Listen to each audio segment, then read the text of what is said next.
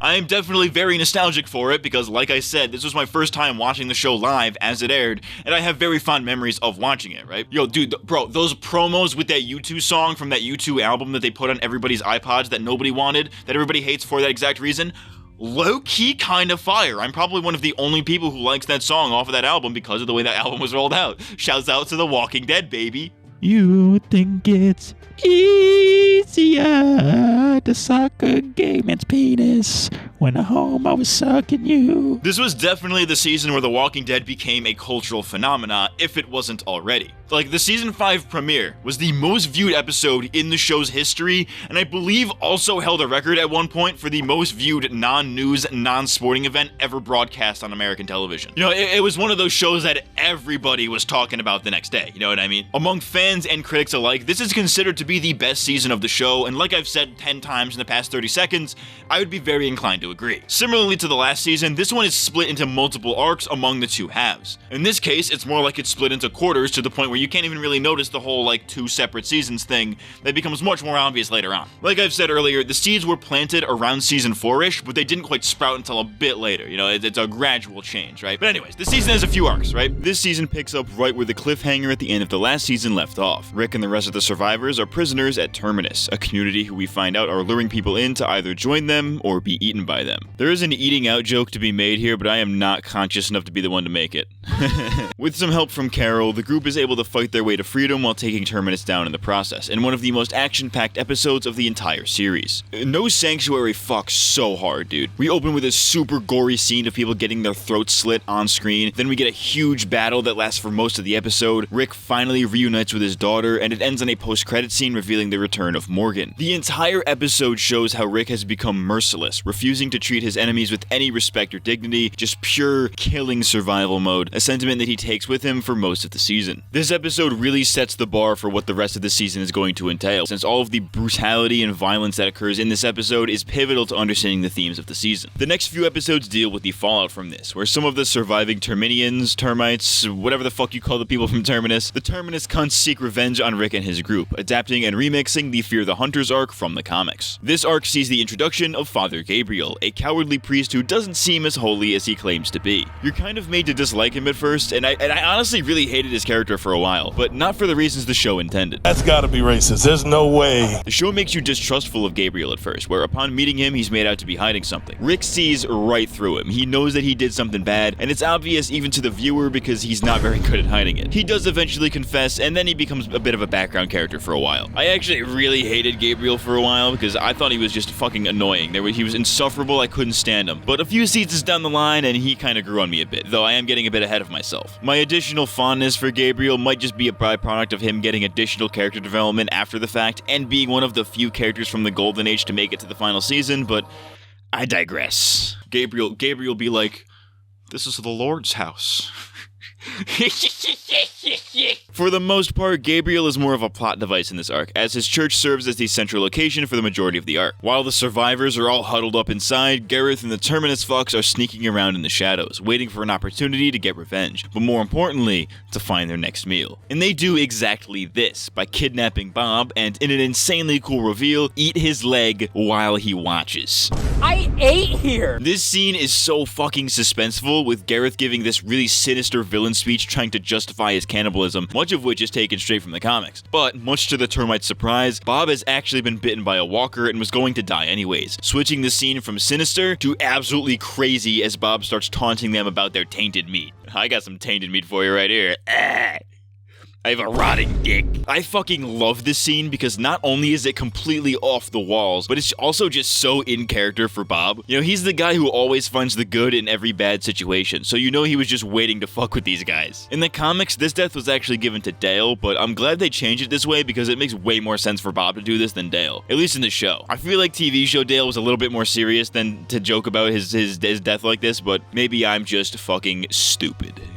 In fact, I think the whole Hunters arc is handled way better in the show than in the comics. In the comics, the Hunters were just some random guys that they just happened to cross paths with, and though this does make the reveal that they're cannibals a lot more surprising, it robs them of having actual characters. It seems like the Hunters were switched to be the Claimers from season 4, with the Terminus people switching to become the Hunters, which is kind of a weird way to adapt that, but sure. Gareth and the rest of the Terminus leftovers were given a full backstory in the show, where it's implied that they took over the community after being abused and mistreated by the previous management. They were once just regular people as well, but the world forced them into doing some heinous shit, not unlike Rick and the survivors. It gives them this aura of not being as bad as they seem, because much like Rick's group, they just did what they had to survive, and if that meant eating people, then so be it. The difference is, of course, that Rick had lines that he wouldn't cross, hence why he found their actions against his group to be so reprehensible. They wronged his people, so Rick and the survivors killing them in such a brutal way feels earned and weirdly satisfying in a very sadistic, fucked up kind of way. The brutality by which they do this, though a bit toned down from the literal torture they perform in the comics, also shows how dire the situation is at this point in the story, where they're willing to be this brutal to other people and see it as the only option to survive. This sets up the way Rick and the others will view the world for the rest of the season, because they may truly be too far gone. But we can still come back.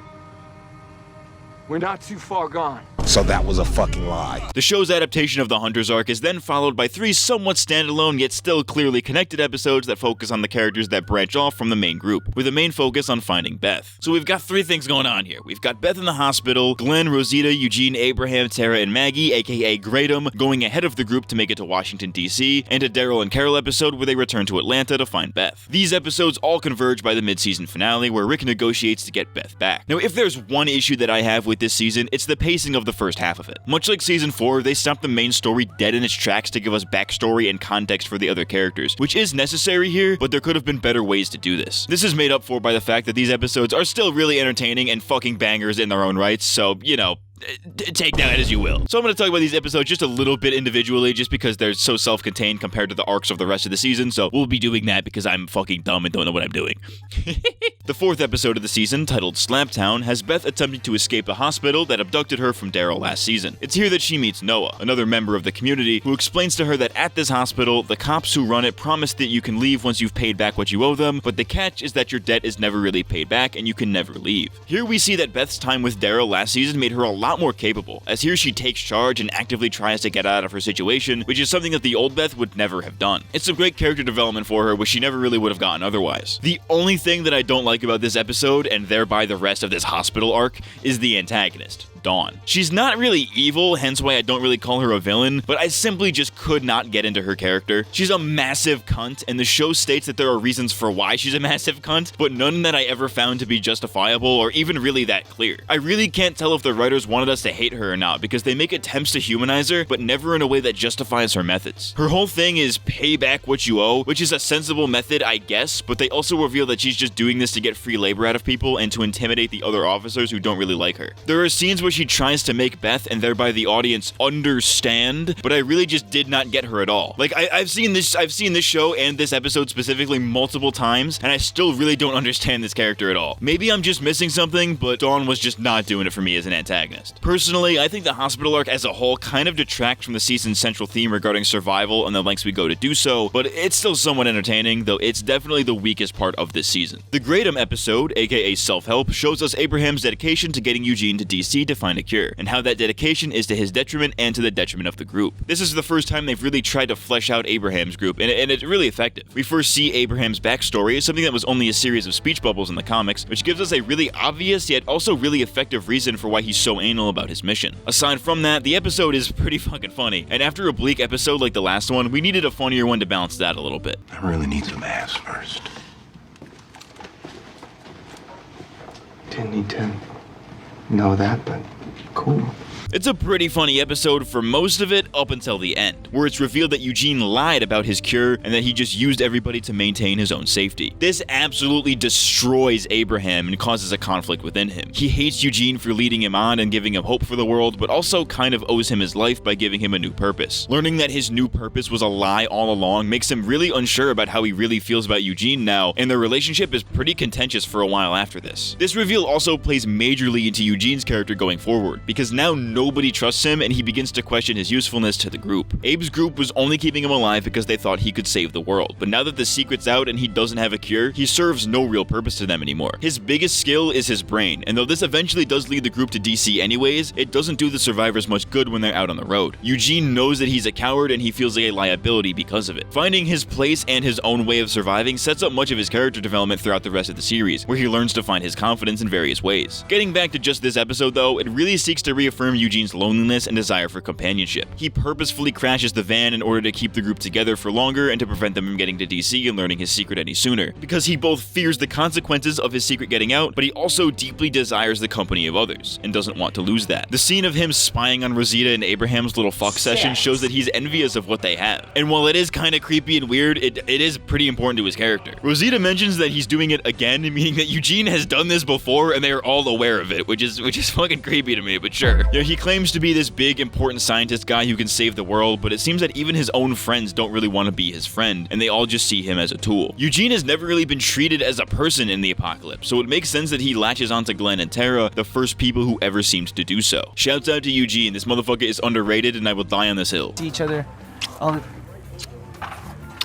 You are gay. And finally for this stretch of episodes is Consumed, the Daryl and Carol episode. The duo track Beth's kidnappers back to Atlanta and end up coming across Noah. After Carol is hit by a car, Daryl takes Noah back to the group as they all prepare to get Beth back. This is the only notable event in this episode, as the rest of it is just character building between Daryl and Carol, so your enjoyment of this episode depends entirely on how much you enjoy these characters and their dynamic. This episode serves its purpose in helping bridge the gap, while also offering some insight into what Carol is feeling about what happened since the last time she saw Daryl, and how Daryl tries to help her see the world a little differently. I wasn't crazy about this episode, but it's definitely not a bad one. The fact that even the worst episode of the season is still pretty good should probably say something about its overall quality. After these 3 episodes though, we get back into Rick and the group trying to save Beth and Carol from the hospital, an arc exclusive to the show. Have I mentioned this is exclusive to the show? Could you tell? It's kind of obvious. This plays pretty heavily into Rick's arc for the season, which I will get into later, but it's important to note how the rest of the group really keeps him in check here. Rick's immediate plan is to sneak in and kill everybody, while Tyrese and Daryl disagree, proposing that they capture 2 of the hospital's people and do a trade. Rick is reluctant to agree, but the plan ends up actually working, giving him some semblance of hope for the world. This is immediately cut short though, when in a surprise twist, Beth is killed by Dawn in what was ultimately a complete accident. How this accident even happens in the first place is beyond me, because clearly this fucking cop doesn't know fucking trigger discipline. This was one of the most shocking deaths on the show, because they were definitely setting up Beth to become more of a badass, but I think that's part of the tragedy of her character. She starts off as this timid teenager with no chance of survival, but after surviving with Daryl and eventually fending for herself, she comes into her own and learns to survive in her own way. The second she gets back to her people and finally acts for somebody else, which she's never really done before, her time is cut short. She reached her potential in her final moments, which is ultimately very tragic. This is made even more tragic by the fact that she was one of the only people that Daryl actually cared for, and that she never got to see Maggie again. Not too shabby for a show-only character, I'll tell you that much. But anyways, the untimely death of Beth, that's a stupid fucking rhyme there, really plays into Rick's character, because now he's going back to his hopelessness, knowing that even the good will always die in this world. Motherfucker is on his doomer arc right now, dog.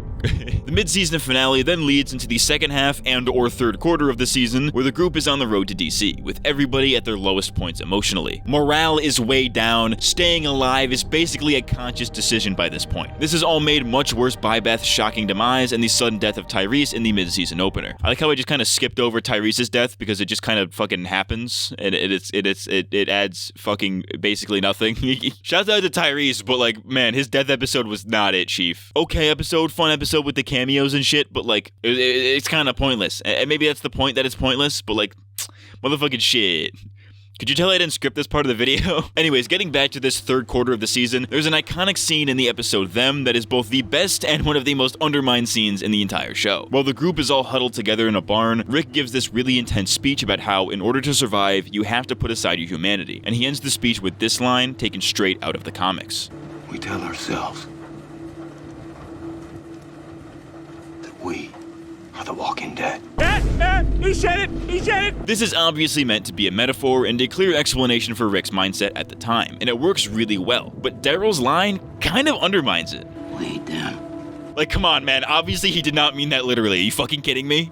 What were the writers smoking on this one? When Daryl misinterprets what Rick is saying, it completely fucks the scene because now it's not a metaphor anymore, now it's just meant to be taken literally, which is fucking stupid. Anyways, like I said, this is probably the lowest point for our characters, where they are in pure survival mode and have lost all of the hope that once drove them, save for a few characters like Carl and Glenn. During the first couple of seasons, there was always some sense of hope, where the characters were all under the impression that this whole apocalypse thing was just gonna blow over eventually, and that there is still some rule of law somewhere like Fort Benning. It's during this arc, and specifically during this scene, where Rick and the gang start to realize that there may not be anywhere left like that anymore. On the other hand though, I may have misjudged this scene, or at least Daryl's line within it, if only because I now have the context of the rest of the show to go off of. Daryl's line doesn't undermine the scene, but rather gives it a different twist. The original line of "We are the Walking Dead" in the comics is meant to show Rick's hopelessness. It's the moment where he realizes that the world is never coming back. The speech in this episode carries that same meaning, but Daryl's disagreement shows that he hasn't given up yet, and that kind of rubs off on Rick. The title of the episode, "Them," refers to Daryl's line. When he says, "We ain't them," in disagreement with Rick, he's essentially saying, we are not the Walking Dead. If "them" in this context is referring to The Walking Dead, then the title of this episode is The Walking Dead, which I think is pretty fitting because this episode embodies almost everything the series is about at its core. It's about dealing with loss, what people are willing to do to survive, and what it means to be a family. When I think of The Walking Dead, this is the first shot to come to mind because it perfectly embodies all of that. This is without a doubt the best episode in the entire series, and I don't think many people would disagree with me on that. The last 5 episodes of the season are what I would call the Alexandria arc. Rick and the group make it to the Alexandria safe zone, which is the closest thing to a regular life that they've had in a long time. As a result of living like animals for a while, the group has a bit of a hard time adjusting, while others try to blend right in. But one thing that is definitely true is that nobody from Rick's group agrees with the way the Alexandrians do things, viewing them as weak and cowardly. Now when I say that this arc is peak Walking Dead, I fucking mean it. This is arguably the best group of episodes in the show's entire run, and I literally just praised the last arc for embodying the entire series, so that should probably tell you something. In this arc, we see our characters struggle to find a balance between their survivalist nature and this new civilized lifestyle. The cowardly ways of the Alexandrians result in multiple conflicts with the survivors, with Glenn specifically disagreeing with their methods after they prove to be ineffective, eventually resulting in Tara getting hurt and the untimely death of Noah, who is brutally torn apart right in front of him.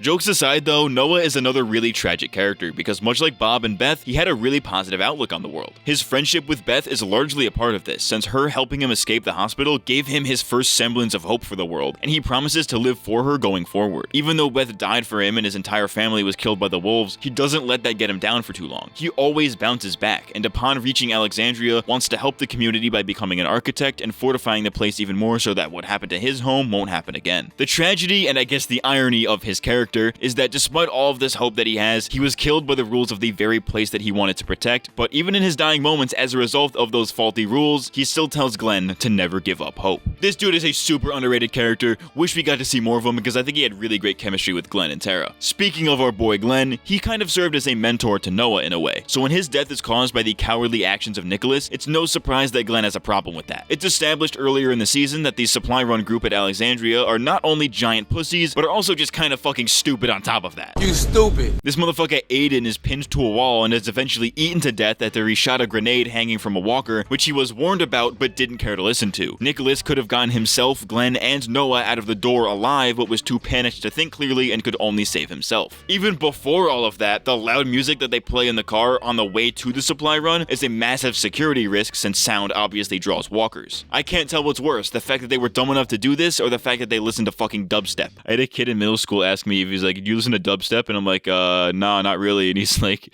"Yo, man, I'm sitting here listening to some epic wubs right now." I wanted to fucking hang myself. Regardless, Glenn witnessing all of this firsthand is what makes him justifiably very angry at Nicholas, who essentially represents the cowardice of the Alexandrians as a whole. You know, we have followed Glenn since the beginning and we know him, so it's obvious that the audience would agree with him, but from Nicholas's perspective, it's the other way around. Glenn is obviously in the right, but to Nicholas, it's Glenn's actions that got his friend killed, and this seems to represent the larger sentiment of the survivors not being a good influence on the community. Nicholas tries to kill Glenn over this, but fails because Glenn is a fucking badass. Though he had the upper hand and the chance to kill Nicholas, Nicholas, Glenn ends up sparing his life, showing that he is better than whatever Nicholas and the Alexandrians view him as. I think the show made Nicholas way more of a piece of shit than they needed him to be, because in the comics, he has some nuance to him. You know, he has a family to look out for, so his suspicion of the survivors made sense there. He doesn't really have that in the show, so he just comes across as a loner douchebag with very few redeeming qualities. Show Nicholas can suck my ass.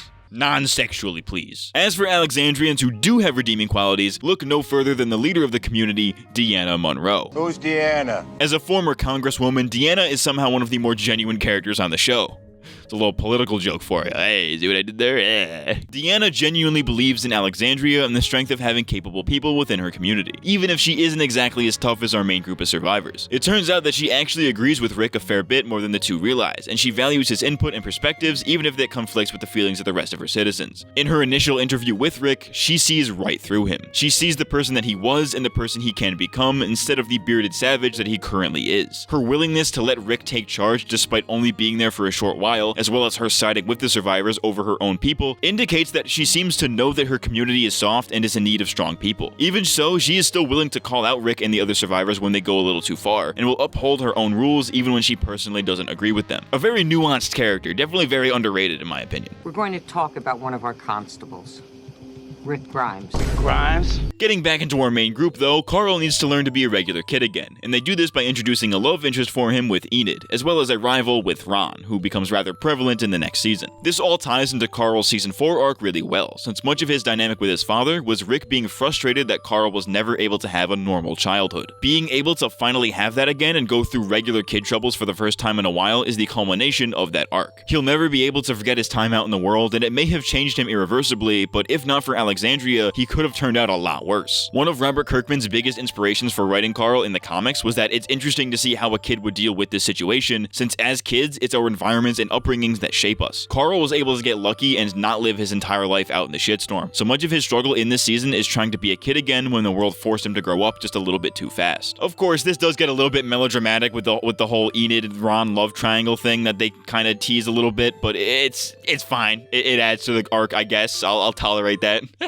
Daryl starts to form an interesting relationship with Aaron, because Aaron sees the good in Daryl and can tell that he's a good judge of character, and Daryl comes to believe that finding more people is the best thing for the community, even though it seems like he doesn't really want to be there. Aaron kind of helps Daryl out of his funk that he's had ever since Beth's death, and it's kind of wholesome. It's a cool pairing of characters that they don't really ever touch on again. These two go on a little adventure together trying to tame a wild horse, which serves as a great yet pretty obvious metaphor for Daryl. Daryl has an interesting line here where he says, The longer they're out there, the more they become what they really are. Which is obviously referring to himself and to a similar extent the rest of the survivors. They were out in the world traveling for a long time, and the longer they were out there, the more animalistic they became. It raises the question of if it would have been better for them to stay out there than to be tamed and made soft by civilization, with the storyline ultimately concluding that being out there for too long ultimately results in an untimely death. There is no cock like horse cock. Though we all know her as an absolute badass, Carol goes full housewife mode again by pretending to be weak and attempting to completely forget about all the people that she's killed. She tries to blend right in with the Alexandrians, and she kind of does, but it's unclear as to if she's trying to hide her true colors or if she genuinely wants to live this way again. She kind of plays both sides of things here, where by day she's mingling and making friends with the Alexandrians as a form of gathering intel about the community, but by night is plotting with Rick to make the place safer. She gets to know how people think, so she gets an impression of how capable they really are. She forms a friendship with a young boy named Sam, which is yet another instance of this parenting motif popping up with Carol again, but I also find it interesting that Sam shares the name with this guy she met back in season 4, whom she essentially leaves to die and we see get his throat slit in the season 5 opener. Sam is a manifestation of all of Carol's guilt and failures thus far, so it makes sense that she tries to toughen him up through a different method than her other kids. She coddled Sophia too much and didn't take much initiative with Lizzie and Mika, so with Sam she tries some scare tactics, which seems to backfire. I would argue that this arc is probably where Carol is the most interesting as a character, since she's just kind of all over the fucking place in a really good kind of way. Moving on to a character that I don't think we've ever talked about thus far, despite her being around for 3 seasons at this point, Sasha. Let's talk about Sasha. After losing her boyfriend and her brother in such a short period of time, Sasha is in a really bad headspace, to the point where she hasn't really left survival mode yet at all, unlike the rest of the group who all kind of somewhat have. She is obsessed with there being bigger problems out there because she's seen them, not believing in the trivial bullshit that the people in Alexandria seem to care about. She doesn't seem to believe in there being a happy ending for her, and as a result is very apprehensive about befriending any of the townspeople. Everything there somehow reminds her of Bob and Tyrese, a standout example of which is Olivia asking Sasha to bring back a leg from her hunting trip, which reminds her of Bob.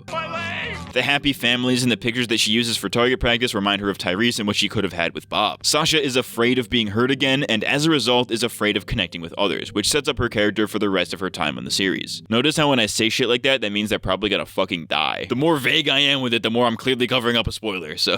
As always though, Rick's arc takes the center stage here, and it's probably the best one, not only of the season, but probably the entire show, specifically because of how it plays into this whole Alexandria thing. This is literally peak Rick Grimes. Grimes? After Terminus, Rick becomes very distrusting of others in order to protect his family, but that leads him down a dark path of mercilessness where he will brutally murder anybody without thinking about it. This is best exemplified in the aforementioned We Are the Walking Dead scene, which regardless of your thoughts on Daryl's take on it, is still one of the best scenes of the show because it shows us exactly what Rick's mindset is at the time. At this point in the story, he is a fucking animal, driven by nothing more than pure survival instinct, and he struggles with that once arriving at Alexandria. He's forgotten how to be a regular person to a much larger extent than the rest of the group, so much so that he takes all of this bearded savagery and channels it into protecting the new community. He starts to do things for the greater good, but it also leads him to do some pretty immoral things that you just kind of don't do in regular society. Now, does that sound a bit familiar? He rubs his head. By the end of the season, he strikes a pretty good balance between those two ideologies, with some help from Michonne, which carries over into the next season where leadership becomes a source of conflict. We also see how this has affected Rick socially, where he starts to form a not-so-subtle romantic interest in Jessie, a rather normal Alexandrian who doesn't really know how to go about pursuing her. To add insult to injury though, Jessie is married with kids, so Rick kinda knows that it's wrong. When he finds that Jessie is being abused by her husband Pete, or as Walking Dead fans call him, Porch Dick Pete, Rick takes matters into his own hands. In fact, it's kind of an interesting parallel that this love triangle mirrors the earlier one between Rick, Lori, and Shane, except this time, Rick is now in Shane's position, fighting for the love of a married woman. Not only does this further the whole Rick becomes Shane thing that this part of the season tries to hammer in, but it also shows that Rick has become willing to love again and move on from Lori. This is done kind of better in the comics, where Jessie is intentionally designed to look like Lori, but it still works in the show for what it is. You ever heard about the broken window theory? Boils down to this. You keep the windows intact, you keep society intact. But this all leads me into one of the longest running motifs for The Walking Dead that got its start in this season where it's most thematically relevant, the A symbolism. So back in season 4, the train cars that the survivors were locked in at Terminus was train car A. Gareth later uses this as a scare tactic by spray painting the letter on the church, letting the survivors know that they are still trapped. This experience solidifies A as a negative symbol within the narrative, and is used as visual representation to the viewer that A equals bad. Later at the party at Alexandria, Jesse's son Sam gives Rick a stamp with the letter A for Alexandria. However, this just reminds Rick of his time out in the world, and it also reminds the viewer of this as well. This A symbolism comes back a few times later in the series, and I'll address them when they do, but in season 5 specifically, A seems to symbolize characters being or feeling trapped. When Rick is given the A stamp, he feels trapped in that he wants to help improve Alexandria and to be with Jesse, but is unsure how to go about either of those things. The only way he can think to achieve this is through violence, but violence doesn't fly here, so he's caught between a rock and a hard place. This ties even further into the butcher and the cattle theme that I talked about at the end of the season 4 section. Rick and his group had to become the butchers, so to speak, where they have to kill in order to survive, and if they think about it, they get soft. This philosophy is applied in a more general way throughout the season. Rick and the survivors kill the termites before they kill them. Rick wants to kill the hospital group because it's the path of least resistance, and something that Rick tells Jesse is that if you don't fight, you die. Or in other words, if you're not the butcher, you're the cattle. The people of Alexandria were the cattle because they are weak and subservient, so the survivors are, by default, the butchers. But it's not that simple, because Rick's goal is to turn the Alexandrians into butchers as well. Rick's final speech in the season finale is one of my favorites, because he essentially says this very thing, among others. This speech reveals that Rick now believes in Alexandria for real, and that his ideology and Deanna's have rubbed off on each other. It only took Deanna losing somebody the way that Rick has for her to see that. Yo, when she gives him the go-ahead to execute Pete, something that Rick has wanted to do for a while, he shows zero hesitation in doing it, which shows his newfound dedication to the community and his dedication to getting into Jesse's pants. And it also shows that Deanna has accepted the way that things are and how they have to be. Someone cooked here. This scene and this episode just both fuck absolutely hard, and it's yet another reason the season is absolutely genius. Even the titles of these last 5 episodes are great, as there's a huge double entendre here. The last 5 episodes, all of the Alexandria arc mind you, are titled Remember, Forget, Spend, Try, and Conquer. This is a reference to something that Dale said all the way back in season 1, but the thing that Dale was quoting here is also of importance. These 5 words are taken from a quote by William Faulkner that goes, I give it to you,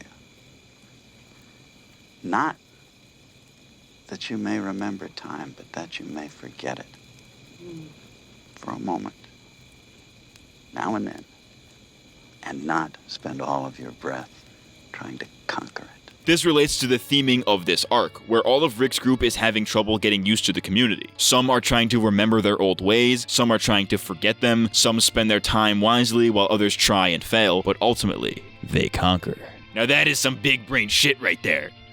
Or I'm just looking way too much into this like the pretentious bastard that I am, but either way, it's fun to think about. To sum this section up, Season 5 is just the best season, no fucking cap. Everything from the character arcs to the themes to the atmosphere, everything is just woven together so well that it makes for an incredibly entertaining and enriching season of television, all while being faithful to the source material and remixing it in interesting ways, and even when they go a little bit off script, so to speak, it's still fucking really engaging. What makes this all the more interesting to me is that they do all of this without having an overarching villain or an external threat for the season, which I think is incredibly hard to do in a lot of cases. The only true villains that they really have are Gareth and Dawn, and they only last a few episodes each, so most of the drama and interesting stuff comes internally through the characters and their dynamics with each other. I feel genuinely bad for the people who fell off this show before this season, because it's an absolute fucking slapper. However, with this being peak Walking Dead, that also implies that it's all downhill from here, but I don't really like that phrasing because it implies that everything after this is bad, which is definitely not the case. In my opinion, the show still had a few good seasons left in it after this, but nothing the series has done since has ever really reached these heights, and AMC definitely knows this. This season's popularity was what pushed AMC to expand the Walking Dead brand,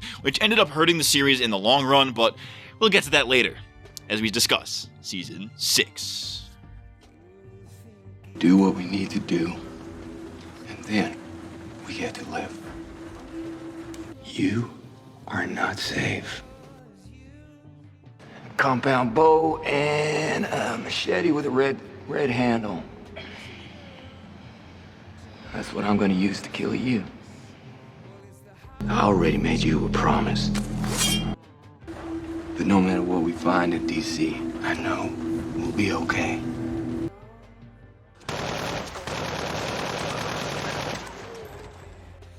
We have to live in the real world.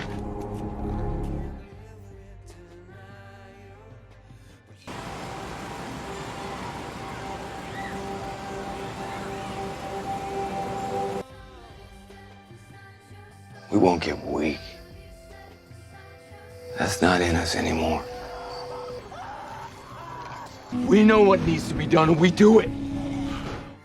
We're the ones who live. Because this is how we survive. We tell ourselves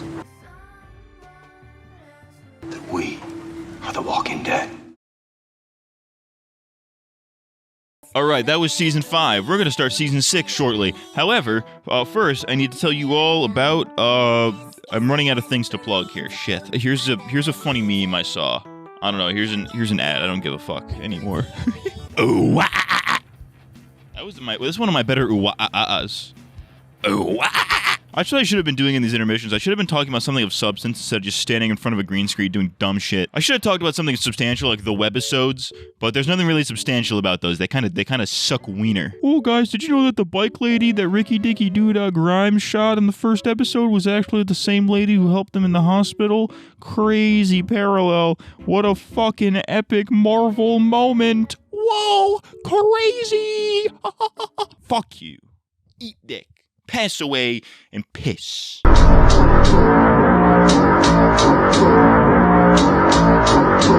Okay, so Season 6 of The Walking Dead is kind of a weird one. This is what I consider The Walking Dead's transition season, and I will explain what I mean by that. Obviously, that's the point of the video, you fucking imp. After Season 5, creator of The Walking Dead comics, Robert Kirkman, stepped down from his writing position on the show. Over the course of the first 5 seasons, Kirkman had written 7 episodes himself, while also acting as an executive producer on the rest of them, where he would ensure that the show stayed as close to his vision of what The Walking Dead should be as possible. I wasn't able to find out exactly why it was that he left the show, but I assume it had something to do with Skybound's Amazon deal that would happen about a year later, but it's also possible he was focusing on the upcoming spin-off, Fear the Walking Dead, which I will get into in a minute. Regardless though, with Kirkman no longer writing for the show, Scott Gimple was left as the showrunner, and while Kirkman still had some say in the show, it was clear that he was moving on to other projects. Now, the reason that I consider this the transition season is because it was clear that they were trying to drag things out, so they had to help the show transition into this slow burn type of style. This is the season that bridges the gap between the show's golden age and the less desirable Gimple era. Oppenheimer. This led to the next story arcs being split between 2 seasons, which was a change that many fans agree was probably for the worse. Alongside this, AMC was trying to capitalize on the immense popularity of the previous season, which led them to wanting to create spin-offs, resulting in Fear the Walking Dead premiering in 2015. This show is deserving of its own video altogether because it's more all over the place than the main show is, and I have some very heated opinions on it, and I'll probably make that video once that show officially ends. But what I'll say for now is that AMC's insistence on creating their own universe was a monetary blessing for them, but an overall curse for the shows themselves. Additionally, this season also has a bunch of episodes that are like 10 to 20 minutes longer than a standard episode, with not much being added to them, which you could tell was only done to insert more commercial breaks when the show was first airing. It's clear that they wanted to capitalize on the previous season's popularity by dragging out not only the story, but the episodes themselves. But now here's the thing. Season 6 is not a bad season. In fact, there's a lot to enjoy about it, and of course I'll get into all of that as we get along,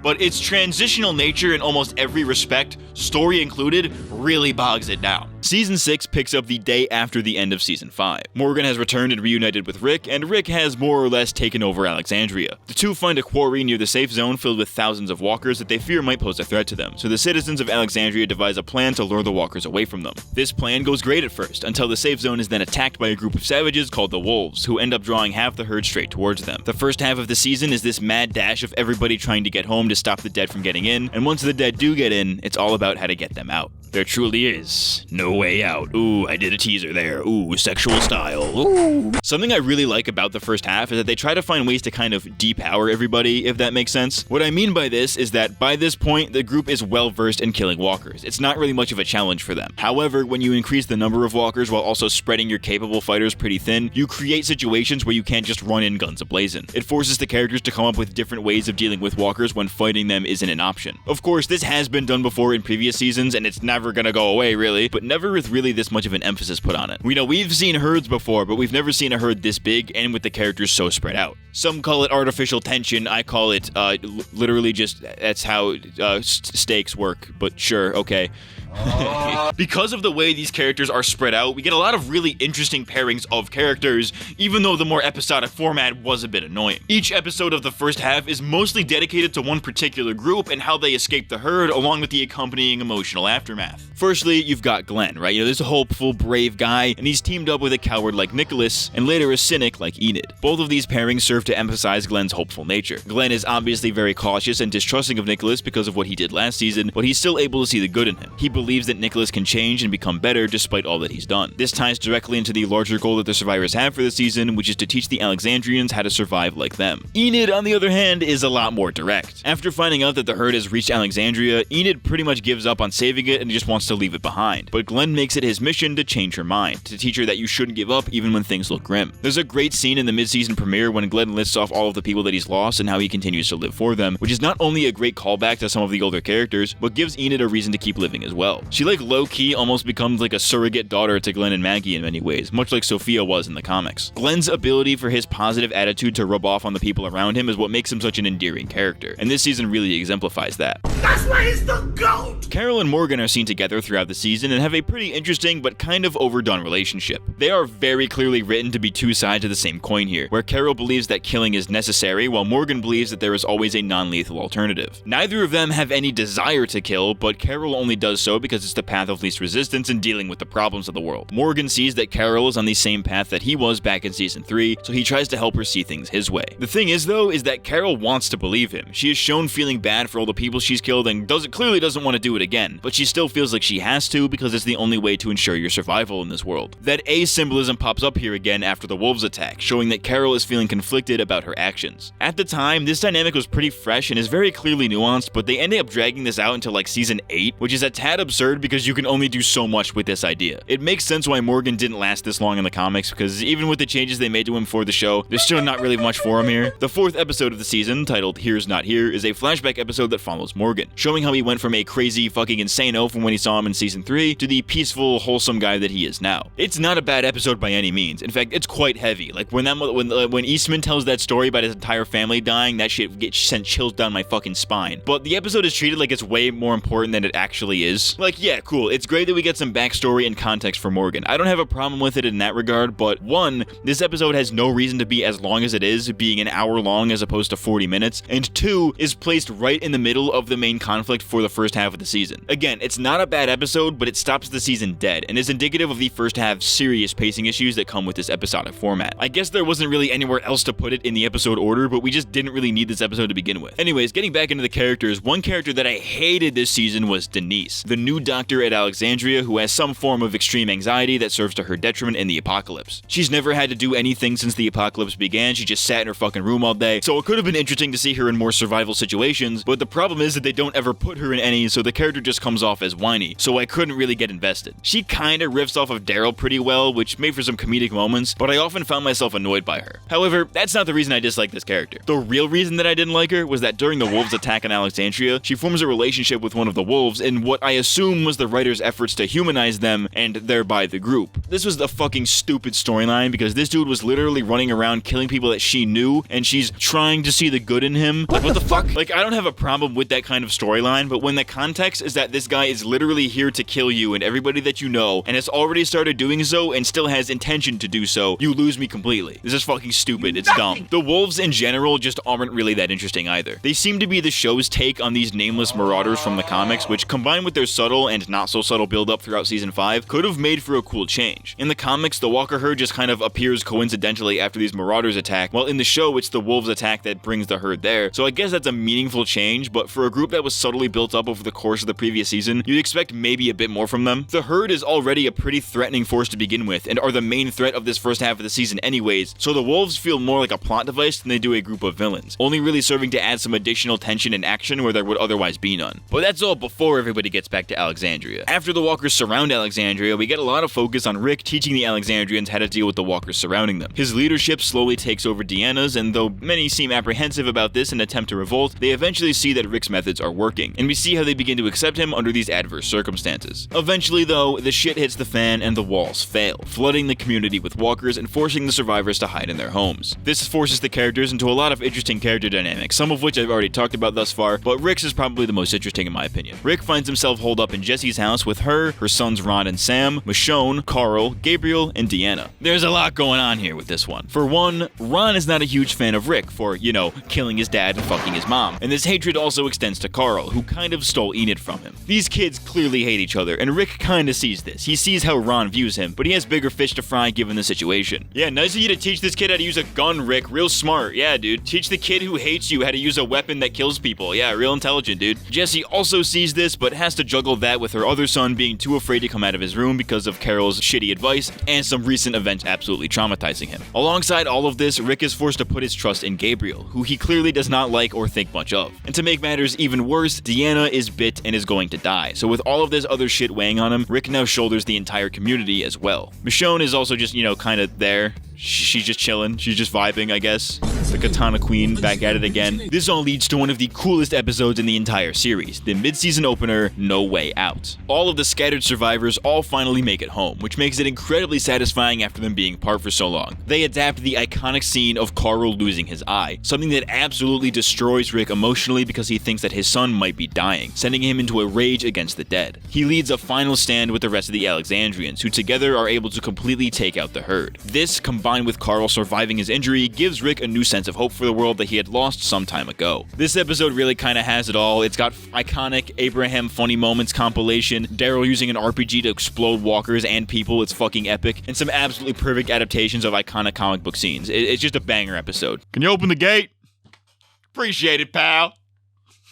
Shouts out Abraham, dude. I think part of the reason this episode goes so hard is that it's just paying off the 8 episodes of build-up that was the first half, and it's kind of a relief to finally be rid of this anthology-esque episodic format. I already mentioned the Morgan flashback bottle episode, but that episode's placement isn't even the half of it, because there's one specific writing decision that absolutely fucks the first half to death, and anybody who's seen the show probably knows exactly what I'm talking about. In the third episode of the season, titled Thank You, Glenn and Nicholas are on top of a dumpster surrounded by a crowd of walkers. Nicholas can't take the pressure anymore and kills himself, and his collapsing carcass drags Glenn down into the herd. The episode ends on this note, making the viewer believe that Glenn has died. This was one of the dumbest fucking writing decisions in the show's history. For one, it's obvious to anybody with any knowledge of storytelling that Glenn was not gonna die like this. He's a main fucking character, and there is no way that they would kill off a character this important in a situation where they're alone and nobody can see it and with no clear meaning. When characters die, especially in The Walking Dead, that death needs to serve a narrative or thematic purpose, which this just clearly does not have. They were not subtle about this at all in the outside material either. After the airing of the episode, Scott Gimple came on the Walking Dead after show, Talking Dead, to explain that, yeah, Glenn will be back in some way, which was basically just code for, yeah, he survived, he'll be back later. Like, why the fuck would you say this? Fuck you, Gimple. Fucking simple, more like it. Suck my dick. Call me the dumpster, cause your bitch is underneath me. Secondly, this was clearly an executive decision done in order to increase viewership for the next few episodes. When Glenn supposedly dies, he doesn't return until 4 episodes later, which AMC was probably hoping would entice viewers to keep watching every week to see if he comes back. With Gimple essentially spoiling that he's not dead, it just kinda helped AMC bolster the ratings even more. To make matters even worse though, the episodes in this stretch between Glenn's fake-out death and his return are rather uneventful. They're filled with great character moments, and we even get a tease for the next villains, but many of these stories take away from the main plot, which is annoying because the main plot is the thing that everybody is trying to see. It's not that any of these episodes are bad, they're all quite good. It's just that they're incredibly corporate in their design. There's a reason that comics keep things to just Alexandria during this arc, and it's because that's the most interesting part. Much of the first half detracts from the purpose of the No Way Out arc, which is Rick and the survivors showing that they care about the community and the people in it by training them to deal with anything, which they are forced to do in this trial by fire. Episodes like Here's Not Here or Always Accountable don't really have this, so they feel like filler even though they technically are not. It's super manipulative storytelling because they're clearly not making these decisions for creative reasons, they're doing them for business reasons. Bro, even the trailer for this season was super manipulative, making you believe that Rick versus Morgan would be the main conflict of the season when in reality that was just a minor facet of it. And believe me, I love the absolute fuck out of that trailer. I'm super nostalgic for it, but it just emphasizes the worst aspect of the season and some of the worst aspects of the series going forward. But that's all the first half of the season, as the second half of season 6 is where the world expands. Rick and the group meet Jesus, a guy from another nearby community called Hilltop. Upon first arriving at Hilltop, Jesus introduces Rick and the survivors to Gregory, their leader who is a massive piece of shit, but in exchange for staple trade between the two communities, Rick's people have to solve a problem for them. Hilltop is being terrorized by another group called the Saviors, who were hinted at earlier in the season, so Rick and his crew agree to take them out. Unfortunately, they would later find that the Saviors are a much larger group than they had anticipated as they continue to run into them before finally meeting their leader, Negan. Hi, I'm Negan. I'm gonna suck your dick. Because I'm gay. Yo, gay Negan, that's a new character. I think the expansion of the world is really ambitious here, as now we've gotten to the point in the apocalypse where communities are starting to sustain themselves and trade with each other, which adds a new layer of realism to the show, but also opens the door for new kinds of conflict. Dealing with other groups has always been a prevalent thing on the show, but it's done on a much bigger scale here. While the first half brought the walkers out in numbers, the second half brings the people out in numbers, making the Saviors more threatening than any group they had ever faced before, even though the season is just a hint of what they're capable of. As a result, we get a lot of episodes where we see only small sects of Saviors without ever seeing the full group until the finale. It's a really great way to build up the big bad of the next 2 seasons while also providing us with some decent action and world building for most episodes. Before we get into the action though, first we gotta talk about Michonne, which I guess is a different kind of action. Ricky Dicky Doodah Grimes getting his Ricky Dicky Doodah wet. In the 10th episode of the season, Rick and Michonne hook up and officially become a couple, something that fans of the show have been wanting to happen for some time. In the comics, this is actually Rick and Andrea, but it's changed to be Michonne in the show for obvious reasons. I really like Michonne because in the context of the show, they work really well. Michonne and Rick become very good friends after the governor incident, so it's natural that their feelings would evolve to be romantic as they spend more time together. The two have always had each other's backs when it matters most and will keep each other in check when they go too far. Michonne also becomes really close with Carl as well, so it makes sense that she'd be willing to take on that parental role in his life with his biological mother gone, alongside being a mother figure for Judith, which I think all works pretty well. As for comic storylines that they kinda ruined, let's talk about Carl.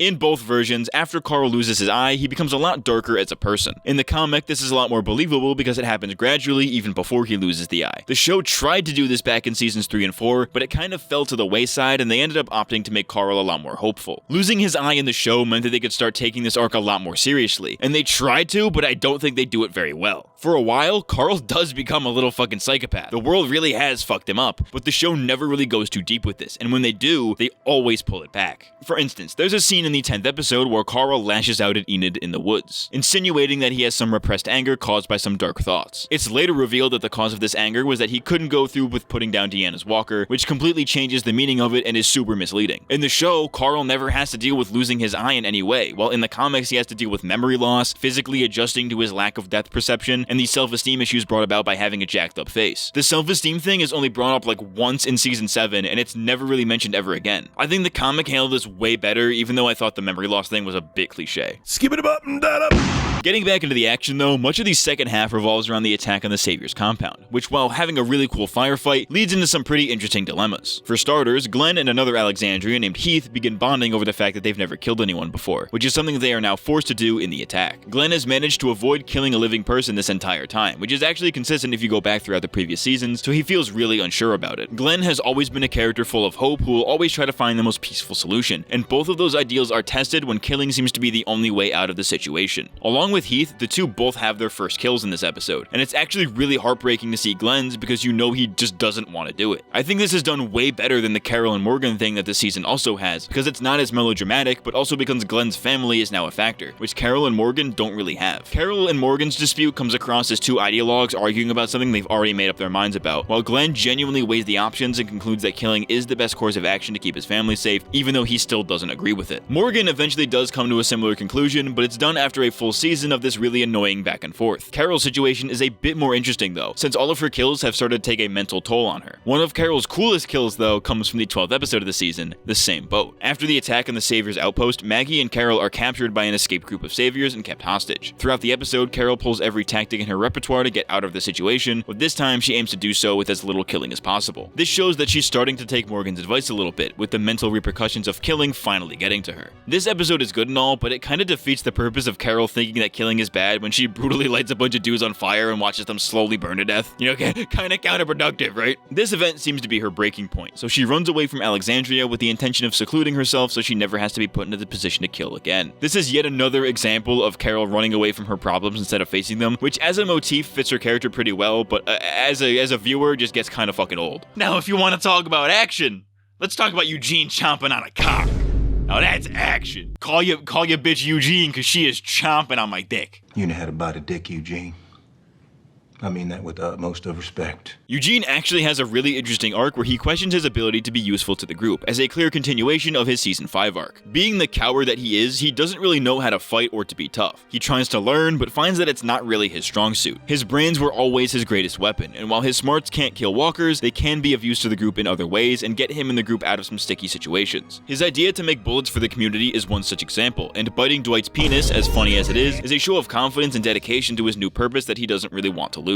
He finally has a sense of meaning, and he's gonna get a chance to use it. Who's giving the best head? His relationship with Abraham plays into both of their arcs as well. Eugene believes that he no longer needs Abraham, and he takes that personally, but ultimately comes to the conclusion that they're still friends even if they're drifting apart, and despite all of the bad shit that happened between them before. With Eugene being more self-reliant and no longer having the journey to DC to worry about, Abraham begins to question his own purpose in the world. You know, what does he do once his mission is complete? This also leads into having a bit of a romantic crisis where he finds that he's more emotionally attracted to Sasha than he is with Rosita. Combined with learning that Maggie is pregnant with Glenn's baby, Abe starts to reevaluate his entire life. As cruel as it is, he quickly and suddenly breaks up with Rosita, realizing that his relationship with her was more superficial than he thought. Leaving her for Sasha was done much more tastefully than it was in the comics, where he cheats on Rosita with Holly, but he's not exactly the good guy in either of these situations. Abe starts to prioritize his own happiness by building a future that he wants to live in, which is pretty admirable, but he does so in some less than desirable ways, which is pretty interesting. Getting into some of the villains though, Daryl fanboys become canon in this season, with the introduction of Dwight, the right-hand man of the Saviors. Daryl first meets him in the first half of the season as he and his wife Sherry are trying to escape from the Saviors, but it's never explicitly mentioned who the Saviors are. He pops back up again in the second half with a shitty Zuko cosplay and reintroduces himself by shockingly killing Denise with Daryl's crossbow. This is the most one-sided rivalry I've seen since Guy and Kakashi, bro, because you can clearly tell that Dwight respects Daryl to a degree, but Daryl shows no such thing towards Dwight after what he did, and this is continued in the next two seasons. It's kind of fucking pathetic, actually. Like, Dwight just kind of has no real purpose in the show, and I'm gonna bitch about this later, but like,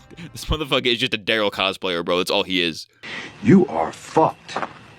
More fucked if you don't give me what I want, and what I want is half your shit. But then we get to the season finale, which introduces us to Negan, and holy fucking shit was that an introduction. Negan is honestly one of the best characters on the show because he is not only a threatening villain, but he also adds some much needed humor to such a dark show, and his portrayal by Jeffrey Dean Morgan gives the character a certain charisma that makes him really hard to hate despite the despicable acts he commits. In just one scene, we are able to get a really good idea of what this character is like, and he's not a one-note villain. His introduction scene is both funny and bone-chilling at the same time. I remember watching this episode when it first aired, and I was shitting my pants in anticipation because I knew what was coming, I just didn't know when it was coming.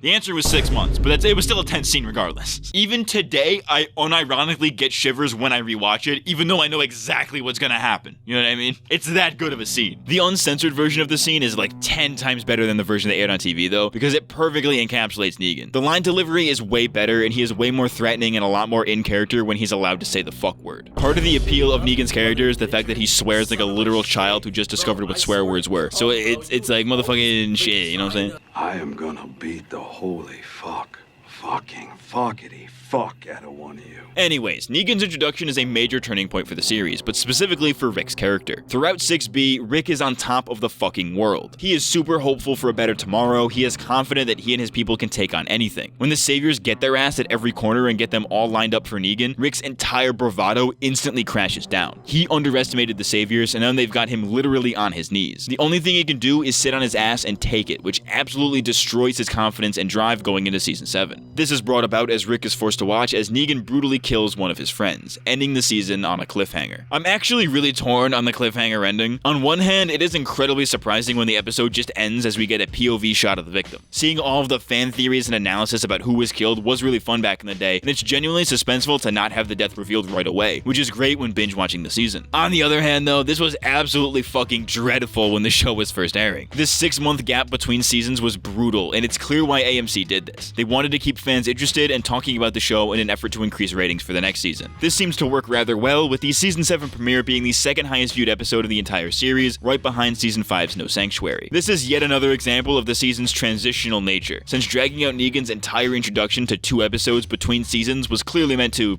you know, drag it out. The whole back half of Season 6 is like this, where they kind of pussyfoot around fully introducing the Saviors to keep it as a big finale reveal, which in fairness does work because like I said, that episode slaps, but I feel like the fracturing of the group kind of defeats the purpose. The unity of the group in that scene is important, because them all being together on their way to Hilltop showed that they didn't think anything bad would happen. This unity is broken when Negan pulls up and kills somebody, showing that they weren't as safe as they thought they were. All these bottle episodes throughout 6B kind of takes away from that because it doesn't happen as suddenly. You know, not the biggest deal in the world, but they're really stretching shit out and it's pretty fucking obvious. Overall, this was a fine season of The Walking Dead, but it was clear that the show was becoming something different. It was rightfully not like the previous seasons, you know, it needs to be different to move the series forward, but it lacked some kind of magic for the vast majority of it that just makes it feel off. It has all the highs of the previous seasons with its interesting arcs and storylines, but with all of the lows of the upcoming seasons, which we'll get into next. Like I said, it's more of a transitional season, if you really think about it, gaming style. I don't take chances anymore. And you shouldn't. Our friends are in there. People who care about you. My pregnant wife. We're sorry. Gonna be. Your world's about to get a whole lot bigger. Walkers, people, anything that gets anywhere near me, I'll kill them. I know this sounds insane, but this is an insane world.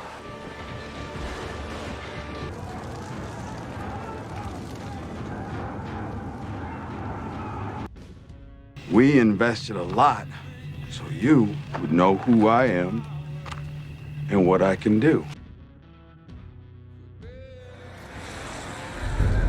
Dad? You really think you're gonna take this community from us?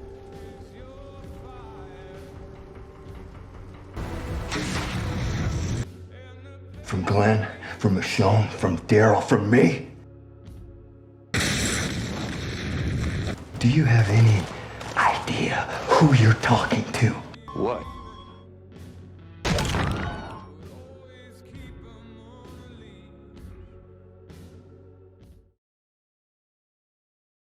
Welcome back to the intermission segment. Right now, I'm about to plug my upcoming videos.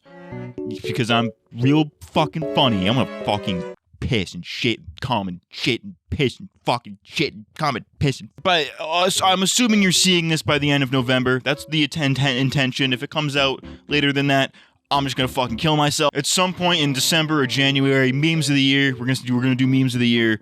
As we do, that's a yearly little tradition on this fucking shit ass, fuck ass, bitch ass channel. Maybe you'll have like an internet idiocracy episode or something in like, late January, early February. We'll see how things go. Sometime in February, I'm gonna be doing a video review epic time of the live action Avatar season 1, because that's coming out in February.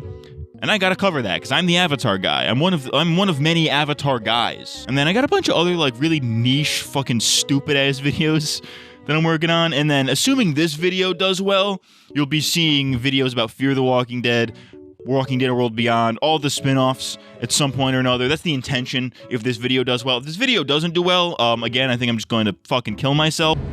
You can blink. You can cry. Oh. Yeah. A lot of you gonna be doing some of that. Nice.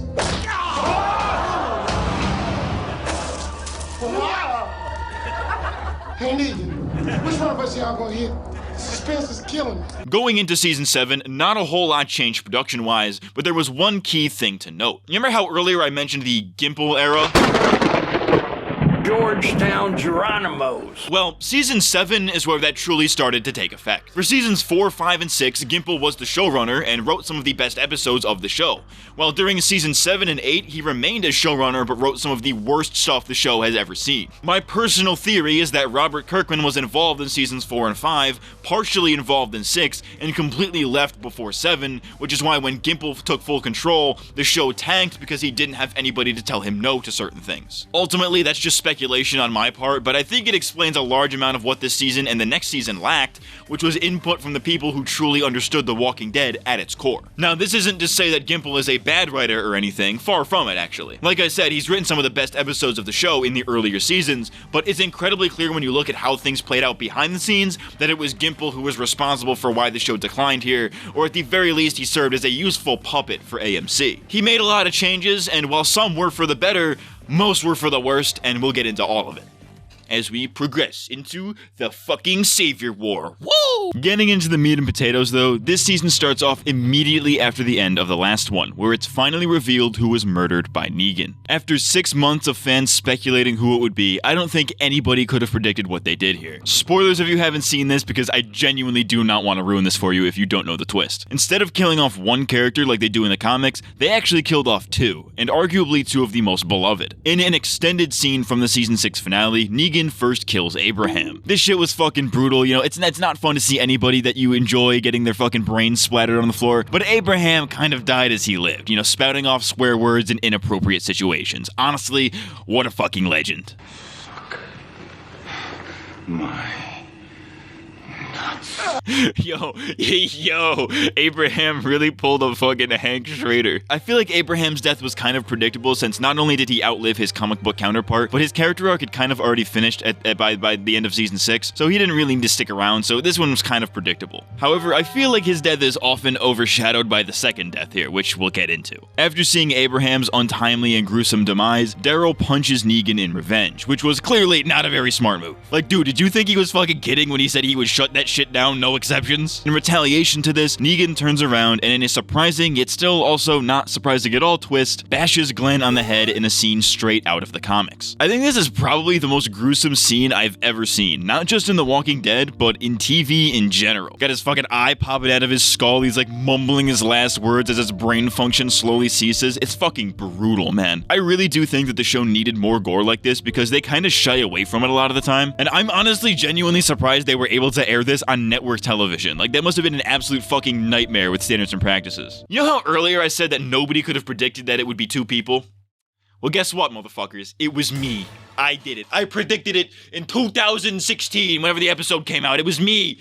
It was me, Barry! I'm a genius. You can all suck my pecker and guzzle me. This first episode just had so much shock value to it. Many fans could have easily predicted that Glenn would probably die because of what happens in the comics, but nobody was really thinking that it would be Abraham. So that's shocking on its own, but then they subvert that and shock you again by doing exactly what most people thought they would do in the first place by killing Glenn as well, which you no longer expected them to do because Negan already killed somebody. Nobody really thought that they would ever kill two characters like this because of what the comics do, so it's a great subversion and it's very shocking, and it works. Apparently, the crew went to crazy measures to hide all of this so that the surprise wouldn't be spoiled to the public. There were rumors at the time that they filmed the death scene for every single character so that if any footage got leaked, it would throw people off. I don't know how true those rumors were, but they did have every character take Lucille for a dream sequence, so maybe there's some credence to that. I remember watching this episode with my family when it first premiered, and I was shaking in anticipation for who would be killed, and I also distinctly remember my mom letting out a shriek when Glenn got hit and then sobbing afterwards. This was, I think, the only time where a fictional character's death impacted me like it was a real person. Like, dude, I was looking at shit different the next day, you know what I'm saying? These two deaths were absolutely brutal and they really make the episode, but the rest of the episode is fantastic as well. The rest of the episode focuses on Negan playing major mind games with Rick after killing his friends in an effort to break him so that he will no longer resist him. And boy, does that motherfucking happen.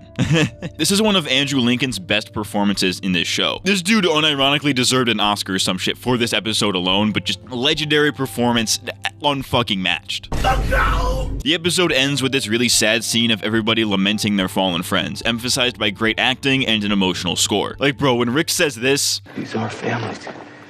These are family too. That shit got me a little bit, dude. I was tearing up a little bit. And to top things off, the title of the episode, The Day Will Come When You Won't Be, is a callback to something that Dr. Jenner told Rick all the way back in season 1. At the time, Rick was grateful to Dr. Jenner for saving him and his family, but once one of his closest friends is brutally killed right in front of him, the day finally came when he wasn't grateful. Rick starts to think that maybe Dr. Jenner was white. He was white. Rick starts to think that maybe Dr. Jenner was right and that everybody would have been better off dying at the CDC, that it would have been better to die than to face the brutality of this world, which sets up Rick's hopelessness in this first half of the season. It is one of the best episodes in the entire show, but unfortunately I cannot say the same for the rest of the season. Because it sucks. Well, it's not that bad, but it's pretty bad. The first half of the season has the survivors all split apart and fractured, with each character getting what I could only describe as their own bottle episodes. I've tried throughout this video to not go through each individual episode per season because it would take too long and it's honestly kind of dry and reductive. But in this case, I feel that it's kind of necessary because the first few episodes are kind of necessary to understanding the rest of the season and the entire all-out war arc. We first pick up with Morgan and Carol arriving at the Kingdom, a community under the rule of King Ezekiel and his tiger Shiva. Like, I honestly don't know how you can hate a guy who owns a tiger. Like, that's just pinnacle of badass. I'm just motherfucking shit, dog. That's a goddamn tiger.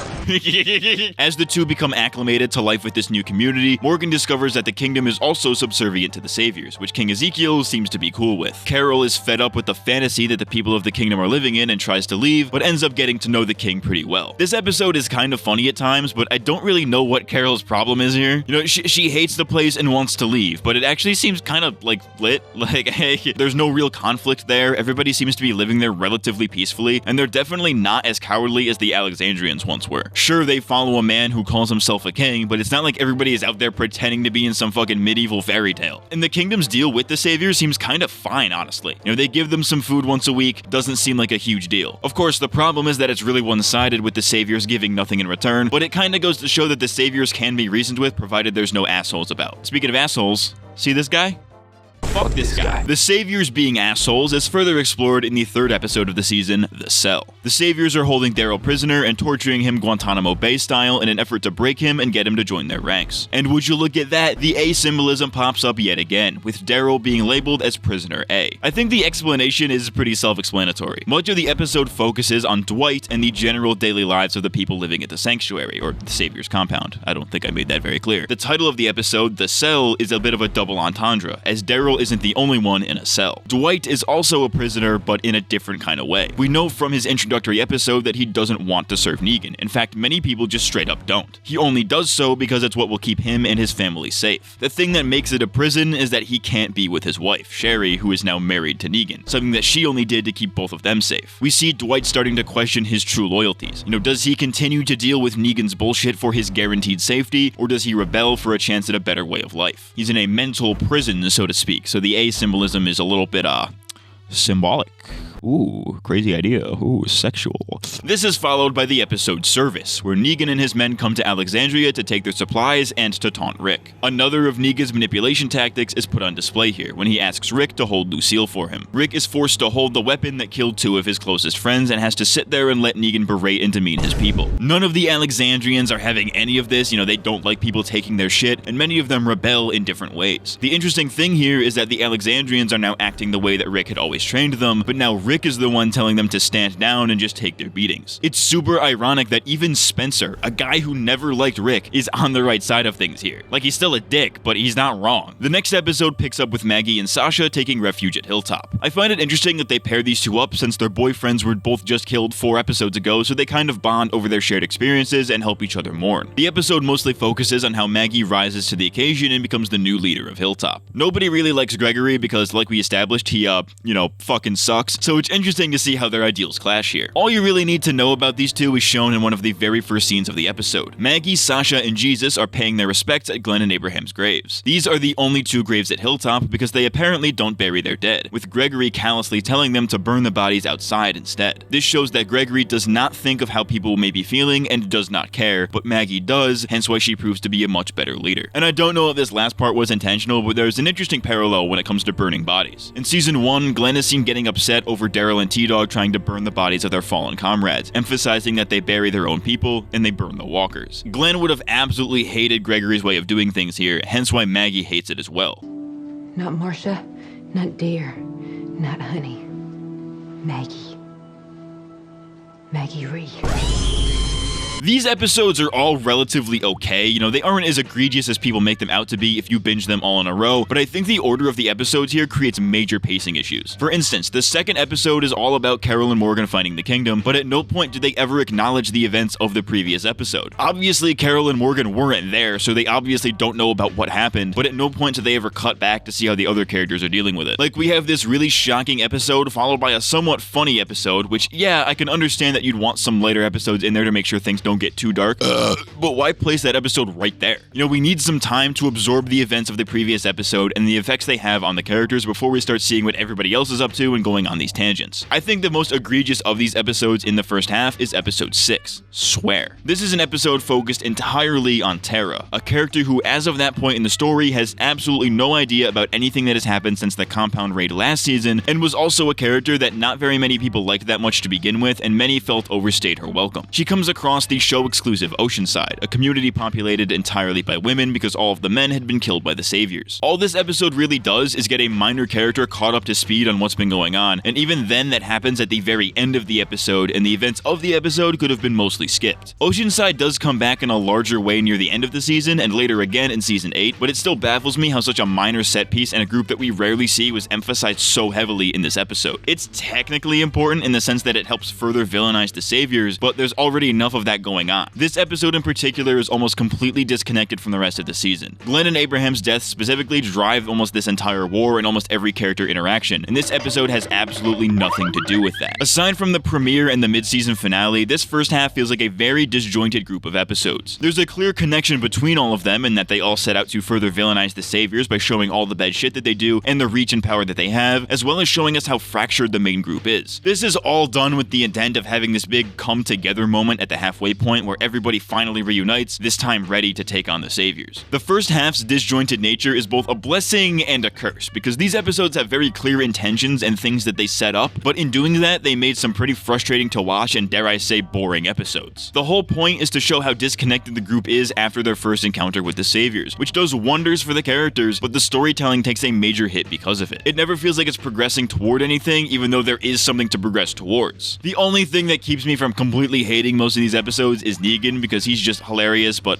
I'll get to him later in this section. As far as character arcs go, everything is so sporadic throughout the first half that it's kind of hard to go in depth with many of them, aside from Rick. This is arguably the lowest point we have ever seen Rick. He's so traumatized by what Negan did that he doesn't want anything like that to befall his people again, so he goes along with whatever Negan says, which is something that season 5 Rick would never have done. They even point this out directly by Negan commenting on Rick's interview tape from when he first arrived at Alexandria. It's definitely a pride cometh before the fall type thing, where Rick was so confident confident throughout the back half of season 6 that Negan was able to break him so severely. Even when his most trusted friends are telling him to fight back, he just straight up doesn't. That's how fucked up he was. He is more or less back to his old self by the second half, which I will get to shortly, and while we do need to see him struggle, this definitely did not need to be half a season. All it really takes is one episode to get the gist of this. This is what I'm talking about earlier with the whole format thing too. You know, The Walking Dead has a clear format and a set amount of episodes, but 16 is just way too fucking many. Like, they could have easily done this in 12 or even 10 if they trim off all the fat. No fat! No fat! Yeah, trim no the fat! No fat!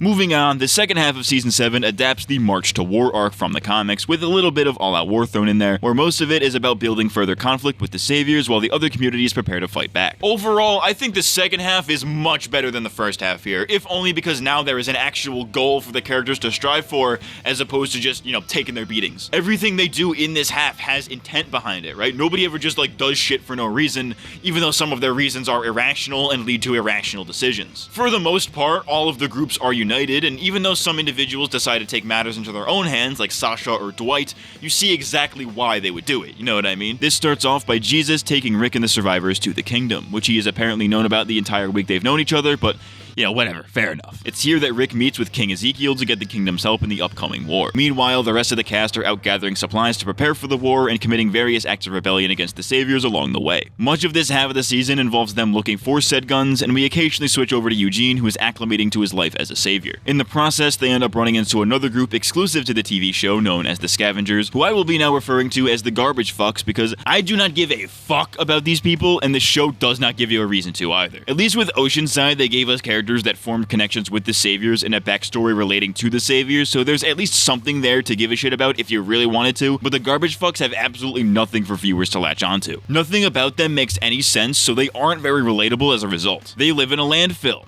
Okay, why? It's not necessarily about the logic of it, because let's be honest, living in a landfill makes just as little logical sense as living in a factory. It wouldn't really work long term, and it isn't really that realistic. The problem is more so that all of the other communities have origin stories, and it makes sense why people choose to live there. Not even in the apocalypse would anybody choose to live in a literal fucking dump. This ain't Mad Max, this is The Walking Dead, a series where realism is a major factor of the world building. You can't just do shit that wouldn't realistically happen like this. You can't do that in real life. The way these people talk is also just fucking stupid. They speak in as few words as possible and sound like a bunch of cavemen, and it's super fucking annoying. If they had tried to tie this into the world building or something, that would have been fine, right? For example, they could have written it so that they speak so rarely and try to be brief when they do speak because sound draws walkers and they don't want to attract them. Except this is never made out to be the case, since the garbage fucks are all made out to be a bunch of crazy people making art in a landfill. Jadis in particular isn't all that engaging either. She's kind of funny in her interactions with Rick where she wants to sleep with him, but it's not really all that funny. They really try to make this character work and she just straight up just fucking does not. The season culminates in a standoff at the gates of Alexandria, where the Saviors have come to put them in their place. The Alexandrians have this whole plan and everything, only to find out that the garbage fucks double-crossed them and were working for the Saviors the whole time. This results in a firefight where the Saviors have the upper hand until the Hilltop and Kingdom come in with reinforcements to save the day, fully solidifying their alliance and officially declaring war against the Saviors. The second half is really where many of the characters start to take shape this season, since the first half was very disjointed and didn't really go in depth with many of them. Firstly, King Ezekiel has a kind of an interesting dilemma here. At first, he refuses to help Rick fight the Saviors. Like we've seen, the deal that the Kingdom has with the Saviors isn't really all that bad. His own people, namely this guy, Richard, begin to conspire against him by trying to antagonize the Saviors into conflict in the hopes that it would force Ezekiel's hand. This eventually works, resulting in this asshole shooting this kid, Benjamin, whom Ezekiel was a father figure to and whom Morgan was training. This pushes both of them to take the fight to the Saviors. My only real complaint with this is that it isn't really focused on enough. It's fine that Ezekiel says no and then changes his mind, but the latter only takes one episode, and I feel it would have been more interesting to see additional events that push Ezekiel gradually instead of him just suddenly changing his tune after one bad thing.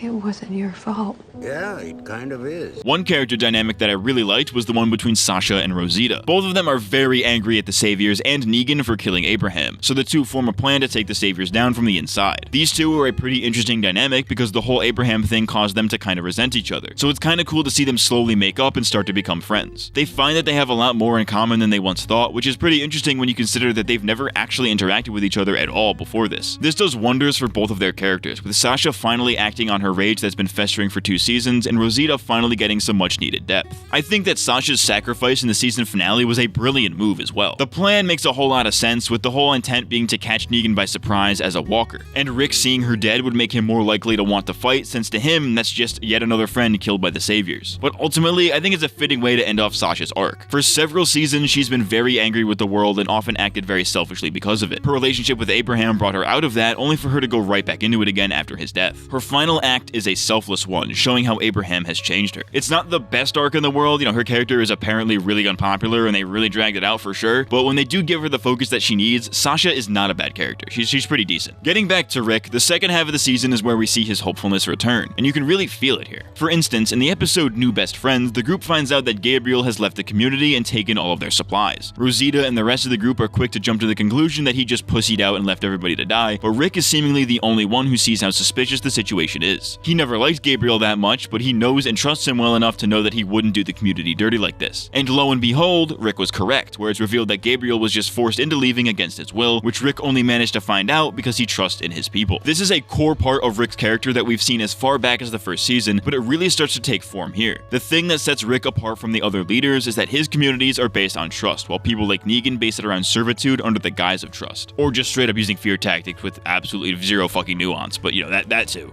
In that same episode, we get a really great Daryl and Carol scene. After being separated for so long, almost a year if you were watching when the show was coming out, it's incredibly cathartic to see them reunite. Daryl's getting choked up, holding back tears and shit. It's a great scene. I have my criticisms of the Daryl and Carol dynamic, but it works really well in this scene. My favorite part of their interactions in this episode comes in this scene. Carol asks if everybody is okay because she doesn't know about Glenn or anybody else's deaths yet, but Daryl just doesn't have the heart to tell her. He lies and tells her that everybody is okay, but it's kind of unclear as to if Carol really believes him or not. She starts crying, so it seems like she kinda knows something is wrong. She's always been good at sniffing out bullshit, but at the same time, she doesn't really take it any further. This ties into her arc for the season of just wanting to be left alone, so it makes sense why she'd drop it. She'd rather just believe Daryl and live in peace, even if it was a complete lie. Only when she finds out what really happened does she join the fight, showing that as much as she wants to be alone, she still cares for her old friends. Maybe she'll live. Say her damn name.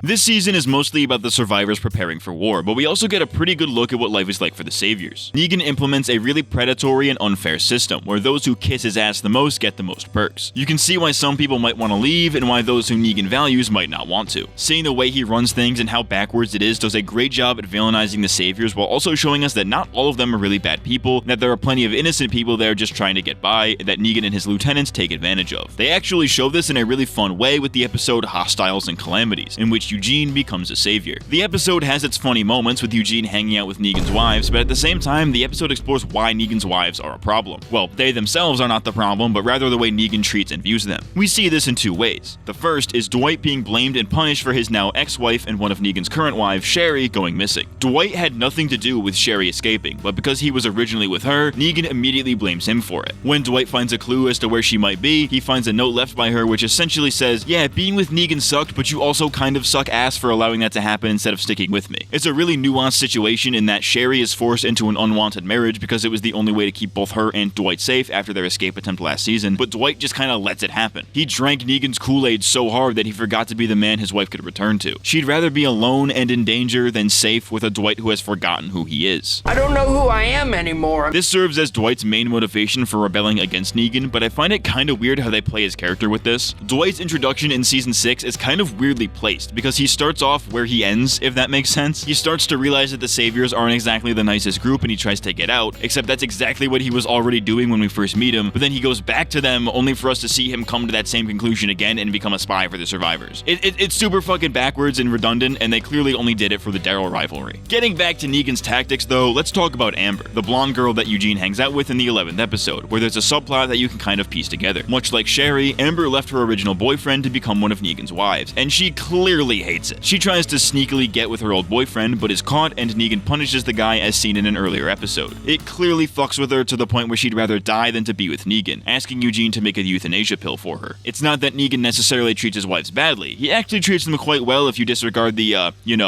rape. Right. But the point is that Amber would rather be dead than be separated from somebody that she truly loves. This is all part of Negan's manipulation tactics. He takes what he wants and then gaslights his subordinates into thinking it's their fault if they cross him. He keeps his people just miserable enough to where they'd do what he says, but not too much to where they'd revolt against him. Okay, so while writing this video, I kept pushing back on talking about Negan. I kept avoiding dissecting his character with the intention of talking about him in full near the end. You know, we'll talk about Negan later, we'll talk about this later, but nah.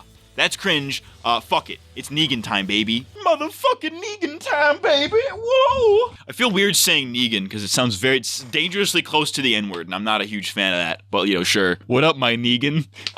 A lot of the Savior-focused episodes show us just what kind of person Negan is. He's a narcissistic hypocrite who only looks out for himself. He claims to be a man who lives by a set of rules, but breaks his own rules constantly whether he realizes it or not. This is seen most clearly with the whole rape thing. Throughout the back half of the season, we see that Negan is very against rape. When Rapey Davey tries to sexually assault Sasha, Negan kills him as punishment since his rules say no rape, which in all fairness is extremely fucking based. But then you take a look at Negan's wives, many of which don't want to be there, and you see that he's coerced them into consenting to marrying and banging him so he doesn't feel bad about what he does, which is essentially rape. You know, they can't refuse because of the implication. He has this no rape rule, but finds a loophole for his own benefit. One of Negan's main philosophies as a leader is that people are a resource, so killing people when they could be used to help sustain the community and survive is a bad thing. He claims to abide by this policy, yet starts all of his greetings with new communities by killing somebody, and later kills the Sanctuary's only doctor after he is framed for helping Daryl escape, and he constantly just threatens to kill people in general when they don't do what he wants. He claims that he doesn't want to kill anybody, yet he still does it and even jokes about it when he does. He's a walking contradiction, and I think that's by design. He's intentionally written to be hypocritical to make him seem even more unhinged and villainous, and they sprinkle those moments in with moments of him trying to joke around or being genuine. Like I said in the last section, Negan is a villain who's hard to hate because his constant wisecracking is comedic but also intimidating. Because of the bravado that Negan puts up during this part of the story, it's often hard to tell when he's being genuine or when he's just joking. He has a really twisted sense of humor and uses that to his advantage by making fun of and demeaning the people he wishes to control. We see him do this with Carl in the 7th episode of the season, where he makes fun of his fucked up eye in an effort to bond with him, but realizes that he took things just a bit too far. His sincerity in this scene, and many others like it, is purposefully ambiguous to blur the line between Negan's true thoughts and this character that he puts on publicly. Was he making fun of Carl to make him vulnerable and control him, or was he just trying to bond with him in his own Negan kind of way? It's purposefully unclear so that the audience can get a sense of nuance for the character while still making him out to be the bad guy. We also see this with his relationship with Sasha, where he seems to genuinely like her in a platonic way despite what he did to Abraham, though in fairness, I don't think he knew they were together. He tries to get her to join up with him, but is unclear as to if he wants that because he sees potential in her, or if he just wants to use her as a tool to get to Rick. Negan's motives are always clear, but his true feelings are not, so you can't always get a read on him. Overall, fans seem to really hate this season, but I don't really think it's deserving of said hate. Granted, it's definitely not the best or most exciting season of television out there. While it is very slow and at times tedious, especially during the first half with the anthology format, I don't think it's ever egregiously bad, like a lot of fans would make you believe, and it actually follows the comics rather closely with a few things remixed. You know, there's constantly something going on, and most scenes are pretty important due to the plethora of characters they have to deal with, and it all really just becomes a matter of how invested you personally are with it. I legitimately believe that a lot of people stopped watching simply because their favorite character died, which is a really stupid fucking reason, but it does stand to the testament of how good some of these characters really are, especially the ones that have been there since the beginning. And honestly, I think that might be a part of why this season didn't resonate with people. The cast here is so large that it becomes more and more detached from the ragtag group that we started with, leaving only a few solid through lines. This is made worse by the fact that all of these characters are split apart and living in separate communities, which serves to disconnect them even more, which is something that plagues the rest of the show. Plus, there's just so fucking many characters now between all of these communities that it becomes really difficult to give all of them the screen time that they need,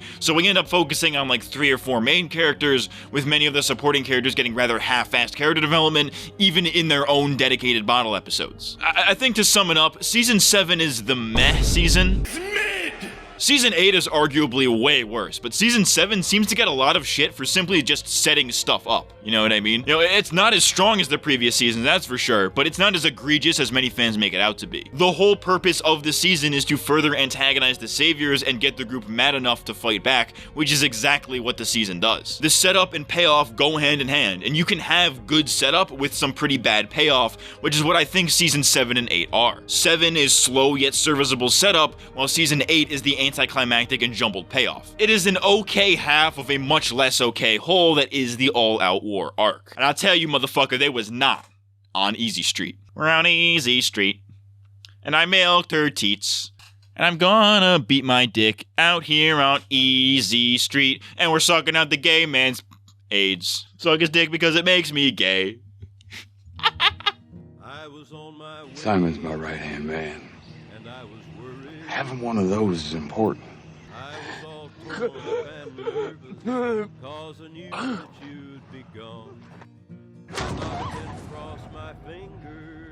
I'm not in charge anymore. Negan is. This is it. This is the only way.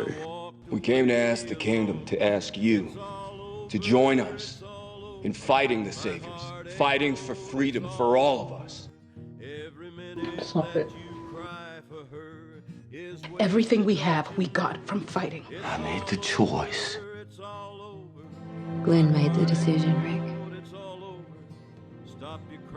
I was just following his lead. Let her go.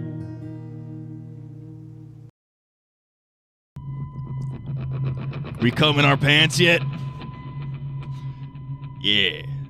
I think it's gonna be yeah, it's gonna be cum pants city in here real soon. Can we talk about the greatest character in the Walking Dead lore? I haven't mentioned him thus far because he's like he's not in a whole lot of the show. Like I feel like they cut him out of the show for like no reason. But can we talk about Gargulio for like 7 seconds?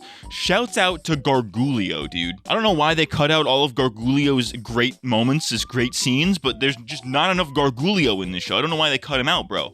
Yo, can we talk about this real quick? I remember there was like fucking huge news that broke around like season like 9 or 10. I don't remember specifically, but it was like this season of The Walking Dead will feature the series' first nude walker. It's like, what the fuck are you doing? Why is this news? You really want to see like a rotting penis? A rotting set of titties? I think I found the walker too. It's like, it's this right here. And you can't really actually see anything because it's so far away and it's so blurry and everything's so rotted away. You can't even tell. Why would you do this and then not only do it, but also make a big deal out of it?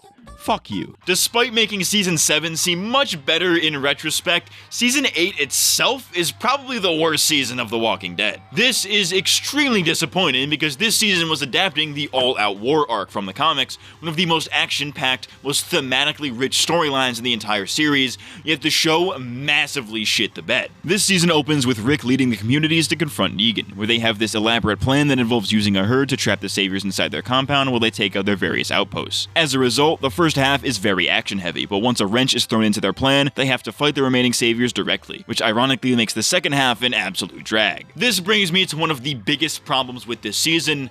It's too fucking long. Season 7 and 8 could have easily been one season, especially considering that 8A is basically the same thing as 7B. They both show how each side prepares for war, so it's kind of redundant to show this again. I think the best way to describe it is that Season 8 is too much style, not enough substance. Of course, this is, as I'll be referring to it throughout this section, the war season, and it certainly feels that way in many regards. There's a lot of action and it's pretty fun, but as a result, many characters take a backseat, and the ones that do get development are incredibly dull. Of the major battles, of which there are a lot, only one of them felt truly underwhelming, though I'll get to that in a little bit. The season is at its best when it comes to the action, which as the war season is to be expected. There's big firefights, close hand-to-hand combat, there's grenades and shit, there's even a car chase at one point, which is something I've wanted to see in the show for a long time, and I have no idea why. This shit actually hard, though. The problem with the season is that when they aren't fighting, it's not really that engaging. No, I'm not saying every episode needed to be all action all the time, because you know, that'd be dumb, obviously. Some of the best episodes of the show have been these more introspective episodes with no big set pieces. What I am saying is that for some characters, it honestly felt that they took their arcs from season 7 and just hit pause on them so they could fit in all of this fun action. When there isn't any actual fighting, the characters are usually talking about said fighting, and in some ways, I think they handle this quite well. One of the standout plot lines of the season deals with Jesus advocating to spare the lives of the saviors that Hilltop has taken prisoner. Morgan is against him because he's gone off the deep end again with his killing versus not killing thing he's had for like 3 seasons. Tara is against him because of what the saviors did to Denise, and Maggie is against it because of Glenn. All these people want the saviors dead to the point where they don't really see them as people anymore. The saviors have been so villainized in universe that many people in the communities forget that just because they're arbitrarily aligned with the enemy doesn't mean that they aren't still people. Alden is one such example. He's a savior in name because he just happens to be living with them, but he holds absolutely no allegiance to Negan like some others do. He's just a regular guy who got caught up in a war he didn't want to be in, and many other saviors are likely in the same boat. By Maggie callously wanting to kill them all regardless of their true allegiances, Jesus, she kind of forgets what Glenn would have stood for. Jesus is one of the only people who still sees the saviors as people, and it's one of the only moments in the show where Jesus seems to live up to his comic counterpart. My only issue with this is that they hammer it in that Jesus is right, but nobody ever really acts upon that, so at times it just feels like Jesus is preaching with nobody really listening.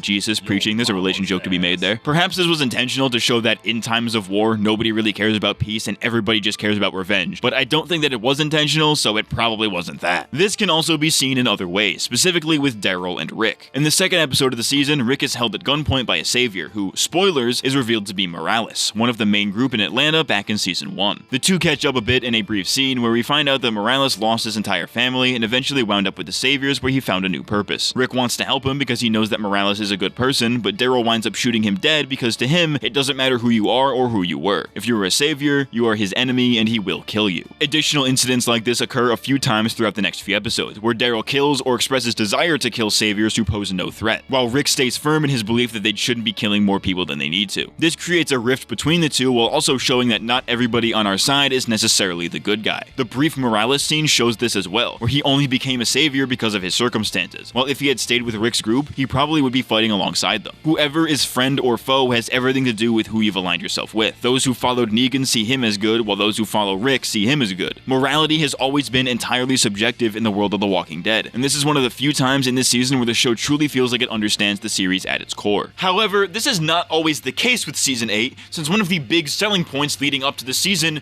was AMC encouraging fans to pick a side. For whatever reason, AMC thought that it would be a good idea to do like this whole Team Rick versus Team Negan, whose side are you on type of thing to promote the season, which makes literally no sense because we all know who's gonna win. Even if the victor was somehow up in the air, I don't think anybody in their right mind would side with Negan, since this dude is established to be a massive piece of shit and a terrible and manipulative leader, and Rick is the main character of the show, so people are obviously going to agree with him by default. This negatively affects the overall storytelling of the season. For example, they have Rick and Negan fight each other and have opportunities to kill each other not once, not twice, but 3 whole times before their final battle. This is all done to build tension and animosity between the two, but it becomes so contrived to the point of frustration. You know, I'm not the kind of guy to care about logic and storytelling, you know, right? I'd rather take a logically inconsistent story that makes me feel something over a logically consistent story that makes me feel nothing. This is the exception to that rule. How are you going to tell me that these two able-bodied men have fought face-to-face on 3 separate occasions, yet at no point do they even come close to killing each other? You know, once I could understand, right? But 3 times is a little bit fucking excessive. In order to make this marketing scheme work, the writers needed to find ways to make Negan seem less evil so that viewers could root for him, and it somewhat undermines Negan's status as a villain. An example of this is the internal conflict with the saviors. Internal conflicts can be fine, but it starts to feel a little bit contrived at a certain point. Throughout the season, Negan's right-hand man, Simon, played by the wonderfully vulgar Stephen Ogg, continuously tries to undermine and overthrow him. All this really does is make us like Negan more, which significantly inhibits the satisfaction felt when he is finally defeated. In fact, I think one of the dumbest things that this season does is when it tries to undermine Negan's villainy. You know, they did it with the marketing, they did it with Simon, and I know exactly why they did it. Negan's early appearances made him an incredibly fun and likable character despite his evil acts. Jeffrey Dean Morgan was super enthusiastic about the role and was very active in the fandom, so AMC wanted to keep him and the character around for obvious reasons. In addition to following the comic story, they knew that if they were going to redeem Negan, they'd have to do it a little bit differently. The first inklings of this are here in Season 8, where Negan's bad deeds are often undermined and made out to be not that bad, or he is completely absent from many of the more heinous ones. For example, Negan was completely absent from the attack on Hilltop because they didn't want him to be complicit in whatever Simon was planning, since Negan didn't want to kill everybody while Simon did. They wanted that to be Simon's idea and not Negan's, so they could make the excuse that he wouldn't have done it that way. This is also shown with Simon killing all of the garbage fucks against Negan's wishes. Negan didn't want him to do that because he views people as a resource. In fact, this is something that he says a lot throughout this season in opposition to killing people, and it's always portrayed in a vague enough way to where viewers could interpret it as Negan genuinely caring about the lives of others, which, as we've established, is clearly not the fucking case. And it's intentionally vague, but not in a good way, if you know what I'm saying. Moving on though, one of the main reasons people cite for Season 8 being bad is that it has really bad dialogue, but I never really saw it that way, honestly. In context, most lines make perfect sense, granted some of them can be a tad more melodramatic than usual. The only actually bad dialogue, in my opinion, is anything related to Morgan's arc. Morgan, Gavin, Henry, and to a lesser extent Jesus, are all given absolute shit to work with. You know, the whole, you know what it is, you were supposed to. That whole thing is just fucking hilarious to me, even though it really shouldn't be, though that may just be the memes taking control. I also just cannot buy Morgan's PTSD by this point. Like come on, dude, hallucinations. Not only is that one of the most overused tropes ever, but it's already something that's been done in The Walking Dead, so you really couldn't think of any better way to show Morgan's thoughts here. So I'm gonna try to say this next part in the most respectful way that I can, but the actor for Gavin is the only person who I can truly say gives a shit performance in this show. Part of his character is that he's just kind of done with this shit at any given moment, so he's very deadpan, but when he's supposed to be threatening, he just isn't, and it comes off as really fucking goofy. You know what it is. What it is. Story-wise, this season features several other really bizarre writing decisions, specifically with subplots that go absolutely nowhere. For instance, in the 11th episode of the season, Dead or Alive or, really stupid title by the way, Gabriel, who has been captured by the Saviors and is deathly ill, tries to escape the sanctuary with the help of the Hilltop's doctor. And they do this through various coincidences that end up helping them out. Much of the dynamic between these two characters is the cynical doctor and the faithful priest having conflicting ideologies, with the episode ultimately pointing towards faith being rather important. This goes on for much of the episode until the very end, where the doctor takes Gabriel's advice for once and tries to take a proverbial leap of faith by trying to run away, but he ends up just getting shot dead instantly. Like, I can see what they were going for with this whole subplot, but it undermines itself by backtracking at the last second and saying, yeah, faith isn't actually that important for real though. Like, why the fuck even bother including this if you're just gonna backtrack it? There's another subplot that has Aaron going to Oceanside to get their help, and they basically just tell him to fuck off. It's then implied that he just walks around the woods all day until they feel bad for him and agree, but what exactly was his fucking plan here? It makes literally no sense. It's never directly explained, and it adds absolutely nothing to any of the characters involved. You know,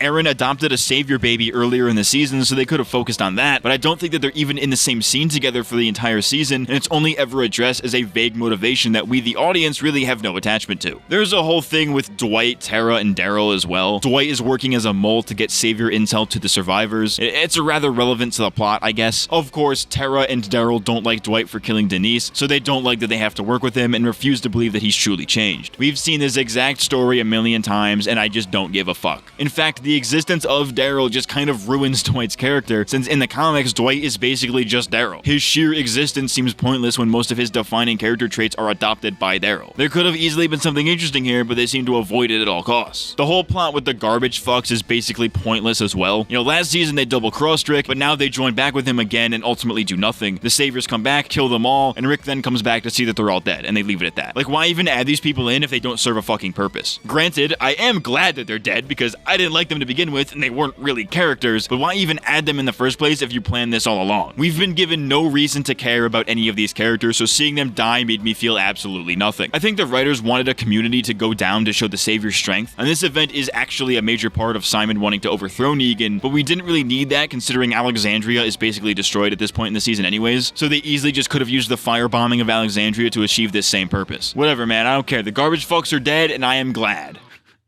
Don't get sad, get gay. However, I think the absolute worst story decision that they made during the season was their decision to, spoiler alert, skip to this timestamp because this is a pretty fucking big one, kill off Carl Grimes. Carl Grimes. And I like how I gave a spoiler alert and told you to skip to this timestamp if you don't want to be spoiled for this thing that's definitely going to be spoiled for you if I talk about the next season, but you get the idea. Suck my dick quiet. This is a baffling decision for so many reasons, but I do want to stress that one of those reasons is not the behind-the-scenes drama surrounding this character's death. There's a lot of misinformation about it out there, which as a result leads to a lot of rumors and pointing the finger at people, and I don't want to do that here. You know, I don't want to talk about these baseless fucking conspiracy theories about it, because at the end of the day, it's stupid. It doesn't matter. What I do want to talk about, though, is this death from a thematic and story perspective, because I have some massively heated opinions on it. I genuinely think that this ruined not only the season, but the rest of the show, and I do not use the word ruined very lightly. The show is still good,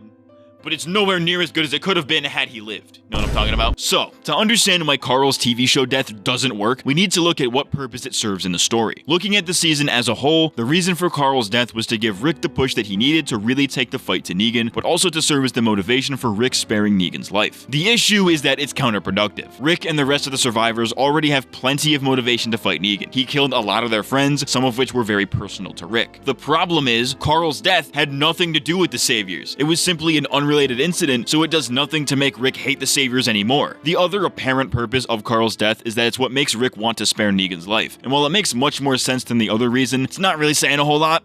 I try not to compare things to the comics this way too much because the show is its own entity at this point, but I feel that it's necessary here. In the comics, the reason Rick lets Negan live is essentially to rub in his face how wrong he was, but also to prove that people can be better than that if they ever wanted to get back to a civilized society, that they have to leave war and savagery behind them. The scene in which this happens has Rick calling calmly explaining to Negan what he's doing wrong as a leader and how society should be run. And the funny thing is, Negan actually starts to listen. He stops to contemplate what Rick is telling him, and in the meantime, Rick slits his throat, but still allows him to live. The scene's almost comedic, right? The show, unfortunately, could never have done it this way because of how they not only made Negan way more irredeemable in the show than he was in the comics, despite the writer's best efforts, but Rick also just had this more hopeful vibe to him in the comic that wasn't really there in the show, at least not in this season. Rick is much more vengeful in the show here because he's lost much more to Negan, so therefore they wrote themselves into a corner where it wouldn't seem realistic for Rick to spare his life of his own volition. It seemed like the only way to make this happen is to kill off a major character and have that be their dying wish, and unfortunately it seemed like Carl would have been the only one to fit the bill. The thing is though, Carl didn't have to die for Rick to learn this. They just as easily could have written it so that Carl simply tells Rick what's in his letter about making peace, which would have gotten the same job done. Something that's central to the core of the show is Rick's relationship with Carl, how Rick will do anything for his son. So if Carl told him, hey dad, you're being kind of a fucking lunatic right now, maybe tone it down a little, Rick would probably listen, especially by this point where Carl has more than proven himself. The whole point of Rick sparing Negan, and really the whole show, is Rick making a better world for his son, and while Judith can fill that same role, she doesn't really have to. Like I've said before in this video, I'm not against changing things from the comics, I'm just explaining how I think the show did a worse version of what the comics did. Another thing that pisses me off about Carl's death is that the way he went out is massively underwhelming. Carl was killed by a standard walker bite, which 1, was never actually shown to the audience even though we saw the events that led to it, and 2, makes absolutely no sense considering how experienced of a fighter Carl is by that point in the show. I would be significantly more okay with his death if he died, like, you know, defending Alexandria or something. You know, he takes shrapnel from a grenade or has some other kind of life-threatening injury caused by the Savior's attack. A standard walker bite that he shouldn't have gotten in the first place and was never even shown to us is fucking stupid. I think one of the absolute worst things you can do in storytelling is flash back to an event that we've already seen and then show us something that was not even there or even hinted at in that original scene. That's exactly what they do here, and it's stupid. And yet another thing that pisses me off here is that when the episode was airing, they marketed the entire mid-season premiere around the fact that it was Carl's last episode. This would only be the first time that they would do something like this, where they'd announce a character's departure from the show before it happens, thereby spoiling it and removing any suspense from the episode. You know, you go into the episode knowing he's gonna die, so why even fucking bother? But I think that the biggest reason Carl's death didn't sit well with anybody was that it completely misses the point of The Walking Dead. Robert Kirkman wrote the comics as not only Rick's story, but Carl's as well. Rick is the hero of the comics, and Carl is just the one that lives to tell the tale. I just kind of indirectly spoiled the comic for you, but whatever, fuck you. The story is not from Carl's perspective necessarily, but it is his story of growing up in the apocalypse. He's a much more important character in the comic due to his youth, and the show didn't really treat him as such for a few seasons. In fairness, Carl in the show is much older than his comic counterpart, due in large part to Chandler Riggs aging as the show went on, and it was starting to become pretty noticeable near his death. This isn't a bad thing, of course, but it's hard to have a story about growing up in the apocalypse when he's already grown up. But even then, there still isn't really a problem, because not only was there going to be a time skip after the war anyways, but they easily could have just taken this older version of Carl's character in a new direction and do new things with him that the comics just couldn't do. They've done it with plenty of other characters, so why not do it with Carl? But above all else, I think the absolute worst thing about Carl's death is that they reference a lot of Carl's pivotal moments throughout the show. You know, moments that set him up to be much greater, and they step and shit all over it. When Lori dies back in season 3, she tells Carl that he is going to beat this world, which, while obviously not literal, is clear foreshadowing. It's been set up since like mid-season 2 that Carl is supposed to be the next generation, the one who makes it to the end. This is completely ruined with his death, made even more egregious by the fact that they literally reference this scene and then basically just say, fuck it. In fact, earlier in the season, Michonne tells Carl, "This is your show," which has a clear double meaning. In the context of the story, it's that Carl is literally in charge of Alexandria, because, you know, this line was also in the comics, it's kind of literal in that sense. But thematically, this is Michonne telling Carl that this is his story. It's a bit meta, but it has a clear meaning. And fuck, dude, the first episode of this season is the 100th episode of The Walking Dead, and one of the ways they celebrate that is by doing a shot-for-shot remake of the cold open of the very first episode, but with Carl instead of Rick. You're trying to tell me that there was no meaning to this at all? And they do this a few more times with other scenes as well, showing that they were well aware of everything that the show had set up for Carl thus far and just straight up fucking ignored it. I know I've spent an excessively long time explaining this compared to almost anything else in this video, but this was something that I genuinely could not stand about this show, and is a large part of why season 8 is the worst season. It's not the fact that they killed off an important character, it's how and why they did it that is just bafflingly fucking bad. Horrendous. Gay, even.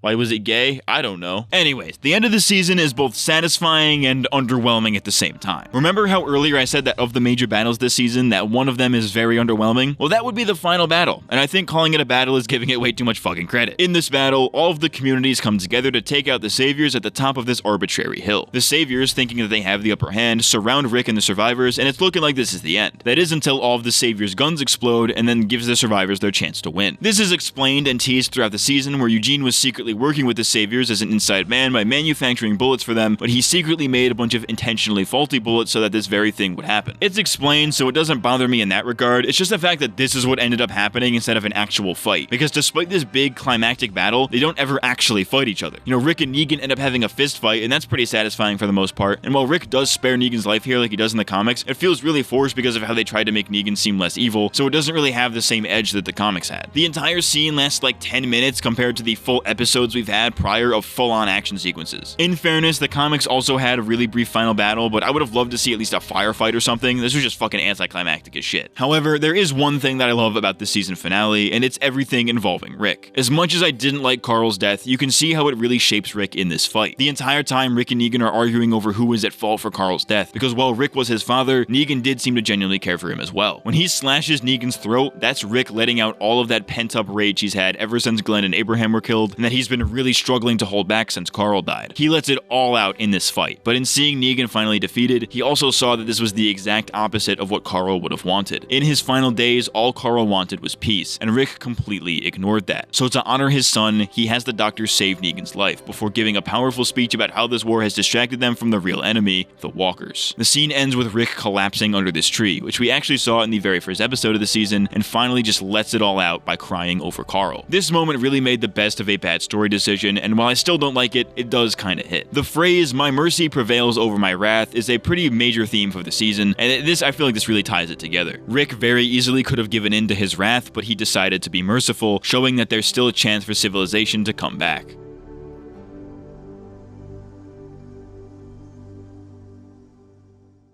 Overall, this season was pretty mediocre, but Carl's death alone elevates it to a completely new level of what the fuck. It's simply just a bad season for Walking Dead standards, and while I liked it a lot more on my rewatch than I did when it first aired, much like Season 7, I didn't think it was as bad as fans made it out to be. It was still a slog to sit through though, especially in the second half. The action is good, so if you're one of those people who only watches the show to see zombies die or people fight each other, then you'll probably like it in that regard. And some of the characters and themes aren't terrible, but they aren't really enough to save it. Actually, scratch that, Negan might be. He's always entertaining. That guy has never had a bad scene in his life. I've described this season as underwhelming a lot in this section, and if I had to pick one word, that would probably be it. Like I've said multiple times, this is the worst season of The Walking Dead, but fortunately, that means that there is nowhere to go but up from here, and up they most certainly went. No one can suck me, I'm all the way up! Come together for it. All of us. It's that much more true. It's ours, all right. Bound forever. To quote the bard, for he today that sheds his blood with me shall be my brother. If we start tomorrow, right now, with everything we've beaten, everything we've endured, everything we've risen above, everything we've become, if we start tomorrow right now, no matter what comes next, we've won. We've already won!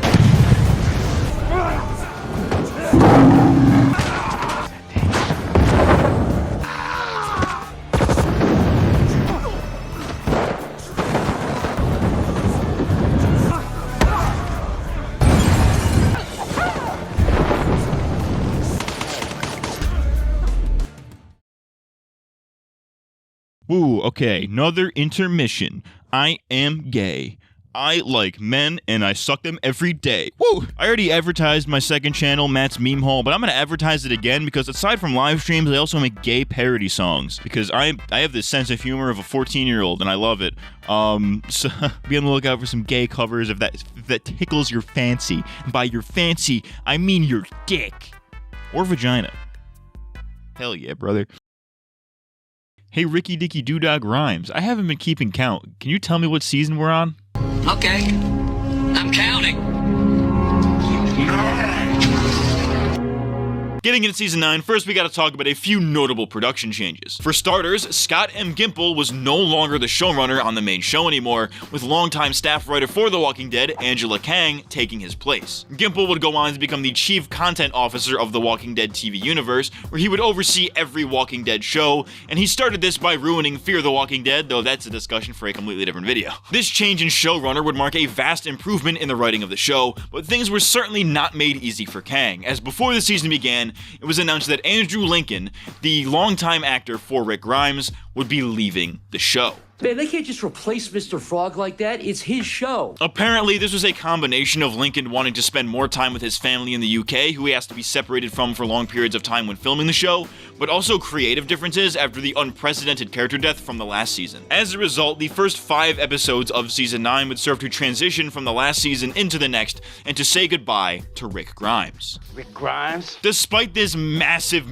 drawback, I think that we still get a season that reinvents The Walking Dead in many ways, for better or for worse. Why they gotta do Ricky Dicky Doodog Grimes like that, though? And when I say reinvented, I definitely mean it. The very first episode of this season makes it very clear that things are going to be very different. The season opens a year and a half after the war with the Saviors, and in that amount of time, the world has changed quite a bit. The Walking Dead was conceived from the beginning as kind of this zombie western in its storytelling, but this season takes that idea to a much more literal degree, as now the whole world is very old-timey. You know, they ride around on horses and carriages, bows and arrows are commonly used, all kinds of shit, right? It is now literally a zombie western with some medieval elements thrown in. It definitely makes the season stand out from the rest of the series, that's for damn sure. The first 5 episodes of this season involve the fallout of the war with the Saviors, where many former Saviors are having trouble integrating into the other communities, so as a result, more animosity forms between them. This becomes an even bigger problem when Rick decides to build a bridge so that the communities can access each other easier, which the Saviors are not too happy about, as not only are they making up a large portion of the labor force, but they are also not trusted enough to have guns. Many people in the other communities are not yet comfortable living alongside the people that they still view as evil monsters, and after a certain point, it becomes clear that they might not ever be able to coexist after all that's happened. So Rick, and primarily Carol, need to deal with that. What I find interesting about this, and something that I think they should have gone more into, was how Rick almost started to become Negan. Negan's methods of disarming the communities that serve him and taking all of their shit wasn't done for no reason. He needed the supplies from the other communities because Sanctuary was never able to sustain itself, and he took the guns from those communities so that they couldn't fight back. Rick is kind of doing the same thing here. He's disarmed the Saviors completely and is still giving much of the other community supplies to the Sanctuary. It's exactly what Negan used to do, granted with a few caveats. In the comics, this is treated as a much bigger thing, but in the show they try to set it up without ever really paying it off, which is fucking weird because they knew Rick would be leaving, so why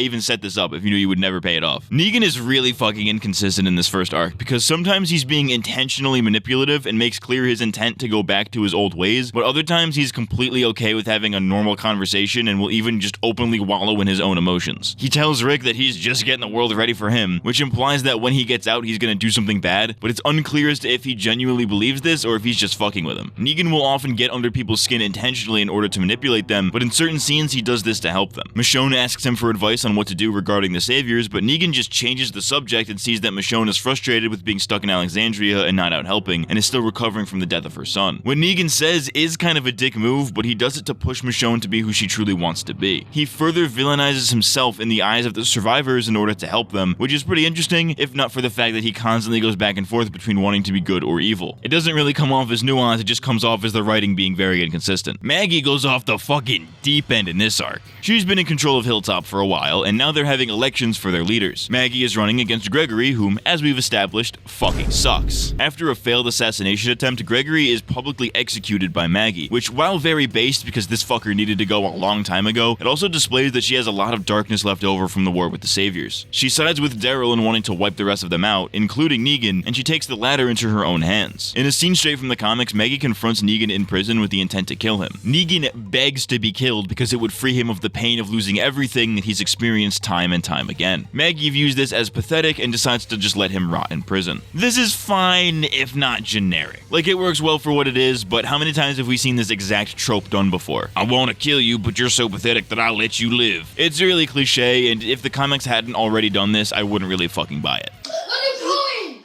Why would you kill him like that? So far, Season 9 has a lot going on. But wait!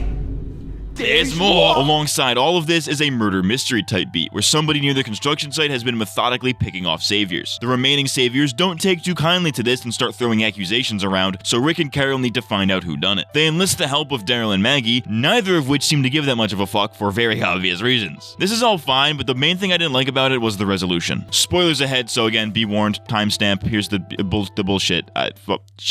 Tit. It turns out that Oceanside were the ones killing saviors as revenge for what they did to them before, but it's never really touched on again, and Oceanside just kind of fades into the background after this. Maggie and Daryl are really the only people to know, and because of that, nothing is ever really done about it. They never really face any consequences, and the plotline seems to have been completely dropped. Again, this just reiterates my point that I find it incredibly bizarre how these first few episodes set up all of this interesting stuff, only to drop it all completely when they knew exactly how many episodes they were gonna have to do all that shit. Like, why set any of this up if you knew that you didn't have the time to pay it off? Like, what the fuck? Moving on. Dude, fuck Jadis, she sucks. I didn't like her back during the Savior War, and I don't like her now that she's reformed. The first arc really tries to humanize Jadis, now going by the name Anne, and I'm just not fucking buying it. She starts a relationship with Gabriel, and it's like, okay, sure. Then it's revealed that she was actually just trying to capture him and take him away on this helicopter, something that she tried to do with Negan last season that I didn't mention because it was fucking pointless and boring. We later find out that this group is the CRM, and it serves as setup for Rick's departure as well as a future spin-off. It's boring, and I don't fucking care. They ship Jadis off to this spin-off, but I don't think the character was ever really good or popular enough to really warrant this as a big reveal, but that's a discussion for another video. But above all else, the reason that I don't like Jadis or any of her CRM antics is that it completely ruins the A symbolism that the show was known for. As we all know by this point, ever since season 4, the letter A has represented characters being trapped physically or emotionally, usually a combination of both. This is completely ruined when Jadis and this CRM guy start talking about A's and B's, both of which now have very literal meanings referring to specific types of people, and they no longer use the A symbolism in the same context as before. Now in both the show and the fandom, anybody who talks about A must be talking about expanded universe CRM shit, and the show itself has dropped its earlier meaning. It sucking fucks, it fucking sucks, it fucking blows, it's a piece of shit. And I don't like it. However, one of the more interesting character dynamics is the tension between Daryl and Rick in this arc. There have been times where they've disagreed before, and Daryl has almost always respected Rick's decision, but with the Savior conflict, Daryl isn't having any of it. Rick is trying super hard to make things work between the communities in honor of Carl, but Daryl just does not give a shit. He wants Negan dead, and he wants the Saviors dead, in a clear carryover from the last season. Daryl is a character who has always struggled with change, especially change that splits apart the people he considers family. He yearns again for the days of the early seasons where it was this tight-knit group, very simple stuff, but he's thrust into this new situation with trade and laws and shit that he just wasn't really built for. But despite all that, he still tries to make it work, because he respects Rick enough to at least allow him that. I think to really put into perspective how strong Rick and Daryl's friendship is, there's a particular scene that we should look at. When Rick is helping Daryl out of this pit, he calls him brother. Brother, take my hand. This is not only a callback to the end of season 4 where Rick says this, "You're my brother," but also back to seasons 1 and 2 where Rick would call Shane his brother. Do not do this, brother! Come on! They truly are brothers in arms, a relationship founded on mutual respect. Though the two understand where each other is coming from on this issue, Rick still kind of expects Daryl to just agree with him because of Carl and Judith, even though Daryl clearly harbors the more popular opinion. It's kind of interesting how the writers play with the one-sidedness that Rick displays here, but again, it was also just kind of dropped and the Savior problem was resolved externally, so again, what the fuck?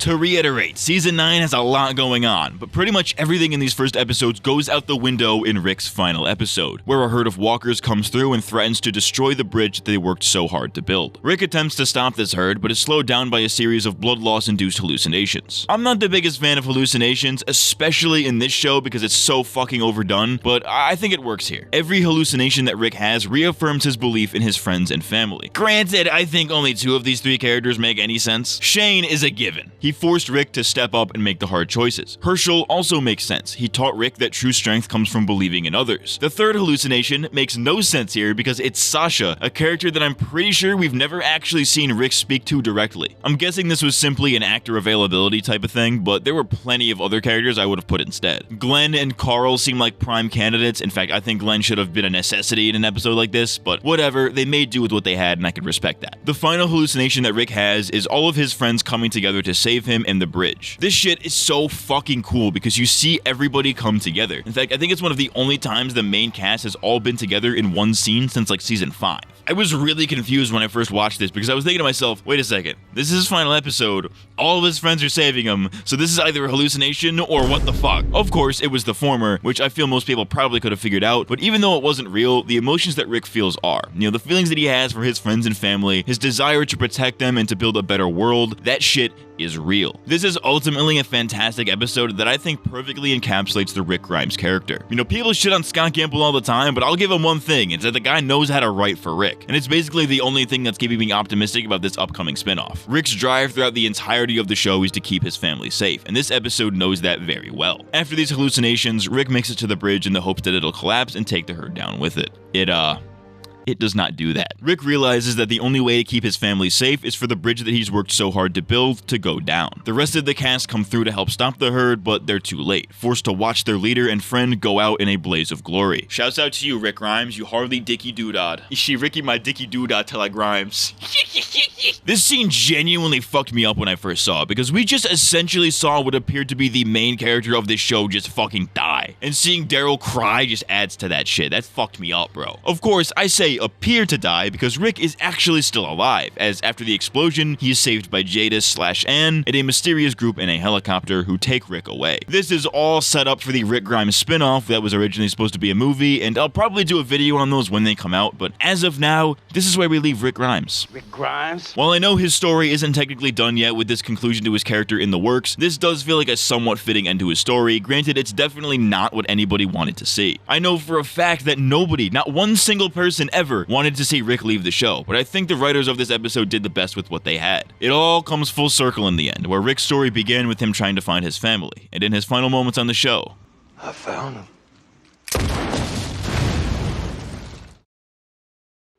6 years pass after the apparent death of Rick, and we are first greeted by an older Judith Grimes, armed with Colt Python and samurai sword, saving a new group of people from a herd of walkers. This new group, consisting of comic book characters Magna, Yumiko, Luke, Kelly, and Connie, are taken back to Alexandria, but unfortunately they aren't allowed to stay. In the years since Rick's presumed death, Michonne has taken a more isolationist view of the communities, contrary to her previous beliefs about creating a charter between them, and essentially kicks Magna's group out. They are, however, brought to the hilltop, where Jesus is now in charge with Maggie away at another unseen community. However, trouble would soon be brewing. While out on a mission, Eugene and Rosita encounter what appear to be walkers speaking to each other, and when sent to investigate, Daryl, Jesus, and a few others come to the rescue. Eugene believes that the walkers are evolving, which would explain the abnormal herd patterns they've been observing lately. Through a series of events and an unfortunate death, they discover that the walkers are not evolving, but rather they're a bunch of crazy people running around dressed as walkers. Enter the Whisperers, who are, in my opinion, one of the most interesting ideas for a zombie-related villain. This season really manages to make walkers threatening again. Walkers have been essentially these glorified roadblocks for a few seasons now, but the addition of Whisperers makes them threatening again, because now whenever there are walkers about, there's this added level of tension. Is this a regular walker, or is this a person with a functioning brain who will catch me by surprise? This also applies to herds as well, because in the first episodes of the season, it's established that the survivors are more than capable of tracking and redirecting herds. You know, they've got it down to a science, but the Whisperers are able to weaponize these herds and make them move in unnatural and thereby unpredictable ways. Combine this with the fact that there are Whisperers hidden within these herds, and you've got a pretty formidable opponent. The conflict itself begins when a Whisperer kills one of our survivors, who, spoilers, happens to be Jesus.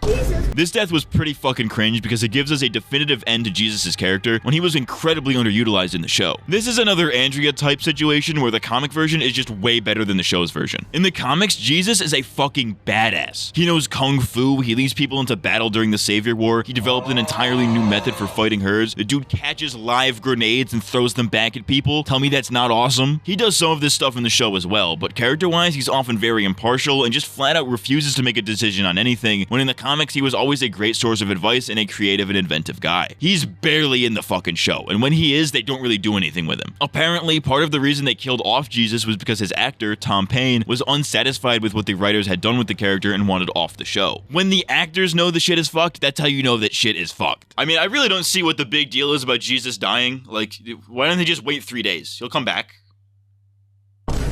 In revenge for Jesus' death, the survivors end up taking a Whisperer hostage in order to get answers about who they are and what they want. This hostage is a teenage girl named Lydia, who just so happens to be the daughter of Alpha, the leader of the Whisperers. Alpha tries to strike a deal with the communities to get her daughter back. Would you negotiate a deal with King Crab to bring your daughter back? King Crab. Or would you let him behead your daughter in front of his people to show dominance? But that deal is eventually broken, which leads to conflict, both internal and external. The season as a whole ends up being very similar to Season 7 in this regard, where it's a lot of build-up for big fights without much actual fighting. It's more of a slow burn that mostly focuses on character interactions, which is surprisingly a breath of fresh air considering this season has actual good dialogue compared to the last two. I think that the level of atrociousness that fans attribute to Season 7 and 8's dialogue is often overblown by the fandom, because it's bad, but it's not that bad. Season 9, on the other hand, drastically improves the dialogue, and it's like night and day comparing the two. Prime example, Daryl. In the last two seasons, he barely said anything, and when he did, it was usually grunts and mumbling. But here, motherfucker uses his actual words, bro. Motherfucker has ascended past caveman status. Oh, my name's Daryl. My name's Daryl and I got a dog. I'm Daryl and I got a dog. Me and my dog, I fucking sit in my bathroom with my shirt off with my dog. I come home and I take off my shirt and I lay down with my dog with my shirt off with my dog. Speaking of which, after Rick's departure, Daryl serves as the new main character of the show. They attempt to take a more ensemble approach with Carol and Michonne also serving as leads, but Daryl more or less replaces Rick. Case in point, he gets a lot of Rick's comic book scenes. When this season was first coming out, I was incredibly skeptical of if Daryl would work as a main lead. Norman Reedus can obviously handle it. He's a great actor and all that, but with the way that Daryl's character has always been, it didn't seem like they could elevate him to such a level without making some drastic changes. And they do make a lot of changes, but it still feels like Daryl. When he's reintroduced in episode 6 of the season, we see that he's been living out of the woods away from everybody, still searching for Rick. He's been so focused on finding Rick, whether it be his body, his walker, or some sign that he's still there, that he's abandoned the people that Rick stood for. Coming back into the fray, he realizes that protecting the communities and being there for his family is the best way he can honor Rick. And his progression to becoming a leader figure feels natural as a result. He'll often consider what Rick would do in a given situation, and he puts his own Daryl spin on it. Rick's legacy is his children, but also his friends that he's inspired to carry on his will, and I can't think of anybody better than Daryl to do that. Also, Daryl has a fucking epic Reddit doggo now. What did dog do?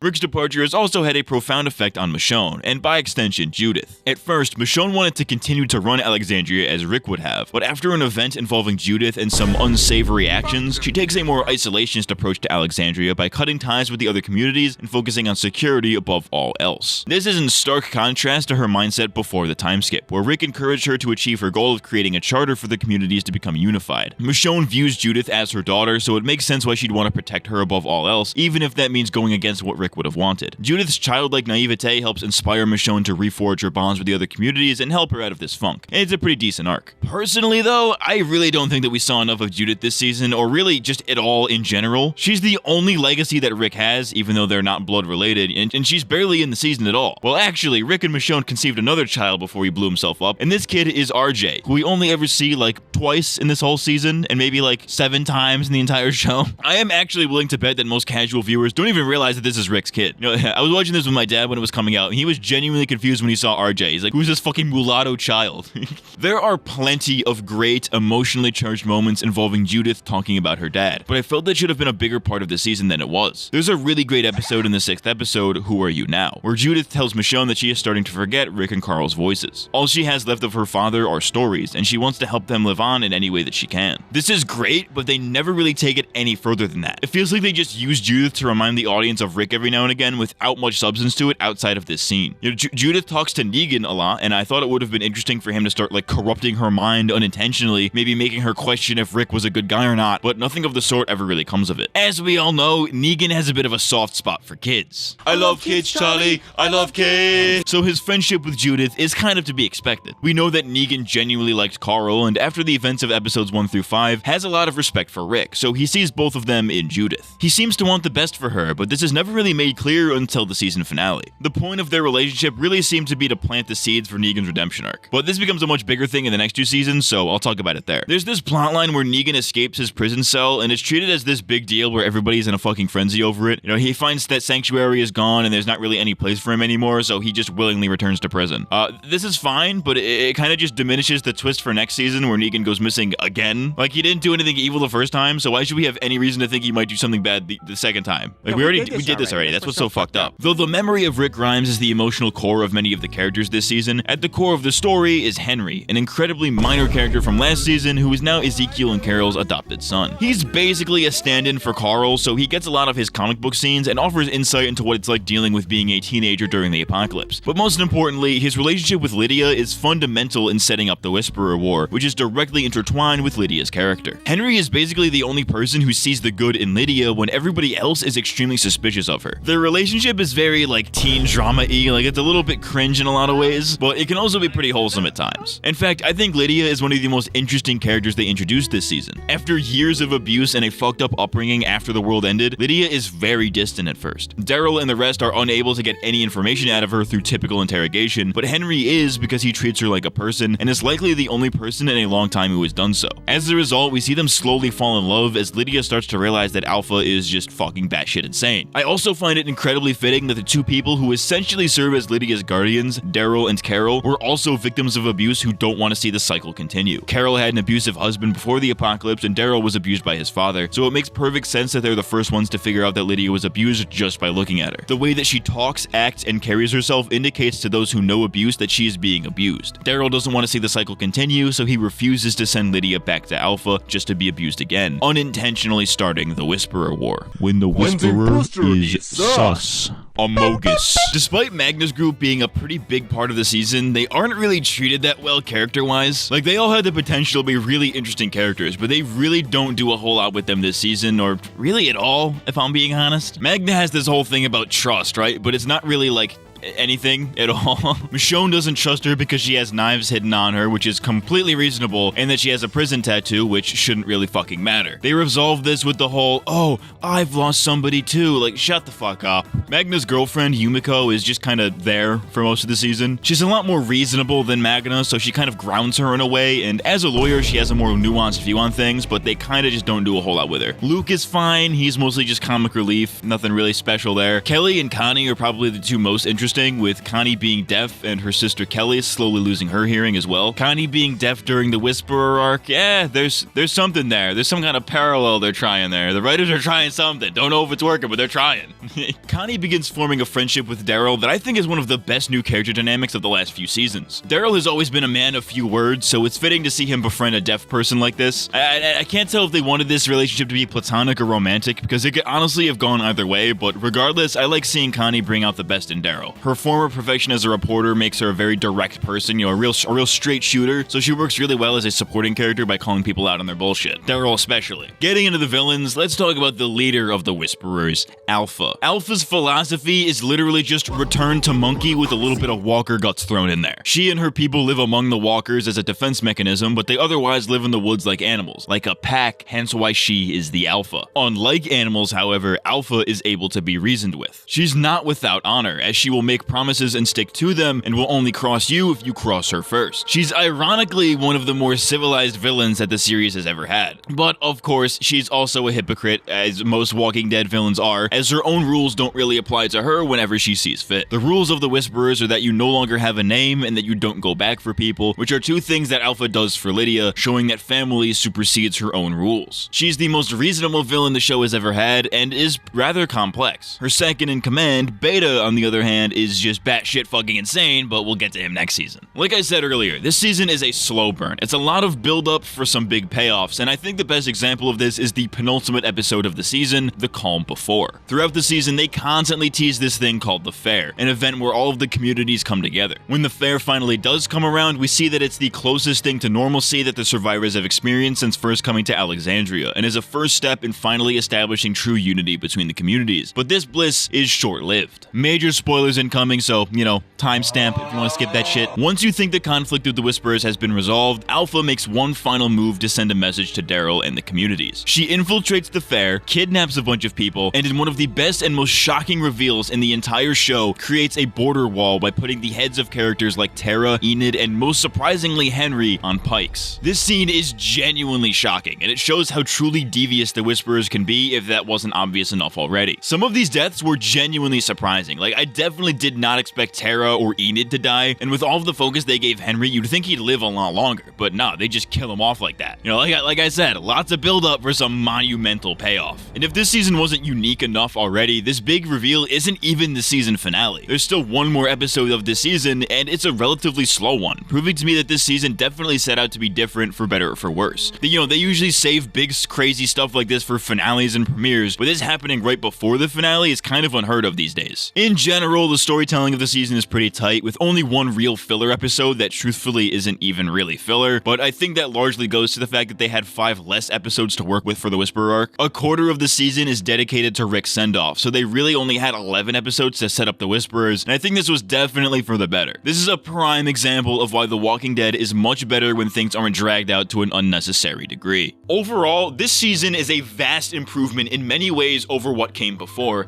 and it definitely does reinvent The Walking Dead in many ways, but ever since Rick's departure, it just doesn't feel the same. I get that being different was the intention, but clearly it was not meant to be in this way. But either way, it lacks some kind of magic, and not just because of Rick. Like, yeah, of course, Rick's departure was a pretty heavy blow to the series, but he's not even the only major character that we lose. Maggie is also quietly absent after the 5th episode, and though she does return later, it felt like something was missing. And something was missing. 2 somethings, actually. 2 somebodies, if you will. The writers were obviously very clearly aware of this, so they try to keep Rick's presence alive in various ways, such as Daryl getting a lot of his scenes and even getting some of his lines, and Aaron being redesigned to look a lot like comic book Rick. While I thought that the show was able to carry itself without these 2 characters, you can't deny that there's just a completely different vibe without their presence. If you showed me season 9 back when season 1 was airing, I'd be confused as if it was even the same show. But like I said, they did the best with what they had, and I think this more or less defines this season as well as the next 2. But much like season 7 was set up for season 8, season 9 is only half of a much more complicated story that is expanded upon in season 10. So I'm gonna have to leave it there as we talk about the next one. Season 10, more like Gay for Men. It feels like it's ending. Good thing she ain't got my ears, man. I need to find my family. I found them. I haven't given up. And I never will. The walkers are evolving. Well, that's bullshit. They're dead. They're not evolving. I don't think you can protect my daughter. But I hope I'm wrong. And in the end, their time was cut short. And ours keeps going. So we have to keep going. For all of us.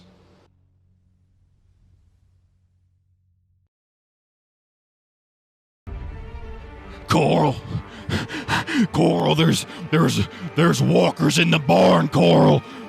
They're black. They're black.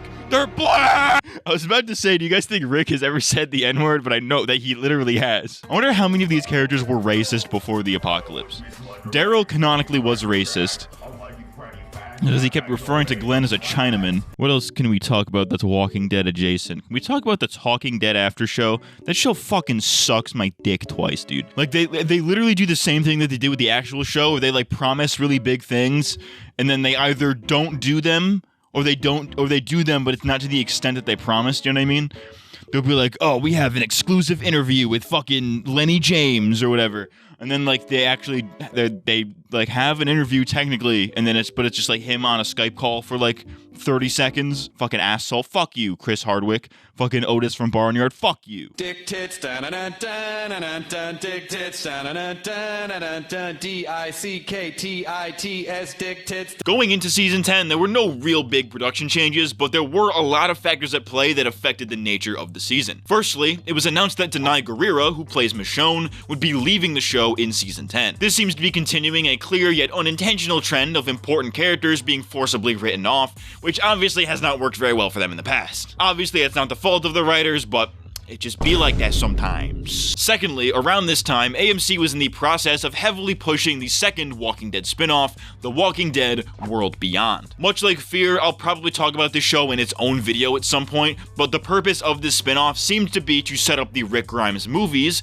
which Season 10 also did to a much lesser degree. Aside from some crossover characters on Fear the Walking Dead, this was their first real attempt to try to tie this universe together and prepare for a big crossover event that I don't think ever happened or probably will happen. It doesn't really affect the season that much, but it is worth mentioning. Lastly, and I think probably most importantly, COVID-19. Whoa, we just dated the video. Whoa. Historically, The Walking Dead has always filmed the first half of their seasons in the summer and the second half as the first half is airing. This was also the plan here, but unfortunately COVID-19 meant that they couldn't begin filming for season 11 quite yet. So to fill this gap, 6 additional episodes were filmed as part of season 10 that I like to call the bonus episodes. I mean, it doesn't really make a whole lot of sense to me that you couldn't film the next season, but you could film 6 random filler episodes, but you know, sure, okay, yeah, whatever. And this part won't affect you if you binge watch the show now, but back when the season first aired, there was a very long gap between episode 15 and the season finale. About 6 months, in fact. Apparently, COVID prevented the editing team from finishing the episode, so we had to wait a little while for it. This will be somewhat important when I talk about the finale, so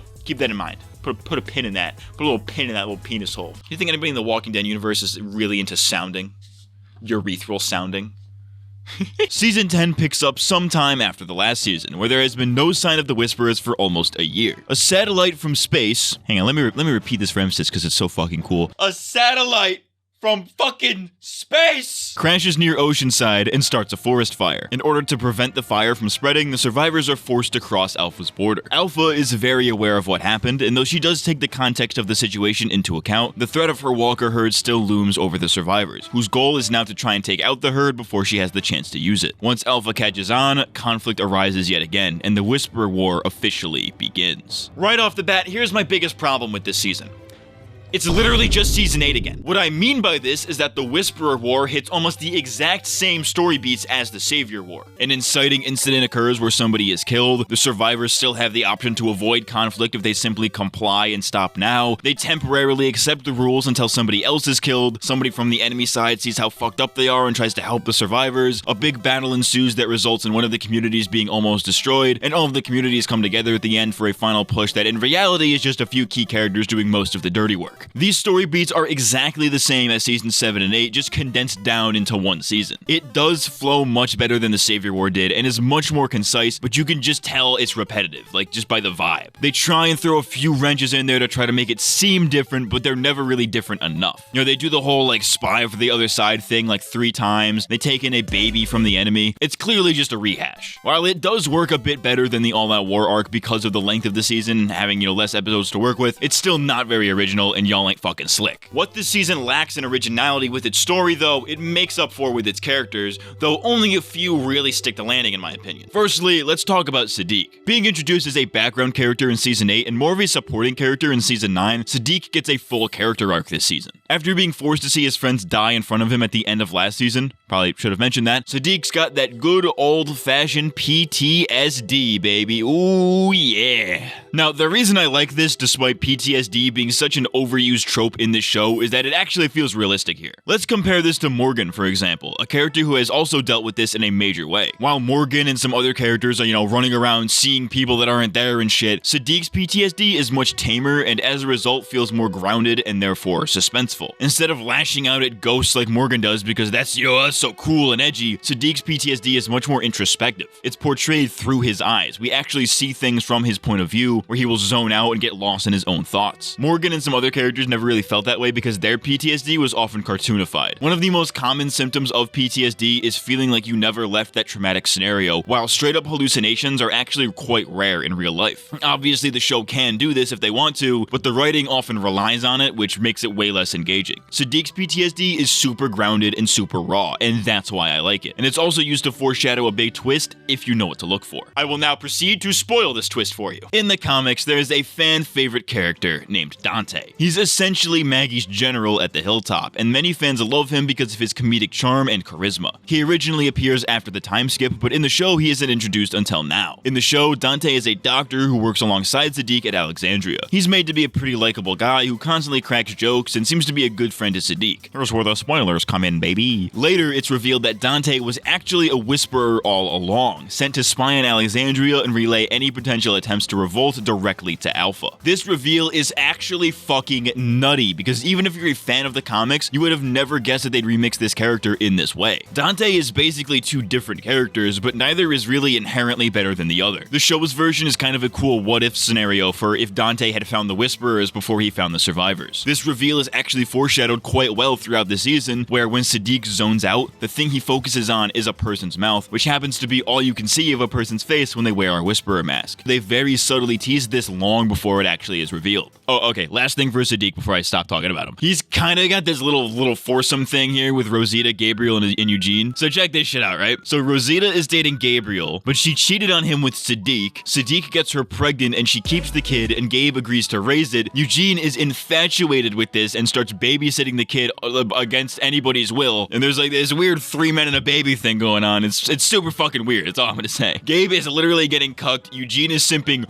hard. Like, bro, you guys can't all raise this fucking kid. Like, Eugene is actually a rather prevalent character this season, since he was more or less sidelined during season 9. It's made very clear from the start that Eugene kind of has a thing from Rosita, but it was never really commented on majorly until now. After Rosita has her baby, Eugene takes it upon himself to do all that he can to take care of it in an obvious attempt to get with her. Motherfucker is charting the kid's shitting patterns. My guy is down horrendous. Rosita catches on to what Eugene is trying, and she blows up at him and tells him that they are never going to be together. And he takes it pretty hard, and he dedicates himself to using the satellite parts to boost Hilltop's radio signal as a distraction. In doing so, he comes in contact with a new character, Stephanie, who, as we'll later learn in season 11, is from the Commonwealth. Eugene starts to fall for her a little bit, which helps him to move on with his life, setting up his arc for the next season. At first, though, he's a bit apprehensive about actually going out and meeting her, since it's a very long journey, and he doesn't want to leave everybody in the middle of a war, and he doesn't even know if the Commonwealth is safe or even real. It takes him a while to get the courage to come clean about it, something that is constantly challenged on his journey there. It's a pretty brief arc that isn't focused on very heavily, but I thought it was quite enjoyable. Getting into the villains, let's talk about Beta. Do not let this dude's name fool you, because he is the exact opposite of a Beta. After some events in his backstory that I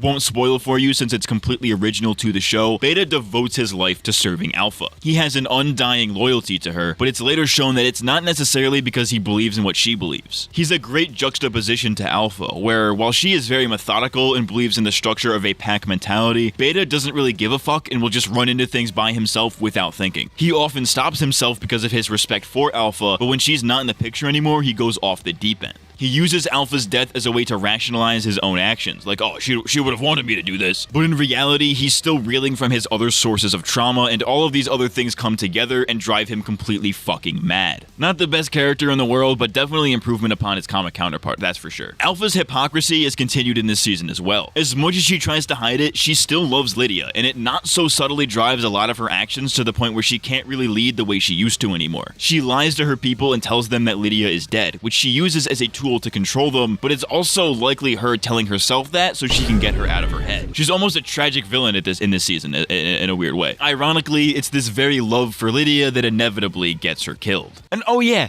did I mention Negan comes in, bangs her, and cuts her fucking head off? Thank fucking God it was in that order. This twist was fucking insane in the comics, and it was adapted super well into the show, almost shot for shot. In fact, I think Negan joining the Whisperers is an immaculate idea that is handled perfectly in both versions. It's honestly just a genius pairing. You take this very methodical, stealthy group and add in the one guy who just can't shut his fucking mouth. It's fucking great, dude. At first you're thinking, oh shit, Negan's escaped. He's looking for the bad guys. What's he gonna do? He starts getting acquainted and initiated into the group. There's some really funny dialogue. He gets his mask and you're like, man, what the fuck? There's so much suspense, but also a level of like, ooh, I kind of want this. This is kind of cool. And then to cap it all off, bam! Negan kills Alpha with the intention of bringing her head back to the survivors. In the comics, he does this of his own volition, but in the show, he's sent by Carol, and I think either way, it plays really well into setting up Negan's redemption arc. Which leads me into one of my biggest issues that I have with this idea of Negan's redemption.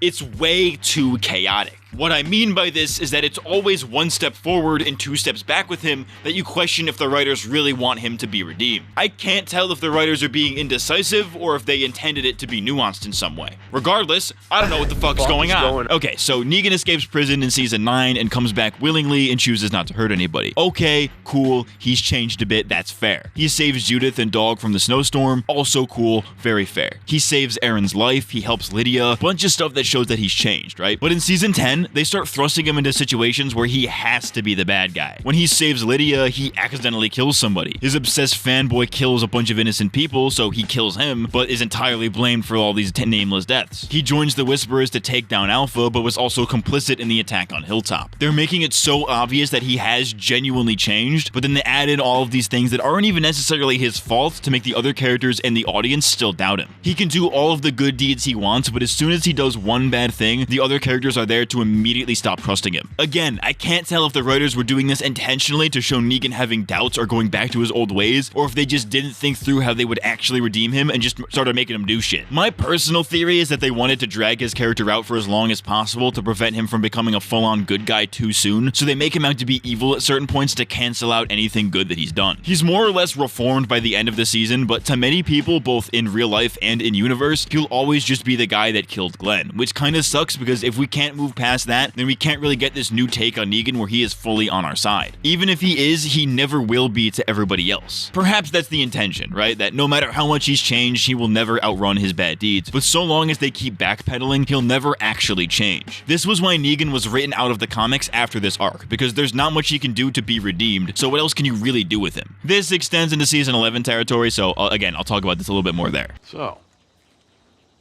that's awesome. I mentioned a bit earlier that Negan saves Lydia, and this happens in probably one of the best episodes of the season, episode 4, Silence the Whisperers. In this episode, Lydia is being bullied and harassed by some Alexandrians who understandably hate the Whisperers and blame her for the deaths of their friends, even though she had nothing to do with it. They continually harass her, and Negan begins giving her advice on how to deal with them. These bullies eventually get violent, assaulting Lydia in the dead of night. Negan sees this and thwarts the attackers, accidentally killing one of them in the process. I felt genuinely bad for Lydia here, and I am genuinely surprised that I did because of how cliche the whole bullying plotline is. Dude, like, this scene is so fucking raw, dude. She's like begging for her life and can think of nothing but how much she loved Henry. It's brutal, and you can really feel that anguish. This event forms a bond between Negan and Lydia where he almost becomes a father figure to her. It's weirdly wholesome, and I kind of like it, and it's kind of a shame that they dropped this after this point. Now, if you want to talk about redemption, this is something that I think Lydia kind of needed. It's not that she's a bad person by any means, but in the eyes of most of the masses, she is an enemy and is not welcome there. I would have loved to see her overcome this issue on her own instead of just having Daryl, Negan, and Carol vouch for her. There never seems to be a definitive point where people accept Lydia. She just kind of becomes accepted and they don't really ever address why. You know, the bullying whole like self-esteem arc that she has just kind of fades into the background. She's already a pretty big part of the season, but I would have liked to see her character be focused on more than she was. Lydia and Carol also start bonding a bit this season, and while this makes sense because of Henry, and I'm not really opposed to it, it's all bogged down by Carol's revenge plotline. You know, you could understand why she'd be out for revenge, right? The problem is that it's very inconsistent. She constantly shifts back and forth from wanting to run away and start fresh somewhere else, something that she's attempted to do twice before already, and staying to get revenge on the Whisperers. Throw in a hint of guilt and bad decisions, and you've officially turned Carol from a character that I genuinely enjoyed into an incredibly stale one-note character that I just could not stand anymore. One of the bonus episodes has Daryl telling Carol off for all that she's done, and I was fully Team Daryl on that one because of this season. Carol is given a lot of focus in this season, but at this point she's kind of hard to sympathize with. She is rightfully sad and angry about what Alpha did to Henry. She is completely in the right to want revenge for that, and it would be understandable if she made some bad decisions based on that. The problem is that many of her mistakes this season are so fucking unforgivable that it's really hard to root for her. Case in point,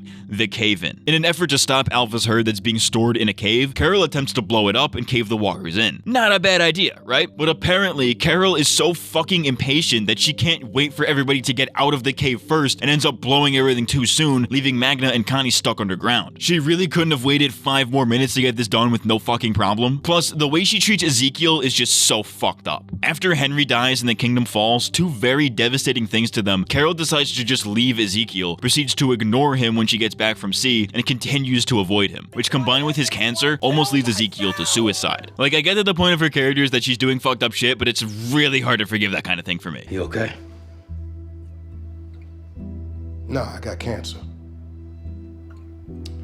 That's okay, you know what I'm saying? The purpose of her arc throughout the entire series is that she tends to push people away, which typically always happens after the death of a child, but how many times do we need to learn this lesson? One thing that I do like about Carol this season though is her relationship with Negan and how the two mirror each other in a way. Carol is the one that sends Negan off to kill Alpha, and it kind of makes a lot of sense why. She wasn't there during the lineup and didn't see what Negan did firsthand, and throughout the war, I don't think the two have ever met each other. It makes sense that she would be okay with using Negan because she doesn't quite see him for what he really is. These two somewhat parallel each other with their respective redemptions. Both wish to atone for their past mistakes, but the more good Negan does, the less Daryl and the others accept him, while Carol does bad thing after bad thing, yet Daryl still accepts her, even if it is begrudgingly. Negan constantly tries to help, and Carol's actions ultimately end up hurting others for her selfish desires, and the only reason Daryl views them differently is because of their past. If Daryl hadn't been friends with Carol for so long, he wouldn't be taking her bullshit. I might be looking too deep into it, but it's just an interesting thought. You should probably shoot me. Don't threaten me with a good time. Last season, we lost Rick and Maggie to these open-ended departures, and this season the same is true for Michonne. She gets an entire episode dedicated to writing her off and seeming to set her up for a return in the Rick spinoff, but I personally think this was vastly mishandled. She doesn't get any real goodbyes with anybody other than Judith and RJ, and her absence is only mentioned once after the fact. It also doesn't seem very likely to me, given everything we know about the character, especially throughout seasons 9 and 10, that Michonne would simply just up and leave her kids and her people in the middle of a war just to find Rick. It doesn't really make a whole lot of sense that seeing a drawing of herself and Judith scratched into an iPhone suddenly means that Rick is still alive. If it was Rick that drew this, when the fuck did he learn Japanese? Is Rick a secret weeaboo? Rick would totally watch Cowboy Bebop. He'd be down with that. He'd be doing jutsus in the corner. Like, this just doesn't make much sense, and the spin-off series has a lot to answer to. Anyways, I don't think that this is something Michonne would do because she is so dedicated to her family that I don't think she would ever leave them over a hunch like this. At least Rick's departure has his relationships with the other characters brought up in meaningful ways, but with Michonne, it's just Rick, shown by this very fan-servicey what-if sequence that they jury-rigged together with old pre-existing footage. It feels a bit lazy in comparison to Rick's departure, which clearly had the heart of the character in mind. Plus, the episode is titled What We Become, which is named after the 10th volume of the comics, which ironically had nothing to do with Michonne. Like, why would you title it this? I don't even think Michonne is even in that volume at all. Whatever. Michonne was cool. Now she's gone. This episode kind of sucked, and the show was worse off for it. Oh, and she meets King Batch at the end. I'm not kidding. This is not a joke. Hey, yo, King Batch, can I get some walkers? Only a spoonful. The reason King Batch is limping is he tried to do that backflip, though, and he messed up. You know how earlier I said that the Whisperer War is basically the same thing as the Savior War? Well, that includes the lackluster final battles. The final fight against the Whisperers is so anticlimactic, and I really did not like it. I originally watched this episode when it aired like 6 months after the rest of the season, and I hated it then, but even on a rewatch with no gaps, it still didn't really grab me. In the comics, there is this huge fucking battle in Alpha's herd where almost all of the survivors are there taking out Whisperers. The show does this on a much smaller and less fun scale. We do have a group of survivors going into the herd, but they only end up fighting like maybe 3 Whisperers before getting out of the herd and drawing it away. It really didn't feel like a war. You know, I thought the battle at Hilltop was much better. In fact, I love the battle at Hilltop. It's absolutely insane. But this final battle, it just didn't do it for me. The final boss fight, if you will, between Daryl and Beta is just as anticlimactic as Rick versus Negan. It's over in like a minute, and though there are some cool shots there, it doesn't really make up for anything. Much like how the Savior War came down to a few key players, so did the Whisperer War. I was really hoping that this war and thereby this season would end with a bang, but it ironically went out with a whisper. But the finale isn't all there is to Season 10. Like I mentioned earlier, Season 10 has 6 additional episodes to fill time due to COVID. These are a collection of bottle episodes that serve to bridge the gap between Seasons 10 and 11. These episodes are not very story-heavy and don't really give you any of the answers you probably wanted from the finale, but they were never really supposed to be that, you know? They're essentially filler episodes that mostly focus on 1 or 2 characters each. A lot of people seem to be very disappointed by these episodes despite them being almost exactly what they promised. Like yeah, they're not important or in some cases good, but they never really promised that. They just promised that there would be new episodes. Marvel fans be like, it's okay guys, it's okay that this movie was bad, because not all of them should hit. Not all of them can hit. No, all of them should hit. Shut the fuck up, kill yourself, and get...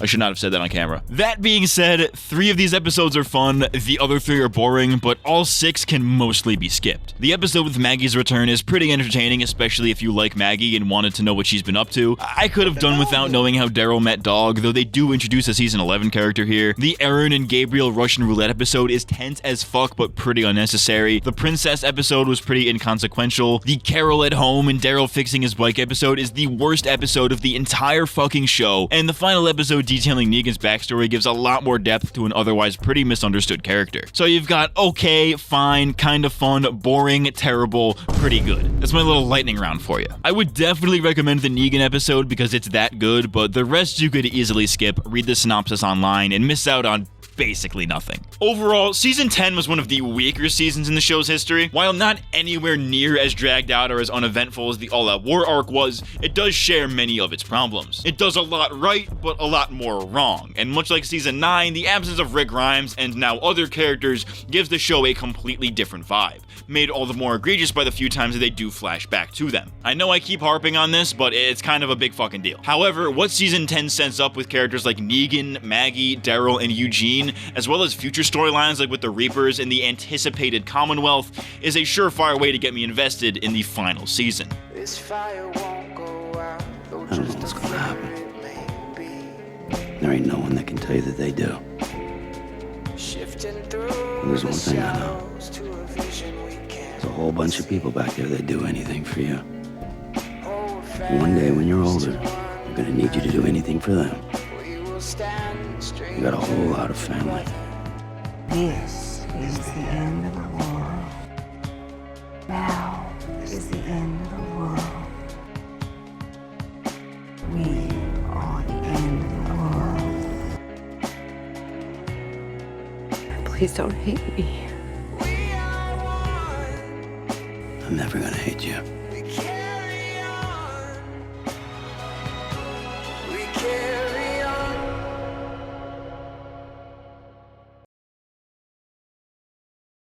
I'm the dog. I'm biting the fart bubbles in the bath. We smoking symbiotes. We smoking that Whoopi Goldberg South Egyptian Fur Burger Deluxe Mega Million Scratcher Skunk Bubba Kush. We smoking Dung Beetle. I'm on 12 Vicodin smoking on Scooby-Doo dick. The way the average person views this show is so fucking interesting to me because there's like the normal, it's literally horseshoe theory, you know what I mean? Where there's these people on this far end of the spectrum that like aren't fans, don't watch it, and don't care. That are like, oh, that show's still on? I didn't know that. And then there's like the other end of the horseshoe where it's like the people who have watched every single episode and literally only do it to make fun of the fact that people still watch the show.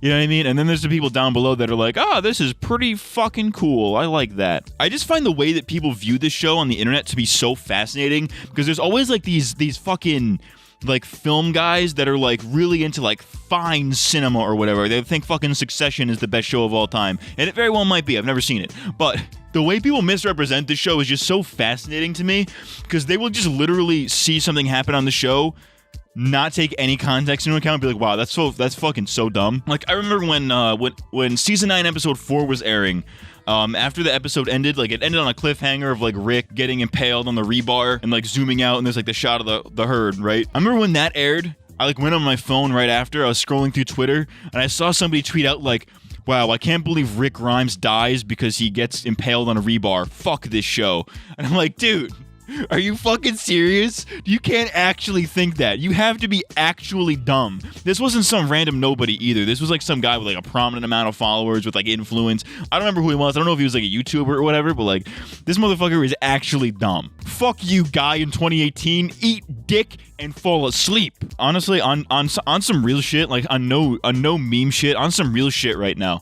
I genuinely think that this video, if it does well in the algorithm or whatever, it becomes like, you know, like if it starts spreading around, I genuinely think that this video will change the public perception of The Walking Dead. I'm not kidding. Because think about how many Walking Dead videos there are on the internet, right? There's like a million of them. There's like a bunch of like, you know, these generic, you know, movie reviewer guys, right? That are like, oh, The Walking Dead is terrible. The Walking Dead is mid. How The Walking Dead died. How The Walking Dead died again. I really don't fucking like that video. You know, all of these videos about how bad The Walking Dead is, how mid it is, how Walking Dead fell from grace, the fall of The Walking Dead, you know, all of these fucking videos. But I think that this video, with the way that I've portrayed things throughout it, I think it's very nuanced and I think it's very positive, all things considered. Like, I do obviously criticize it. I get into the negatives and all, but like, I genuinely think that this video will change the way The Walking Dead is perceived. Because like the whole sentiment on the internet is that the show is bad and is boring, but the amount of like content creators I've seen in recent years that are like talking about it and like, you know, actually watching it beyond like when they were told that it stopped being good, it's genuinely like it inspires hope in me that like the show will actually start to get a more positive view. You know what I mean? Like when Wendigoon dropped his Walking Dead iceberg video, and I didn't think it was very good, if I'm being completely honest, but like that video has a couple million views, and obviously that nobody's gonna watch that if they're not interested in it. You know what I mean? Fucking, I remember Chad from Cold Ones. He like was talking about King Ezekiel on an episode or something like that. Jerry is the squire that carries around a big battle axe.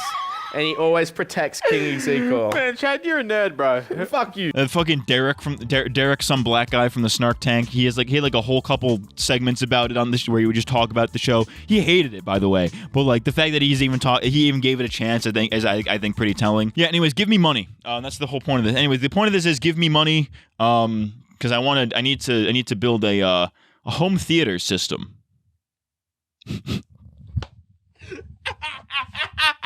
That's so fucking not funny. That's so nothing. That is so bad. Why would you record that?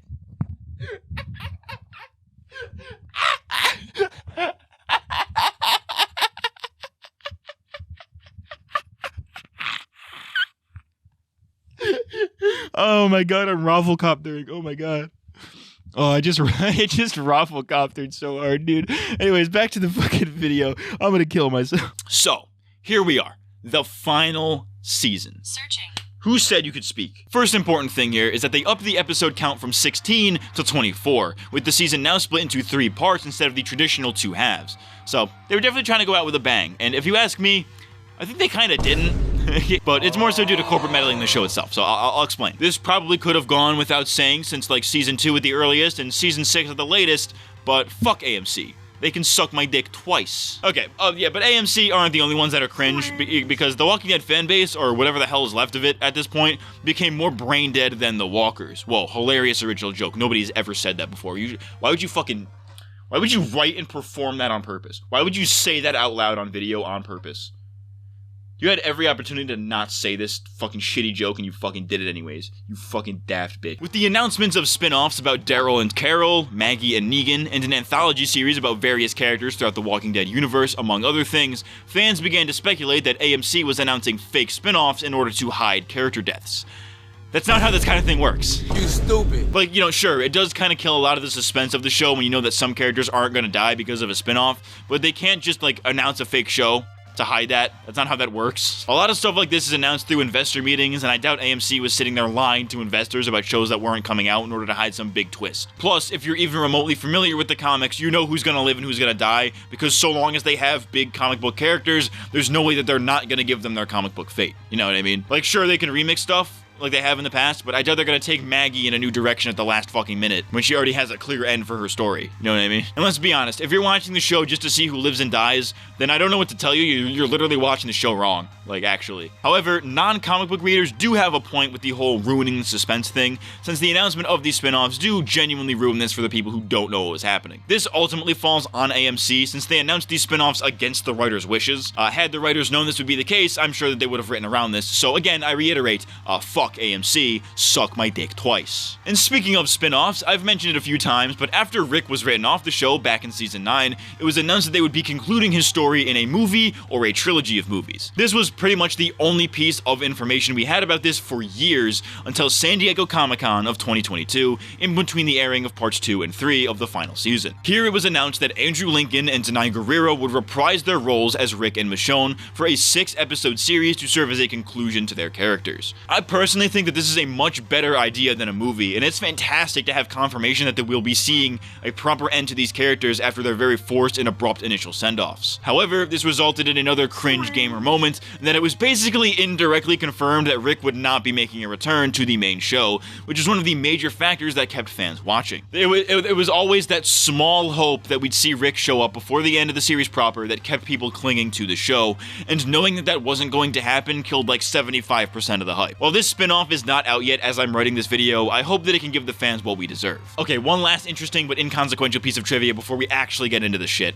Season 11, as well as the bonus episodes from Season 10, were all filmed digitally, whereas the rest of the show from the beginning was all shot on film. Personally, I don't like the digital look, specifically because the colors are all washed out and it vastly affects the feel of the season. You know, love or hate the film grain, but it gave the show a very distinct feel, it made it feel more cinematic, and some would even say that it fits the gritty apocalyptic setting. Apparently they changed this for the sake of streamlining the process of the production because it became tedious to film on 16mm, but like, come on. You guys are on the final season? You couldn't just like deal with it for like another year? The fuck? Whatever, that's my loser nerd rant about shit that nobody cares about, so let's get into it, for real this time.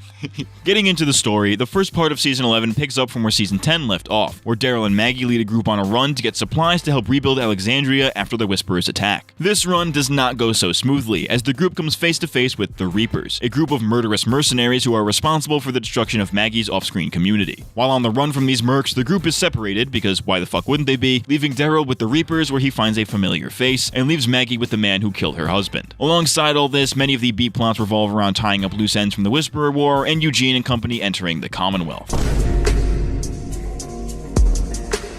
This brings me to one of my first major criticisms of the season, or at least part 1. The Commonwealth is treated like a side plot, despite it being the main plot in the comics. With 24 episodes, they do kinda have to drag it out a bit. I get that, and the show is obviously no stranger to doing so, but if you're gonna do that, at least make the fucking main plot interesting. The Reapers are so incredibly generic, right? They're like a mix between the Governor's Men and the Claimers, except not interesting at all. They essentially do the Claimer storyline again, with Daryl joining them temporarily, but I personally thought that this ruined their appeal. What I found cool about the Reapers from their brief Season 10 appearance, what Maggie says about them, and what was shown in the trailers is that they weren't deep. They were just a bunch of violent psychopaths who killed people indiscriminately to steal their supplies, and that was genuinely scary as a concept. That was all that they needed to be, but then they try to flesh them out and they lose all of that shit completely. It's a rare instance of nuance somehow making characters worse. They try to make you care about the Reapers by putting Daryl and his love interest Leo from the bonus episodes into the group, but it just doesn't work because at no point do they ever seem like reasonable people. It's just villainy and douchebaggery, and you just want to see them all die. At least with the Saviors, there were regular non-combatants among them, and not everybody was evil, but that just doesn't work here. The leader of the Reapers, Pope, isn't a very good villain, because while they try to give the Reapers nuance involving family and stuff, they make Pope as one-sided as humanly possible. Dude he is super cheesy, but not in like the campy, sarcastic, fun way that Negan was, so he's just not very enjoyable. That and his hat is fucking stupid. Like what the fuck is that? It's like a beanie that doesn't fit him, but it's also a snapback somehow. Bro, just absolutely no drip. Fucking abysmal drip. Maggie and Negan are the main dynamic that they try to push in this first part, and it carries through for most of the season, and it's so fucking repetitive. Like, every conversation between these two has this line in it at some point or another, right? If you hate me so much, why haven't you just killed me? I ask myself that same question every day. Like, how many times are we gonna keep hammering this in? He killed her husband, she doesn't like that he gets to live. It's pretty fucking simple. But I think what bothers me about this is that Maggie's main arc in Season 9 is that she tries to kill Negan out of revenge, but she lets him live after seeing how pathetic he is. She's already come to terms with the fact that he's alive and that his life is more of a punishment than killing him could ever give. So what's the fucking anger here? Like, I get that he's basically earned his freedom by fighting in the Whisperer War, but it's not like everybody is suddenly just cool with him now. Like, there's still a lot of resentment there from everybody, so it's not like Maggie is in the minority on this. Negan is still entertaining at the very least, and he was one of the only things keeping the season afloat for me. The Negan and Maggie dynamic, though, is not that interesting here, and it ran its course like 2 seasons ago. And we're giving these two a spin-off? Cannot imagine that's gonna go too well. This relationship is played with in a much more interesting way in part 2, so I'll have more to say when we get there. As for part 1, though, there's just nothing to it. Like, it's just repetitive bullshit at this point. Maggie! Maggie! Open the door, please. I want to talk to you. The other thing keeping the season afloat, or at least the first part, was the Commonwealth storyline. Like I mentioned earlier, this is treated as the B-plot of part 1, even though it's way more interesting than the actual A-plot. This is largely due to the strength of the source material, and even though many of this arc's key players from the comic aren't in the show anymore, they still remixed it in an interesting enough way that it doesn't really matter. In fact, I think the Commonwealth was greatly improved from the comic, where it was actually one of the weaker and more rushed arcs in my opinion. Unfortunately, the show does not treat the Commonwealth arc very well tell at first. Despite its importance, there are some episodes where we never cut back to the Commonwealth and are instead stuck with the disappointing A plot with the Reapers or the unnecessary C plot in Alexandria. They do remedy this by part 2, so at least we get what we deserve at some point. I think a lot of what I don't like about the Commonwealth in part 1 is that it's basically just a really dragged out introduction. Eugene's group, consisting of him, Yumiko, Ezekiel, and Princess, arrive there at the end of season 10, and all they do in part 1 of season 11 is just like be interrogated. Repeatedly. They spend most of the season premiere just being interviewed over and over again, and once they do get in, nothing of real substance goes on. It's just them being acclimated to the Commonwealth, but it doesn't really work since they give the place another proper introduction later in part 2. That being said, there are two somewhat important things that happen here. Somewhat. Emphasis on somewhat. Firstly, Yumiko finds out that her brother, Tommy, who she assumed was dead, is actually still alive and has been living in the Commonwealth. This is a different remixed version of Michonne's story in the comics, where she finds her long-lost daughter. And fun little Easter egg, the bakery that Tommy works at is called Elodie's, which is named after Michonne's daughter from the comics, which is a nice touch there. I like it. This Tommy character ends up being not so important. You know, the most he does is play a role in Ezekiel's arc in part 2, and it gives Yumiko some much needed depth, so that's a win in my book. I'm taking what I could fucking get here, man, alright? Moving on, let's talk about Princess. I didn't care much for Princess in her brief season 10 appearances, but she actually turns out to be a really great character. She balances the group out by being the fun comedic relief when she needs to be, but also serves as emotional support for the rest of the group, almost like a voice of reason. She's been alone for so long that she's forgotten how to have friends or interact with people properly, so she takes the new friends that she does find and goes all in with them. You really get the impression that she is there for everybody, and while sure, she is more of a supporting character, I think she's fucking great. She's one of the highlights of season 11 in my opinion. I mean, there's the ADHD, the anxiety, the PTSD, the depression, the crushing loneliness, and the active imagination that helps me cope with all of that. Overall, it felt like this first part of the season was a continuation of the lackluster bonus episodes from the last season. The comic book material that they do adapt is its strongest stuff, and aside from a few important character introductions like Lance Hornsby and Sebastian, the rest of it feels like an anime filler arc. You know, it's inconsequential, and it became obvious that the writers were trying to stretch the season out so the end could presumably line up with some other expanded universe material, probably the Rick movies that ended up becoming a series that we wouldn't see for another year anyways. I think the worst part about part 1 is that the uninteresting Reapers arc isn't even finished by the end of it, and they carry it out to the first episode of part 2. Luckily though, after that episode, the series becomes completely dedicated to Commonwealth stuff, and it greatly improves. This does beg the question though, why dedicate the first third of your grand final season with what basically amounts to a filler arc, aside from the obvious money argument? Well, the answer is that this wasn't actually meant to be the final season. Apparently, AMC decided midway through production of the season that it was just going to be the last one, and this forced the writing team to quickly shift gears and finish up the Reapers thing so they could dedicate the rest of the season to the Commonwealth and giving the fans a satisfying conclusion. While the sloppiness of the season is pretty obvious, and I think they do manage to find their footing by the end, I think this gives us a pretty clear answer for why certain parts feel rushed or unfinished. Again, I reiterate, fuck AMC, suck my dick twice. AMC, more like gay MC.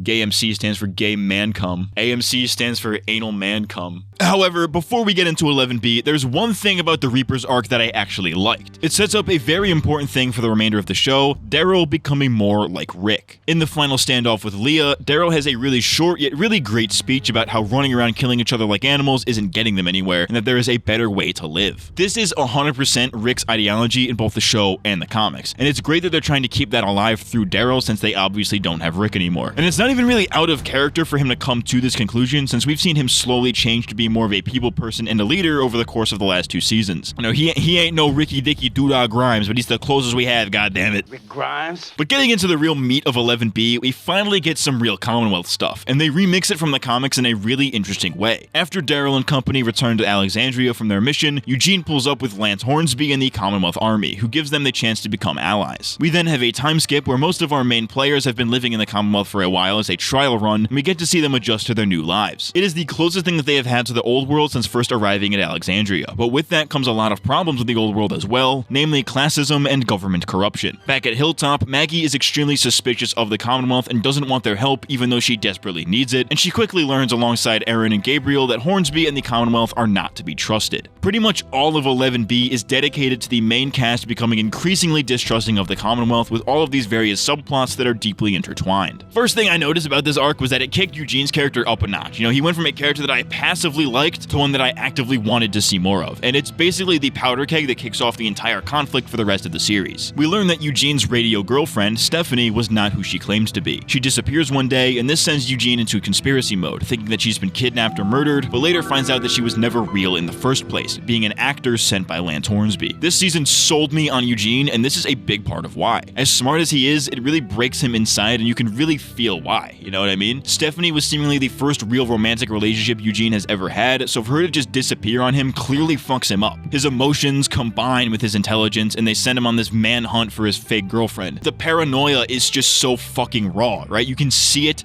and you can feel it. You can feel Eugene's robotic nature break apart, and he gets real. He feels way more human than he ever did before. He later finds that Stephanie technically was real, she just wasn't who he thought she was as he meets Max. This is the plotline that opens up the whole conspiracy that the rest of the season tackles. After witnessing a former Commonwealth soldier have a politically motivated meltdown at a party hosted by the governor, Magna, Yumiko, and much of the rest of the cast become quite suspicious of what's going on. Other separate events, including Eugene's fake girlfriend, Daryl and Rosita discovering Sebastian's greed and callous disregard for human life, and Aaron, Gabriel, and Maggie discovering that the Commonwealth had intention to wipe out an entire community, all begin to occur simultaneously and seem somewhat isolated, but are later revealed to be deeply intertwined with each other. The conspiracy plotline is genuinely really great, and it utilizes all of our characters and their strengths really well. Eugene uses his big brain to figure some shit out, and he kicks this whole thing off. Rosita and Carol both have insider information from the military and the higher-ups respectively, and Connie's skills as a reporter help them to blow the lid wide open. People both inside and outside the Commonwealth's walls essentially learn the same things and come to the conclusion that shit is fucked. And it's really satisfying to see everything finally come together, with the mid-season finale revealing that an expose article about Governor Milton has gone public. This plotline extends into some character stuff, of course, as we meet Mercer, the head of the Commonwealth's military. While you would think this would make him the person most dedicated to the Commonwealth, he actually has a change of heart pretty soon after his introduction. When we first meet him, he's incredibly dedicated to his job. Dude never seems to take a day off, but after he sees some of the evils that Governor Milton is trying to sweep under the rug, he starts to see that maybe the Commonwealth isn't all that great. So he begins to help the survivors as an inside man. I actually really like the way this was handled, because it's not just that he sees this bad shit firsthand, it's that his sister, Max, helps him to see why all of the shit is fucked. You know what I mean? Like, he sees and does fuck shit and just brushes it off as, part of the job, right? But through Max is able to realize, oh shit, this is probably indicative of a larger, deeper issue, and this is probably not okay, leading him toward the path of resistance. He ends up becoming one of the greatest allies to the survivors and never loses an ounce of his classic badassery. Time to fuck shit up. He's a conflicted character, but his heart is always in the right place, which is what makes him one of the stronger characters introduced in this post-Rick era. King Ezekiel is a big fucking tumor. I'm a tumor, I'm a tumor.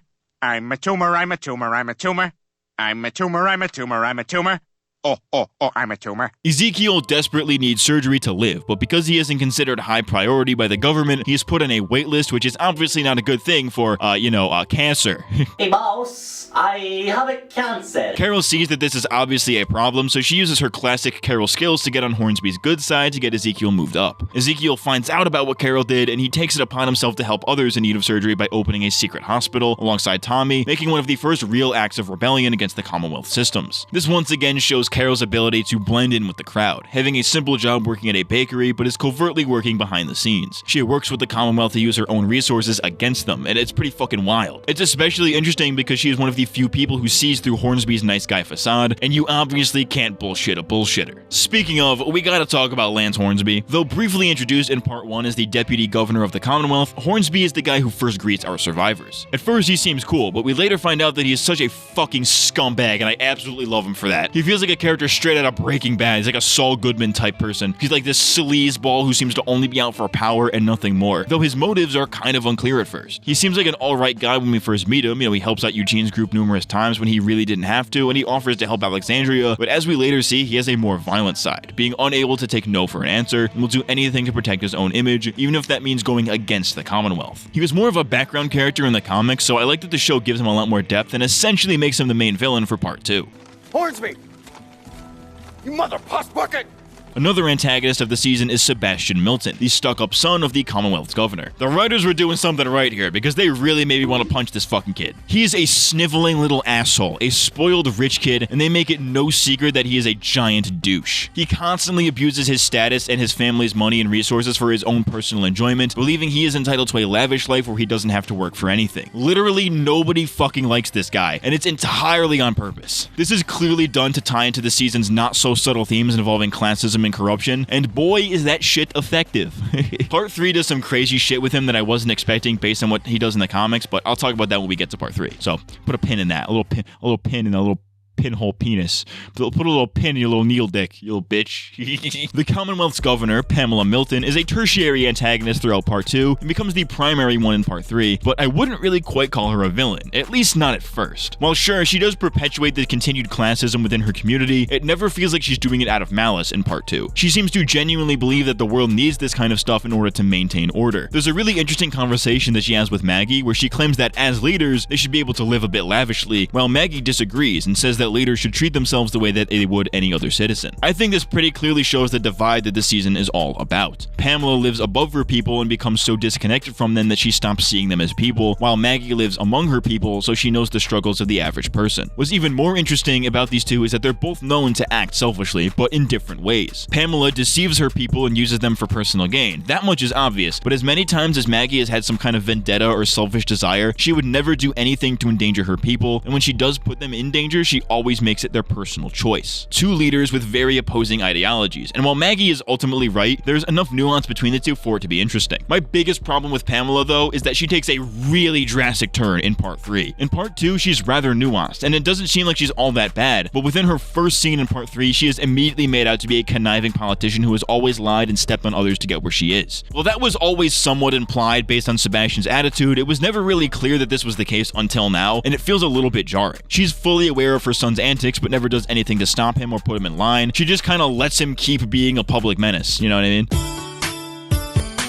It makes it incredibly hard to see the nuance that comes with her character when they remove it completely whenever the plot calls for it. This nuance is shown pretty well during the final few episodes, but the show never really lingers on it. My real biggest problem with Pamela is that she gets so little screen time to flesh her out, even though she's like the final main villain. You know what I mean? How do you expect me to see your whole nuanced villain thing when you barely show that character on screen, period? I think the show's handling of Pamela is indicative of its much larger issues that it's had for the past few seasons. It loves to backtrack on its characters whenever it's convenient. You know, sometimes Pamela is really interesting, but then the show says fuck that and it shifts the focus away from the interesting shit and ups the villainy to 11 whenever the story needs it. It's really annoying, and it can probably be said for a lot of characters, but it was most obvious with Pamela, and it really kept me from vibing with the character. I was flipping bricks for Mansa Musa before y'all even became a Type 1 civilization. The end of episode 9 teases that there's going to be an internal conflict between Daryl and Maggie, like, oh, Daryl's joined the Commonwealth, how did he get this far gone? But it's later revealed to be like, you know, that not that big of a deal. It's another instance of the show baiting us with cliffhangers again, you know, making you think that the season's going to be Daryl versus Maggie, but when we see the full context of the interaction, we see that Daryl is still on their side. For whatever reason, this season, you know, fuck, the entire show really loves to play around with Daryl's loyalty for some reason, even though we know his loyalty is and will always be to those he views as family. It's just really bad bait that does nothing but create artificial tension, but there is actually a bit of nuance here. We all know Daryl, right? You know, he's been described as an outdoor cat, and as we've seen in previous seasons, he has a history of not wanting to live in civilization, preferring to live secluded in the woods. But he does it here, right? You know, he joins up with the Commonwealth and goes against what he truly believes for the greater good. He does it for Judith and RJ to have a better life, and he does it for the people struggling in Alexandria. He forgoes what he thinks is right to do what's best for his people. However, when the Commonwealth threatens his people, he will put his people first, even if that means losing the good thing that they had. This drives his actions for the remainder of the series, and I have absolutely no complaints with that. It's honestly just peak Daryl and just reaffirms this idea of him becoming more like Rick. Part 2 continues the Maggie-hating Negan dynamic, but it does so with a lot more substance than Part 1 did. At the end of Part 1, Negan realizes that Maggie will never be able to accept him, so to avoid having to look over his shoulder all the time, he leaves to be on his own. I actually would have been content if they had left it like this, much like in the comics, but they add onto it in a way that I wasn't really expecting to like. It turns out that the community that the Commonwealth suspects of attacking them is the new home of Negan, where he now has a wife and child on the way. When Maggie finds out that Negan is involved with this community, she immediately becomes apprehensive about helping them. There's a conversation between Maggie and Negan's wife Annie that seems to change Maggie's perspective on the situation. Maggie is confused as to why she'd marry a guy like him knowing what he's done, to which she replies, "We've all done things." While a bit of a generic reason, you know, it's probably the most overused line in this fucking show, it proves to be effective and seems to change Maggie's mind a bit. Everybody has done terrible things in the apocalypse. Anybody can be somebody else's Negan, so it's somewhat silly to hold it against him when she has definitely done far worse to people she didn't even know. The only reason she does hold it against Negan is because now she's the one on the receiving fitting end. It's another of many examples of perspective being very important in The Walking Dead, where one's view of someone's actions depends entirely on how well you know them. Moving on, this is the arc where Negan is finally redeemed in the eyes of the other characters, and holy fuck, it's about time. The writers utilize Glenn and Maggie's son Herschel, the memory of Glenn, and Negan's soft spot for children to their advantage to show how Negan has truly changed and feels real remorse for his actions. In the episode The Rotten Core, Negan comes face to face with Herschel, who seems to know that his mother does not like this guy. He quickly comes to the conclusion that Negan was the man who killed his father and is rightfully angry about it. In response to this, Negan does everything in his power to help Herschel, first by promising him that they can settle the score later, and then by promising Maggie that he'll protect Herschel with his life. Negan knows that he is the reason why Herschel will never know his father, and there's nothing he can really do to make it up to him, so the most he can do is offer the kid a shot at revenge if that's what he wants. By vowing to protect Herschel, he has proven to Maggie that he genuinely does not want to hurt anybody, something that she has doubted ever since she got back to Alexandria. She admits that she is beginning to trust Negan because she's starting to see that he has changed and there's no way she can really rationalize to herself that he hasn't. I think Negan's redemption is way more effective here than it ever has been before, because from season 9 all the way to 11A, they would constantly try to backpedal by making him do bad things for good reasons and have the other characters misinterpret his intentions. In 11B and C, there isn't any of that. Negan doesn't do anything evil or morally ambiguous and only ever seems to have his people's best interest at heart, which makes it super cut and dry that he's changed both to us and to the characters. Negan is now fully devoted to the survivors' cause because now he has a family to care for, just like everybody else, and it is now completely believable. But that is basically all Part 2 has going for it, honestly. Much like how Part 1 was a really dragged out introduction to the Commonwealth,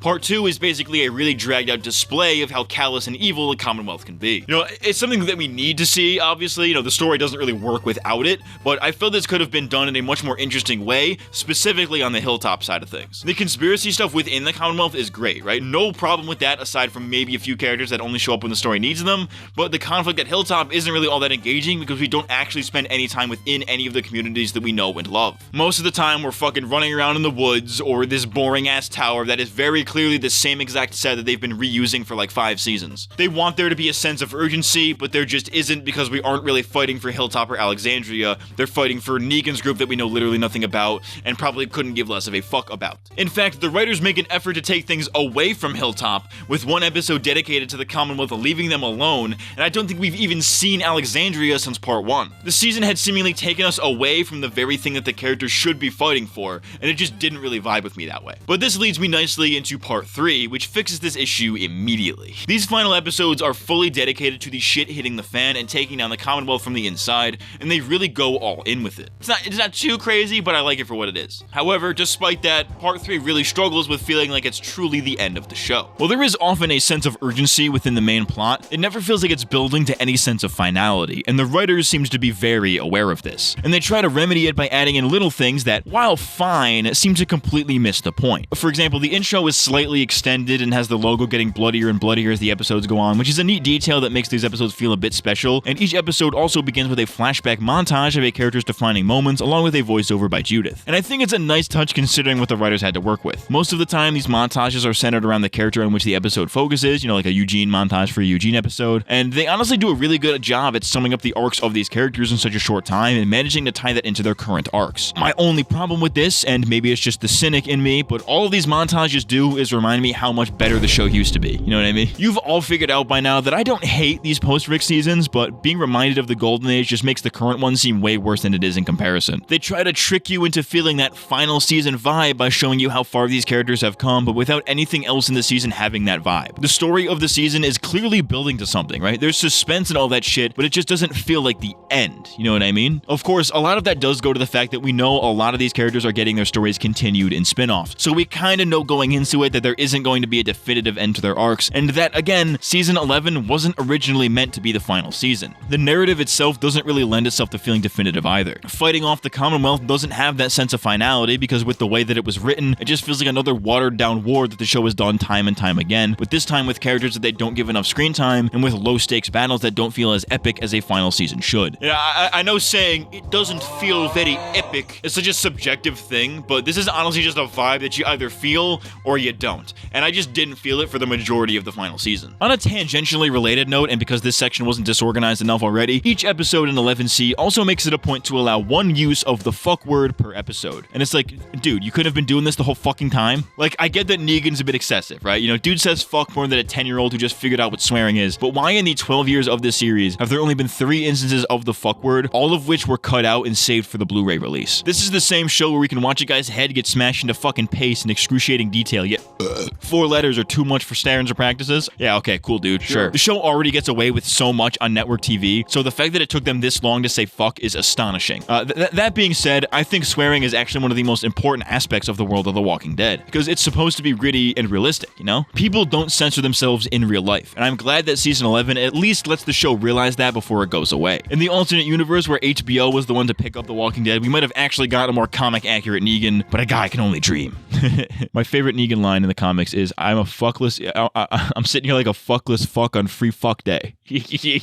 What the fuck? Getting into the meat of the story of the final episodes, remember when I was talking about Sebastian earlier and I said that I'd mention him later? Well, now is later. In an unexpected departure from the comics, Sebastian is killed by a walker during a breach caused by Hornsby's men, immediately after being exposed by Eugene as the scumbag that he is. Spoilers for the comics, but this is the dude that kills Rick Grimes in the comics, so it's good to know that our guy is safe even though he's nowhere near this fucking arc. Rick Grimes? But anyways, I think this is another instance of the show changing things for the better, because I'll be honest, I could not have tolerated Sebastian any longer. There's only so much that can be done with him, and he pretty much served his purpose in the narrative by this point. His jovial teenage antics got people killed, and he got what he deserved, all while defaming the Commonwealth government in the process. It does completely change the purpose of his character in the comics, where he's such a spoiled little asshole that he has zero concept of hardship, but he can still kill the main protagonist. The whole point of his character is to show that Rick created a world so safe that even the weakest character could defeat him, which is pretty poetic. The show's version of events completely loses that, but I think it's still a perfect turning point for the final stretch of the story. With Sebastian gone, Pamela can no longer avoid her failures as a leader by pinning them on her son, so she goes to extreme lengths to retain her power, which comes in the form of reuniting with Hornsby and going after the survivors. By the way, what the fuck is the deal between these two and their weird-ass relationship? I actually kind of wish they focused on this relationship a little bit more, because beyond the weird factor present in really only this scene, it'd be pretty interesting to see them interact more, but they just kind of like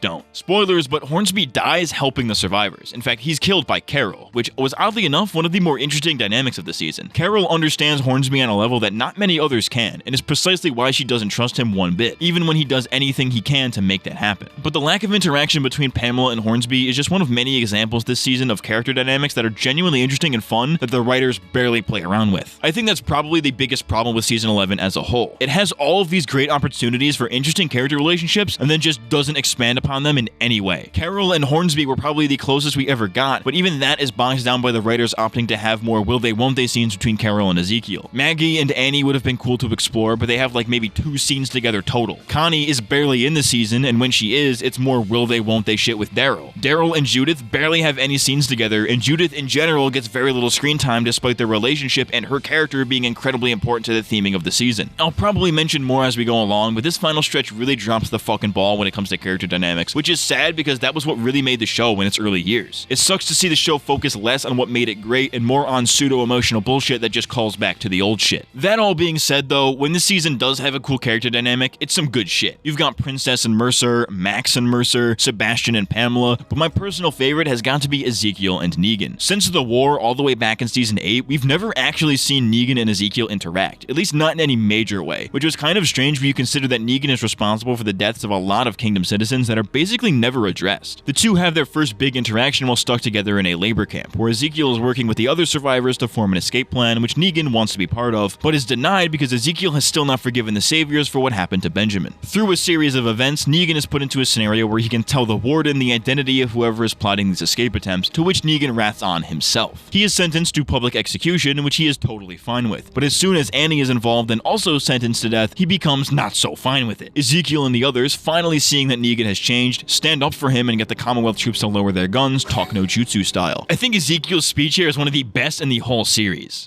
This world is broken.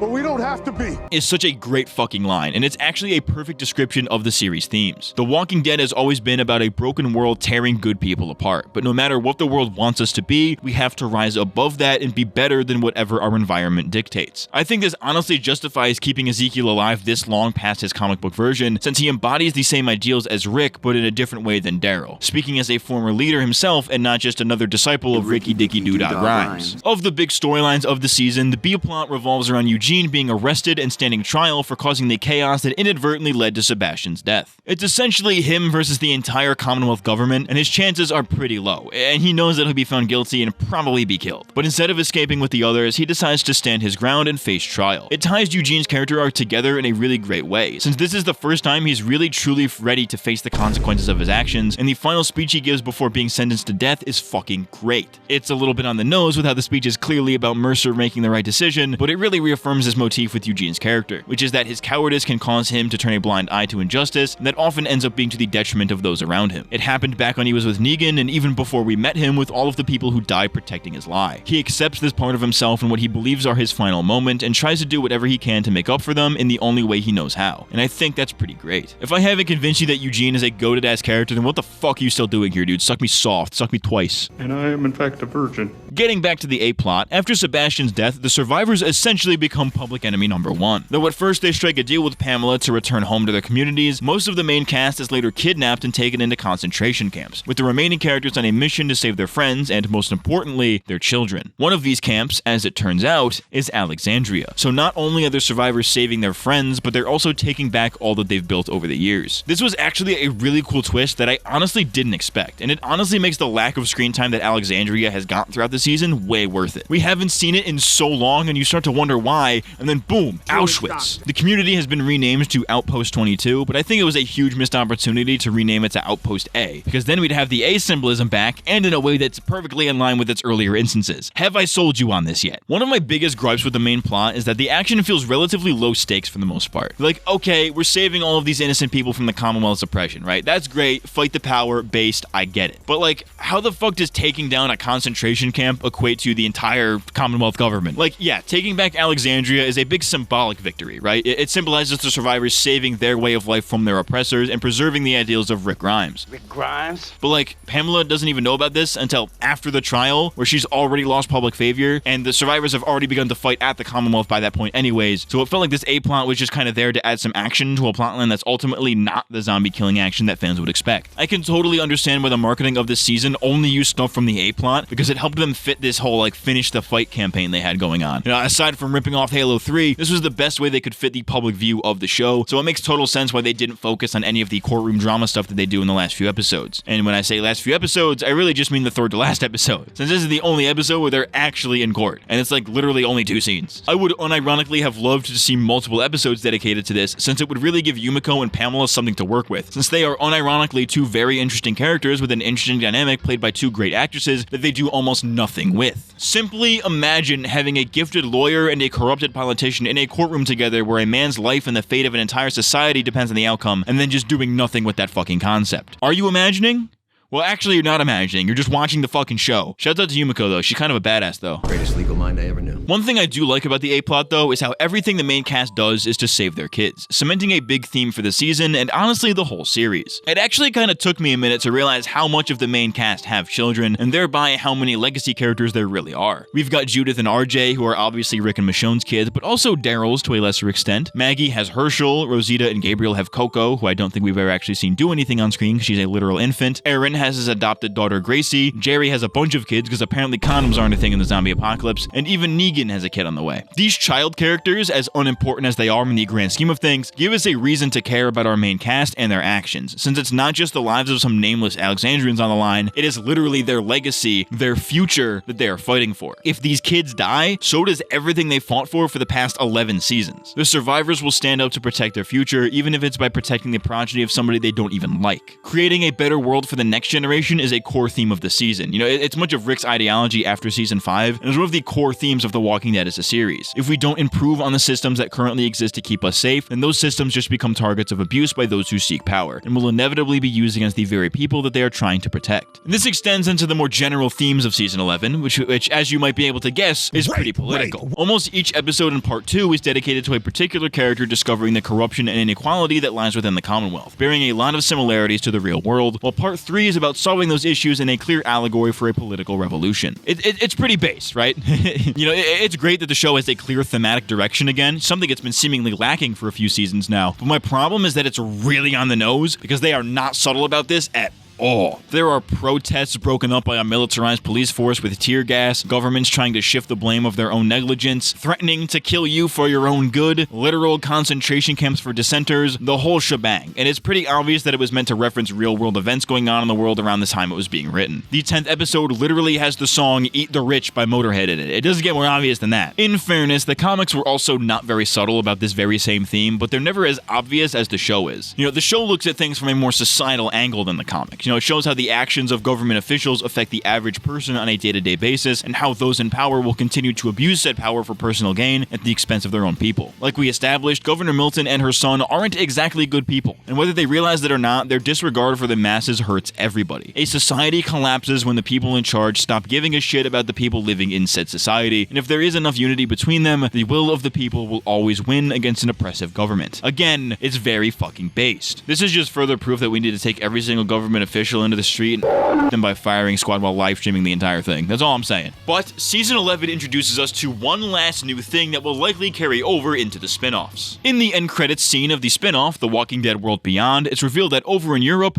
there is a different strain of the Walker virus, where the Walkers now have the ability to run, climb, and even take bullets to the head. I would have said spoiler alert, but this scene has nothing to do with the actual show. World Beyond is a topic for its own video, since it, fucking sucks. Anyways, season 11 introduces these new Walkers in the 19th episode titled Variant, and I think it's really cool in one tiny respect, but is overall I think a really bad addition to The Walking Dead. Before I shit all over it though, let me say that Variant Walkers being canon actually fixes some minor continuity errors. If you remember back in season 1, there were small moments where Walkers wouldn't follow the yet to be established lore of the series. They were shown being able to use tools, climb, run, and there were even hints that they may have had some memory, even though them not having memory is a big thematic element of season 1 and is directly contradicted to the CDC, but I digress. For a while, fans just attributed this to early episode weirdness, since after season 1, Walkers don't ever do this kind of stuff again. But the introduction of these variant Walkers actually fixes these inconsistencies, since now it can be argued that the reason these Walkers didn't follow the rules was because they were actually created by this different strain, but nobody ever noticed it because there were so few of them mixed in with groups of regular Walkers. This would especially make sense in Atlanta, which has one of the busiest airports in the world, so it's not out of the realm of possibility that somebody with this European fast Walker strain flew to Atlanta right before the shit hit the fan. And it could probably even be used to address the phantom Walker complaint that many fans have, where Walkers would often sneak up on people despite being the dumbest and noisiest creatures around. I highly doubt this was the intention, but variant Walkers do fix some minor continuity errors, so props for that, I guess. Despite that one positive though, I really don't fucking like variant Walkers. Now, I'm not opposed to fast zombies as a concept. In fact, I like them in a lot of different media. It was one of the coolest things about World War Z, even though that movie itself was wet dog ass, and Left 4 Dead and a lot of other zombie games use the concept really well. Fast zombies are cool and threatening. The problem is that they don't really work in the world of The Walking Dead. The whole point of The Walking Dead is that it's a grounded and realistic world, with the only fantasy element being the zombies themselves. Walkers are literally just corpses that walk, which, while very sci-fi all things considered, is still relatively grounded in the way they handle it. You know, if zombies were real, you would kind of expect them to be something like this. Fast zombies make a lot less sense because corpses don't have this type of mobility and all kinds of other shit that just doesn't really add up. If they want to try and explain this strain scientifically, which I wouldn't recommend they do because that worked out so well last time, then they're gonna have to jump through a lot of hoops to make it make sense given the lore of the series. The CDC storyline inadvertently sets some ground rules, so by introducing a new strain that operates on slightly different rules, it raises the question of where those differences start and end. I guess this is something that the Daryl spinoff is probably going to tackle, but it feels like they're digging themselves into a hole that they originally tried to cover up. I can understand the appeal, you know, they make walkers threatening again since the Whisperers aren't really a thing anymore, but walkers were never the focus or main threat of the season anyways. Season 11 is all about rebuilding society and improving upon it by addressing the problems of the old world. The Commonwealth was the biggest threat because they wanted to perpetuate an archaic system. Walkers are just an external threat that wouldn't really be a problem anymore if the Commonwealth had adopted the survivors' methods. Adding climbing walkers doesn't really contribute to that in any capacity, and it's clear that they were only introduced to give an excuse for the Commonwealth soldiers' incompetence and to tease the next spin-off, which is yet another example of the corporatization of this franchise negatively impacting the storytelling. Can we get some fuck AMCs going in the chat, please? Doing this all wrong. We survived everything for what? Keep fighting and killing each other?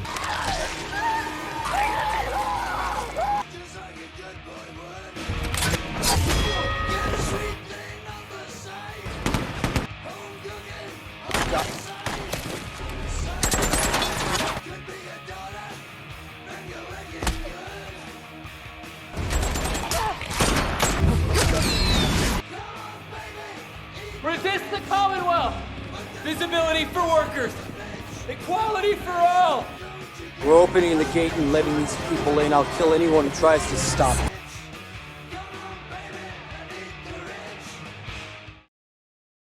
But that is pretty much all there is to 11C. It pays off 11B really well, it has a lot of great twists and turns, the characters are all still as engaging as they have been, and the story is a step above the first 2 parts of the season. There's a few glaring issues here and there, but it's overall pretty decent. But there is one thing I haven't talked about yet, and I think you all know what it is. You know what it is. You know what it is. You were supposed to! Throughout the main plot of 11C, the survivors make it their goal to rescue their kids and take the Commonwealth down for all the bad shit that they've done. The entire main cast is fully reunited, something that we haven't seen done since Rick's Season 9 dream sequence, or even as far back as Season 5 if we don't want to count that. And they manage to sneak their way into the Commonwealth to take down Pamela. In the penultimate episode, Pamela issues her soldiers to direct a herd of walkers toward her city in order to distract her citizens, but this plan goes awry when variant walkers are mixed into the crowd, letting the herd inside the Commonwealth to later be used as a weapon against the survivors. In a pivotal moment, Judith, who wasn't even supposed to be there, is shot by Pamela during a shootout, which sends Daryl into a frenzy. The episode ends with the survivors trying to get her to safety while fighting off walkers and soldiers, which leads us right into the series finale of The Walking Dead. The series finale, titled Rest in Peace, picks up right where the penultimate left off, as you would expect, because it's a fucking television show, you dumb bitch. Daryl is doing everything that he can to save Judith, and luckily, he does. Much of the action in this episode takes place in a hospital where the survivors are holed up in, and I like what the writers do with the concept. They recreate a lot of shots from Season 1, like with Daryl covering up Judith's hospital room the same way that Shane did for Rick, or with a walker breaking through this glass door with a rock. It's not too in your face, I only recognize it because I've seen the early seasons so many times, but it's a nice way to subtly get the audience to think of the beginning. Granted, it isn't in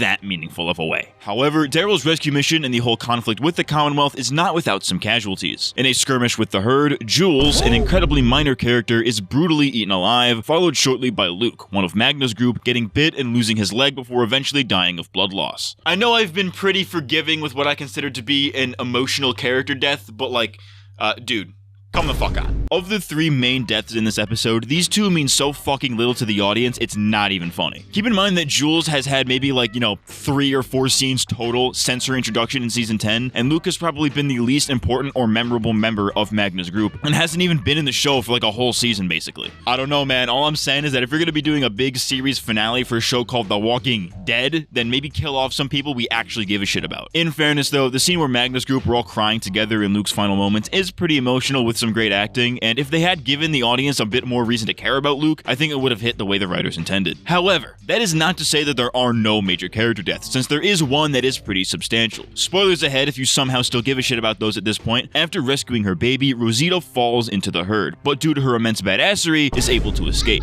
But it is also later revealed that she has been bit and is going to die. She has a few emotional scenes with Eugene and Gabriel, and at the end of the episode is able to die peacefully. I go back and forth on this death a lot because in some ways it's handled really well, and other ways, not so much. I love how she essentially dies protecting her kid, which really ties together her arc for the majority of 11C, even with as little focus as it was given. She is on a rage-fueled hunt for her daughter and nothing will stop her, so it's fitting that her final act is fulfilling that desire. The fact that she's able to die peacefully in a bed surrounded by friends and family is actually quite reminiscent of Bob's death back in Season 5. These characters have created a world so safe that people are able to live their final moments in luxury, so it fits the series thematically pretty well. On the other hand, they pull the same shit that they did with Bob and Carl's deaths, which is a technically off-screen Walker bite where we see the events of it, but we never actually see the bite take place. You guys know by now that I fucking hate when shows do shit like this, and I wasn't too fond of it this time around either. It was also kind of predictable after a certain point too. Like, I can totally believe that Rosita was able to come out of that situation unharmed, and she is a certified badass, but as soon as she spends an exorbitant amount of time just staring at her kid is when you realize something's up. Apparently, Christian Serratos, who plays Rosita, wanted the character to die in order to give the fans one last gut punch, since apparently the writers didn't actually have any plans for character deaths. In a meta sense, I'm down for this, but story-wise...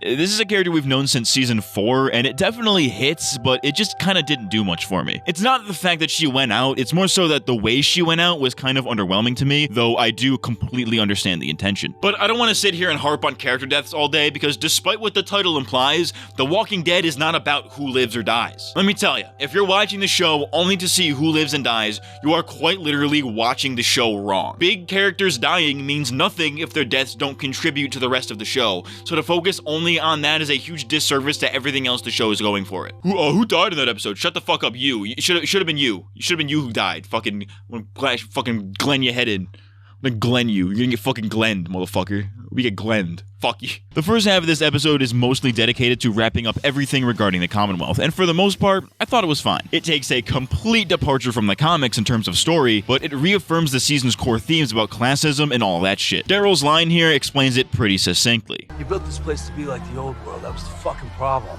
And the montage sets a cult of personality, a song about government propaganda and tearing down the establishment is pretty on the nose. I also love how Gabriel's character comes full circle here as well. When we first met him, he was hiding something, and we later find out that it was his guilt over locking people out of his church and leaving them to die. Having Gabriel be the one to open the gate and let the citizens in to save them from the walkers and take down their oppressors is a great way to show that he is no longer a coward. His arc began when he left the gates closed, and now he's opening the gates and letting people in. Now, if only they gave the character any kind of focus that wasn't incredibly, and excuse the pun here, preachy, then he would have been one of my favorite characters for sure. I liked a lot of stuff present in this scene, but it was just handled so fucking anticlimactically. So we've got a standoff for the Milton's gates, right? Pamela's soldiers are shooting anybody trying to get in, which prompts the survivors to action. Mercer pulls up with his soldiers and the rest of the survivors, and they do the whole classic negotiate with your guns drawn thing. These motherfuckers are ready to throw down, and you think it's about to happen. But then Daryl busts in calmly and says, "Hey, Pamela, your shit sucks," which then prompts Pamela's soldiers to turn on her and arrest her, uniting everybody against their common enemy, the Walkers. This is just a dumbed down version of Rick's speech from the end of Season 8. You know, our differences are stupid when the real threat is the dead, you know what I'm saying? It's great that it shows that Daryl is still taking after Rick, but it's handled with so much less emotion than before. I think that there is no better example of this than Daryl's other line in this scene.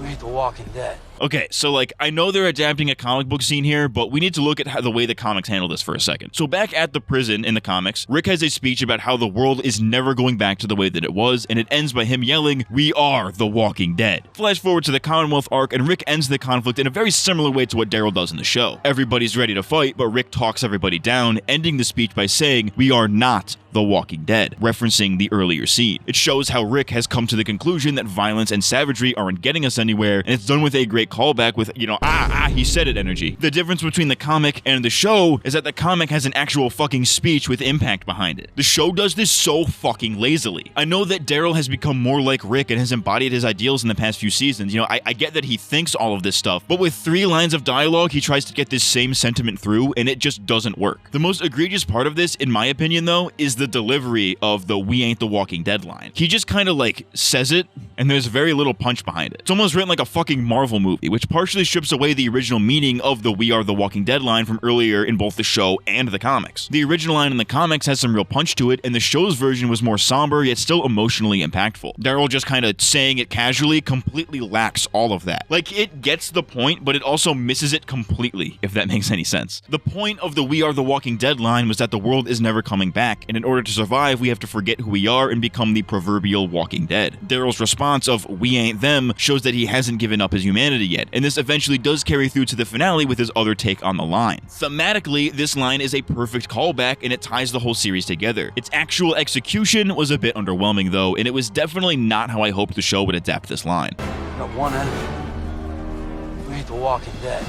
Oh my god! Getting back into the story, the survivors devise a plan to get rid of the walkers, and since the variants are too dangerous and unpredictable to be led away like a normal herd, they're gonna have to kill them. The way they go about this is with a motherfucking bang, baby. Using dynamite and ambiguously labeled fuel drums, they blow up the entire wealthy district of the Commonwealth, simultaneously taking out the herd and the symbols of their oppression at the same time. It makes absolutely zero fucking sense and is so stupid, but my neurons activate when I see things go boom, so I'm not even gonna complain. But with that, the Commonwealth arc is complete, and overall, I like how they handled it. Of course, with the characters they had available and the other constraints the writers had to work with, we were robbed of seeing some great comic scenes adapted into live action, you know, like Dwight's death, for example, but I don't really mind how the show handled things. Like I've been saying, they blend real-world politics into it very organically, and while I think some of the focus was put into the wrong places, it's got a lot of interesting stuff going on, and I don't think people give it enough credit for what it does right. In the aftermath of the survivors' victory, we get one final interaction between Maggie and Negan, and this time, they don't pussyfoot around anything. Before the climax of the episode, Negan, for the very first time, gives a genuine, heartfelt apology for killing Glenn and ruining Maggie and her son's life. After the battle, the two finally have a real heart-to-heart where Maggie essentially says, "I can never forgive you, but I can see all that you've done to make up for what you did and you've earned your place." She still absolutely hates his guts, but she has acknowledged that he has changed, and is arguably the most important person to realize this. But there's one line here that fucking got me. Maggie reminisces about all the things that she loved about Glenn, and later explains that whenever she sees Negan, all she can remember is Glenn's horrific death. To which she says this.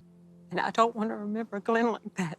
And bro, when I tell you that my heart fucking sank, I mean it, dog. Oh my god. Her hatred of Negan, while entirely justified, was never out of the memory of who Glenn was and what he stood for. It was always about revenge for his gruesome death. Her memory of Glenn had been tainted by Negan's actions and her lust for revenge for those actions. In accepting that Negan is remorseful for what he did, Maggie is able to finally remember Glenn for who he truly was. And for the audience who knew Glenn from the very start and saw the relationship blossom over the course of the show, it hits pretty hard for longtime fans. While I thought that the whole Maggie and Negan dynamic was pretty overdone throughout the last couple seasons, I think that this one scene manages to justify it and puts these two in a really interesting position for their upcoming spin-off. My only concern with Dead City is that they're probably going to regress these two for artificial tension, but we'll just have to wait and see. I'm recording this before any of the spin-offs have come out, so like, this shit's gonna be way outdated by the time this fucking thing comes out. Like, if you haven't figured that out by now, you're fucking dumb. After the conflict with the Commonwealth is all said and done, the rest of the episode is essentially just one big epilogue. As we flash forward to 1 year later, the Commonwealth has seemingly merged with Alexandria somehow, which isn't explained very well, but we see how much progress they've made in that time. The scenery is actually really fucking beautiful. They utilize a lot of greens to symbolize this new peaceful era and the new beginnings that we'll be seeing with the spin-offs. Ezekiel is now the leader of this new united coalition, or whatever the fuck it's called, with Mercer as his second in command, which I think ties up their arcs pretty decently. Ezekiel gets to be a leader again, but now with a much wiser perspective than when he led the kingdom. He is no longer a king, but a man who understands the value of community, much like Rick Grimes. Rick Grimes? Mercer is no longer enforcing the rules with an iron fist, but is now the one making them and maintaining the peace in other ways. Eugene and Max now have a daughter named Rosie after Rosita, but I think more importantly, this confirms that Eugene finally got his dick wet.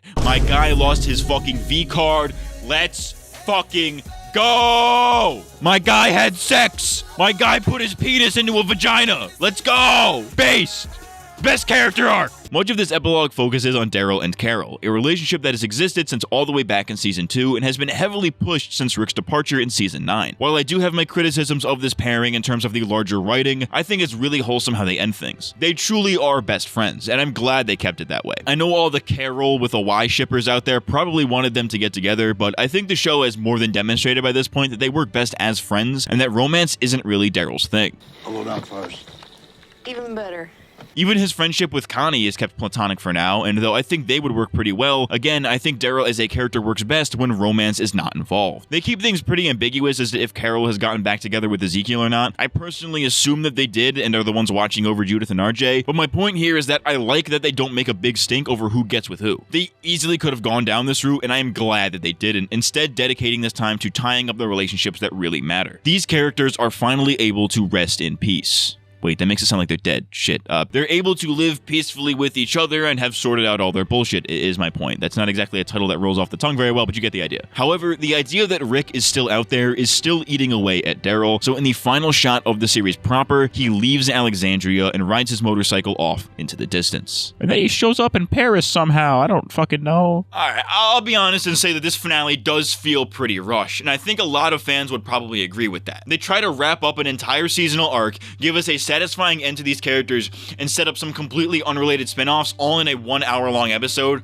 that you just knew going into it that there was no way that we're going to be able to fit it all in and have it work. It's no secret that much of this epilogue is set up for the upcoming spin-offs, but done super indirectly. They really wanted to sell this episode as one chapter ends, another begins, with the ending of the main show now opening the door for all of these spin-offs, but aside from the third one that I will get into, they don't really do so very directly. They market it this way, sure, but nothing in the episode itself is ever directly indicative of this. You know, Maggie talks about expanding and we find that Negan is off living elsewhere, which very ambiguously sets up Dead City. Daryl rides off into the distance, which is the universal way of showing that a character's journey isn't over yet, of course leading us into the Daryl spin-off. They leave these characters in such open-ended places where their character arcs are technically finished, but there's still opportunity for them to return in some way, which stops it from truly feeling conclusive. I can understand why they might want to do this in the event that any of these spin-offs are cancelled and never see the light of day, but it definitely negatively affected the writing. However, there is one spin-off in this finale that I haven't talked about yet. He's fucking back, baby! Let's go! Rick Grimes? More like Dick Slimes, because I am straight sliming in my pants right now, dude. Ricky Dicky Doodah Grimes, baby! Woo! In one final spin-off teaser, the final scene of The Walking Dead is a montage featuring a glimpse of Michonne on her journey to find Rick and some insight as to Rick's whereabouts, and we finally get to see the man himself. I know way earlier I said that I had very little hope of Rick returning for the finale, but in hindsight I think it was kind of stupid not to expect that. This character is The Walking Dead, so to end this series without him, especially after an unprompted departure that literally nobody wanted, would have been a complete disservice to the series and the fans. And I am so fucking glad we got to see him one last time in this show, even if it is a teaser for a spin-off that has a 50-50 shot of being good. And they're filming now. I'm so gay. Anyways, in this montage, Rick and Michonne are speaking simultaneously about their views on the world. Rick talks about how he often thinks of all of the people in his life, both living and dead, and how they've all shaped each other. Michonne is dictating a letter to Judith and RJ about how much she misses them, and that love is the most powerful thing that they have. These two speeches, while very different, are essentially saying the same thing. The people we love, whether they are still alive or not, are the ones who shape us, and the love that we feel for others is what drives us to keep going. It was never about survival, it was always about love. As gay as that sounds, it'd be like that sometimes. During this dual speech, we get a fantastic montage of all of the past characters we've grown to love over the years, and while I've seen some people say that this sucks and looks like a fan edit, I don't really give a fuck. As a longtime fan of this show, this tugged at my heartstrings like you would not fucking believe. As the montage progresses, we also see that Rick is on the run from somebody, and if the emblem on his jacket wasn't evidence enough, that someone is the CRM. Eventually, he is caught, but not before his and Michonne's voiceovers both eventually lead them to this iconic line from the comics: "We are the ones who live." This line is something of a motto for the survivors, that no matter the horrors they face, they know that they'll make it out alive because they believe in each other. It's not, I am the one who lives, it's we are the ones who live, because together is the only way to live. We see clips of all of these iconic characters from throughout the series as they all repeat this iconic line, with some cameos from some past cast members, and it leads into the shot of Rick Grimes coming face to face with a helicopter, calling all the way back to the beginning of the series. Rick is captured once again by the CRM, letting out one final smile, because even though his circumstances seem hopeless, he knows that his family has his back no matter where they are. Ending the series with this iconic line is a really nice way to tie it all together, because at the end of the day, this is what The Walking Dead is all about. We all do what we need to survive, and in a world like that, sometimes it's pretty horrible things. But what's the point of survival against all odds if there's nobody to survive for? We fight to survive for the ones that we love, and it's that love that keeps us going no matter how hard things get. Even though Rick is not around, his beliefs still permeate in his people, with the final line of the series being Judith telling RJ, "We're the ones who live."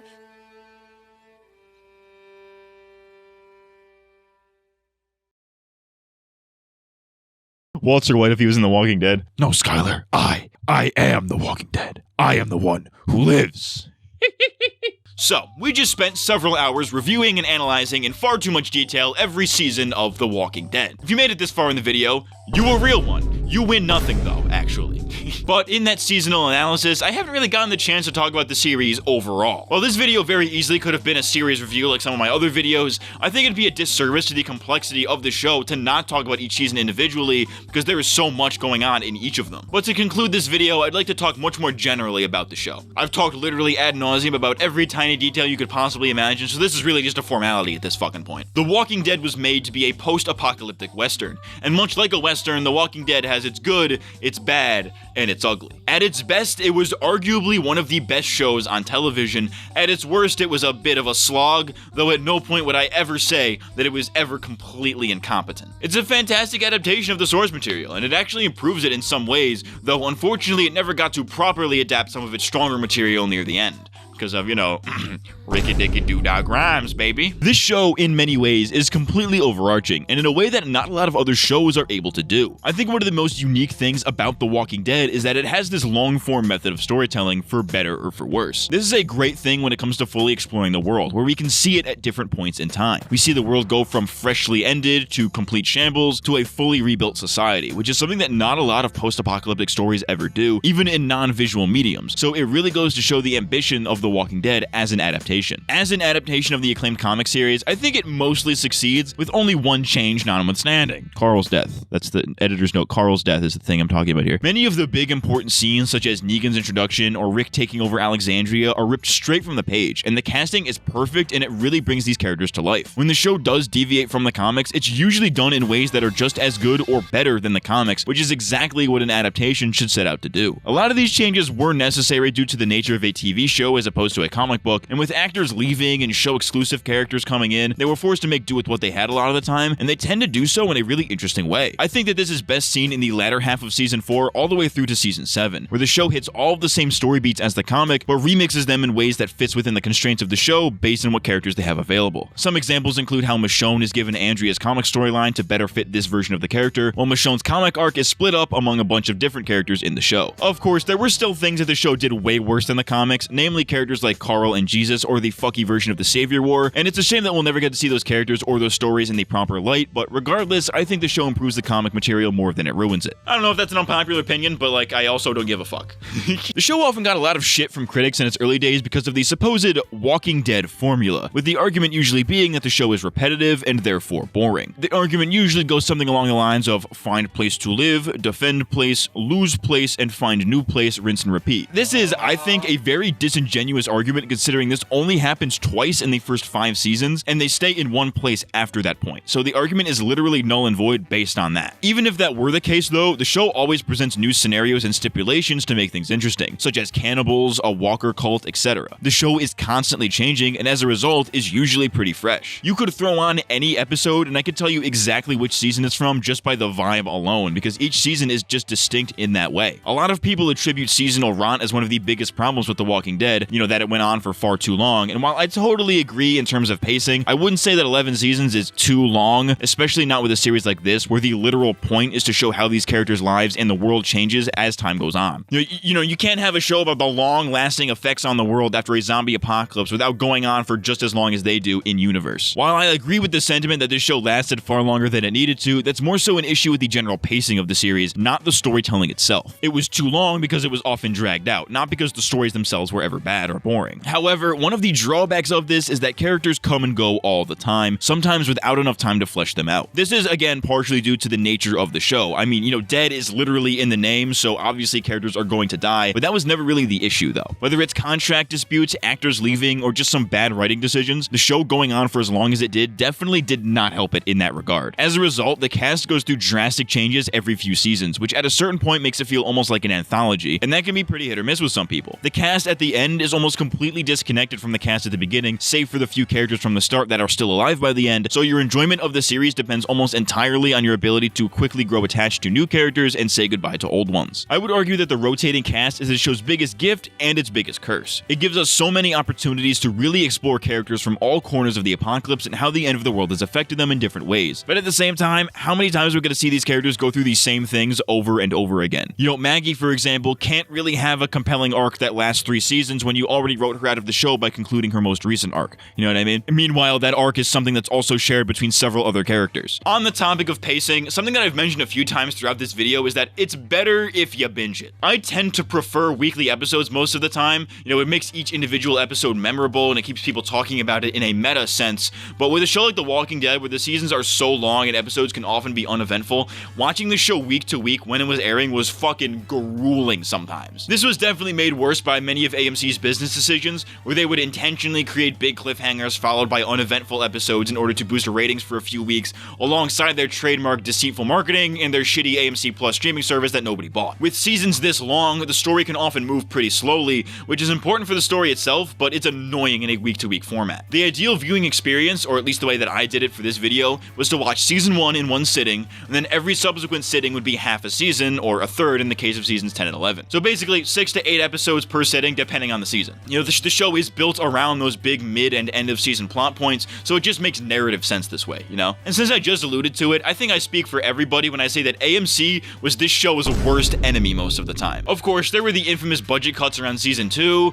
the constant dragging out of otherwise great storylines, the cliffhanger bullshit throughout the entire series, and spoiling the show in the fucking promos. AMC fucking sucks, but I think the worst thing that they've done with The Walking Dead was trying to turn it into a cinematic universe. Like we discussed, the series finale features a lot of setup for the upcoming Rick and Michonne spinoff that was confirmed before part 3 began airing, and is filming as I'm recording this. And while it does give us something to look forward to, it honestly doesn't leave us in a different place than it did before. We know that Michonne is out looking for Rick, and that Rick is stuck with the CRM, but we already knew this years ago. It's easy to be excited given the context of the scene, but we're not really much further from where we started here. As cool as it was to see Rick again after all these years, the reveal that we'll be seeing more of him just kind of kills any sense of finality that the finale had to begin with. You know, this is the series finale of The Walking Dead, and we're not going to get a proper conclusion to the one guy we started with until a few years after the series is done in a completely different show. The Walking Dead is over, but with an asterisk, which is to say that the series that started it all is over, but the story is not. All of these people letting out a sigh of relief like, oh,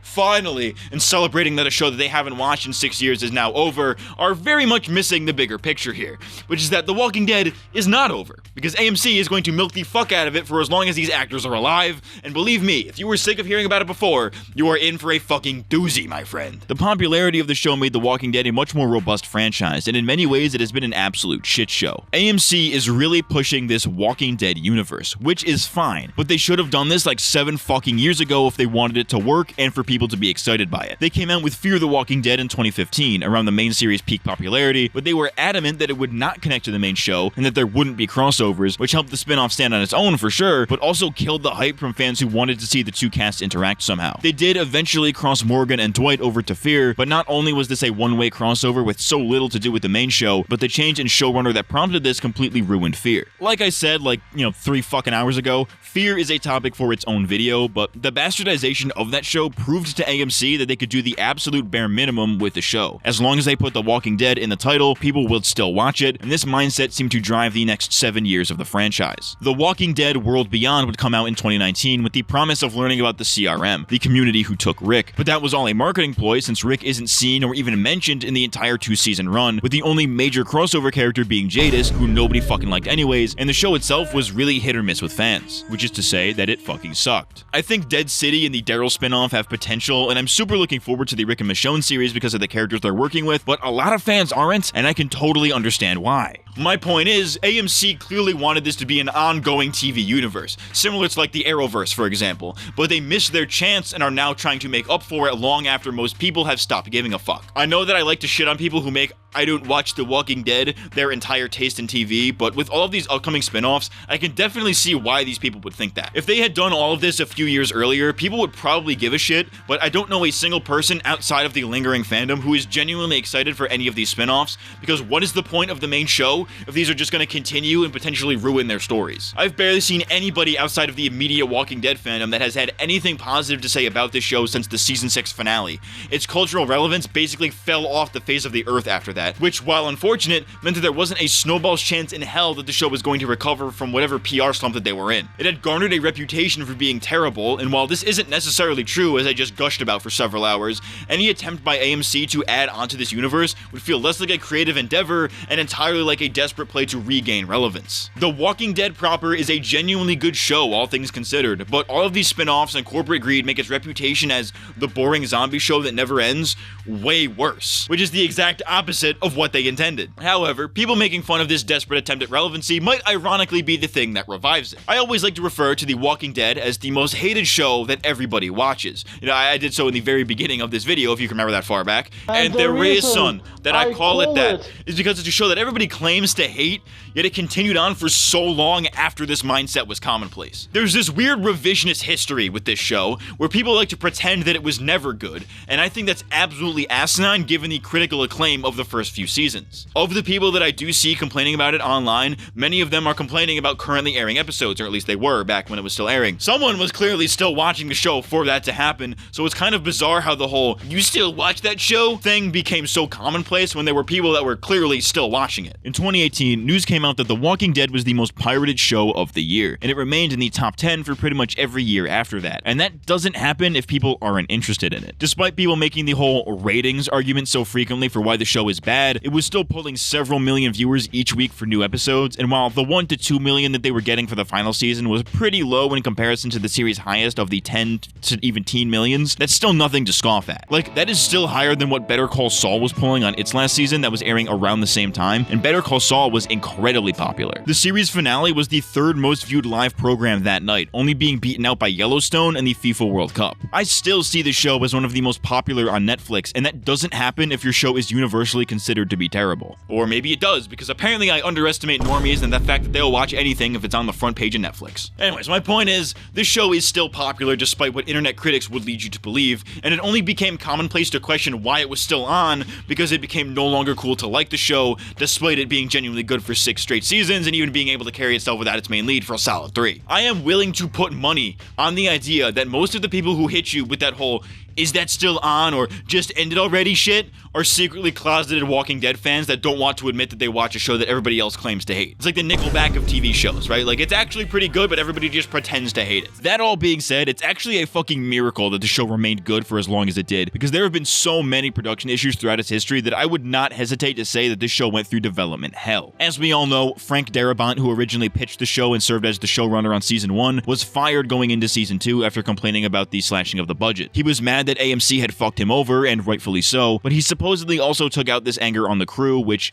if true, no doubt had to do with his termination. This situation is much more complicated, and both sides are definitely at fault if you want to get into the intricacies of it all, but it didn't really bode well for the show's future. Despite that, though, Glenn Mazzara stepped up as showrunner, and while season 2 ended up being nothing like what Darabont envisioned, it ended up being pretty damn good in its own right. Fast forward a few years, and Darabont would sue AMC for this, which was eventually settled out of court in 2017. Near the end of the show's run, Robert Kirkman and others involved with the comic series sued AMC yet again, and so far this is still ongoing. This isn't even mentioning the very public contract negotiations that Lauren Cohan, who played Maggie, has been going through, or the death of a stuntman on set, but my point is, the show has always been embroiled in controversy. There's been like maybe 1 year during its run where there wasn't a lawsuit or some shit centered around it, but the show always rose above that somehow. It makes no sense, but I think that's the testament of a truly good show, that no matter how much meta outside bullshit is going on with it, that it's still popular and it's still good. But through all of the production issues and some of the weaker seasons, an open-ended finale, and a ton of corporate greed, The Walking Dead will without a doubt go down as one of the greatest shows in television history. Maybe it's just for its massive influence in its early seasons, or maybe it's for its adaptation of the source material, but I think it actually deserves that title for a different reason. It's not because it's necessarily the best show out there, trust me, like we've discussed extensively, this show is far from perfect, but rather it's because throughout the entire run, the production team made the best with what they had. Whether it's the budget cut of season 2, the constant mistreatment by by AMC, or the departure of actors in seasons 9 and 10, the minds behind the show did their very best with what they had available to make this a worthy adaptation of the comics and just a good show in general. Maybe it succeeded in that in your eyes, maybe it didn't, but that's the beauty of it. The show might honestly be the greatest writing coach of all time, because in its stronger seasons, it's a great example of how to write compelling TV, but at its worst is a prime example of what not to do. You don't have to like it, but motherfucker, you better respect it, you know what I'm saying? And let's be honest, you'd be insane to deny that the show was never good, since those first 5 seasons in particular are goated as fuck, and the remainder ain't too shabby either. Despite all of its flaws, I love The Walking Dead, and I would not hesitate to say that it's one of my favorite TV shows of all time. If you don't agree with me, that's fine, you don't have to, but you're also wrong, so shut the fuck up. No matter the bad rap this show gets from people, I will always love it because even at its absolute worst, I still have so many fond memories of it. I remember watching the season 5 premiere live when it aired and theorizing about what would happen next with my friends at school the next day. I remember all of the school nights watching the Talking Dead after show when I should have been in bed probably. I remember being genuinely nervous during Negan's introduction because I knew it was coming and being kinda angry when we got that cliffhanger. I remember when our DVD player stopped working in the middle of watching season 3 and my parents were just scrambling to get Netflix to work on the TV somehow. I will never forget my mom's reaction to Glenn's death and the scene being the only thing I could think of for the next day. But most importantly, I will never forget that random fall day when I happened to catch the show from episode 1, because I think it genuinely changed my life. Even if it wasn't always the best, I will always have a soft spot in my heart and a ton of respect for The Walking Dead, because even if they didn't always stick their landing, they had the balls to try. Heaven knows they did. I've been MattCMG. Thanks for watching.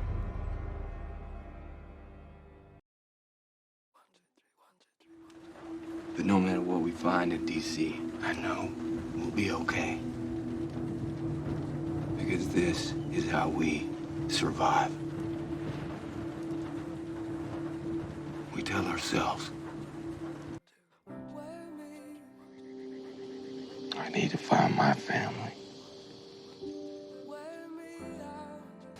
Instead of just being out here, instead of just making it, because right now, this is what making it looks like.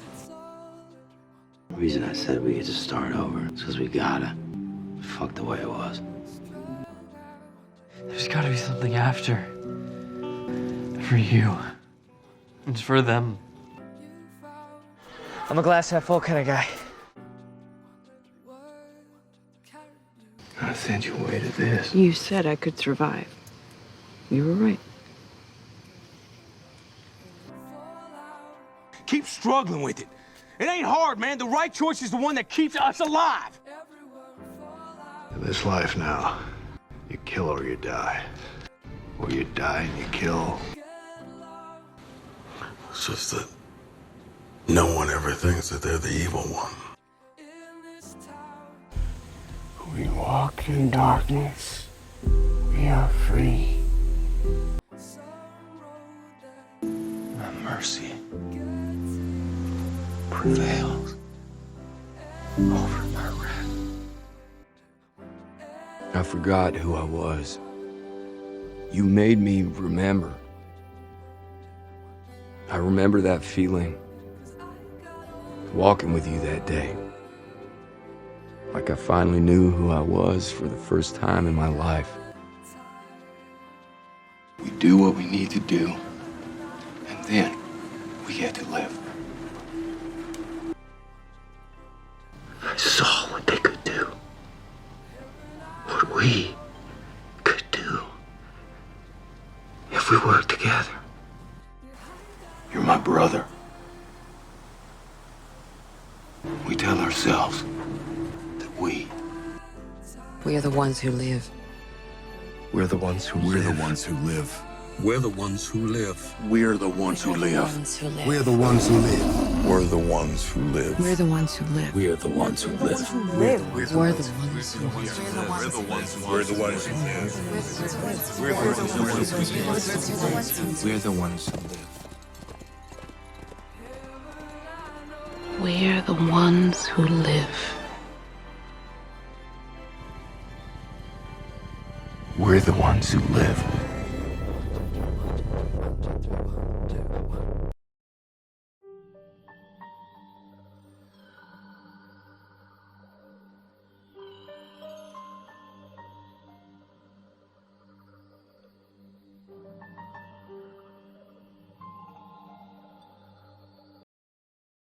Let's get some pussy tonight.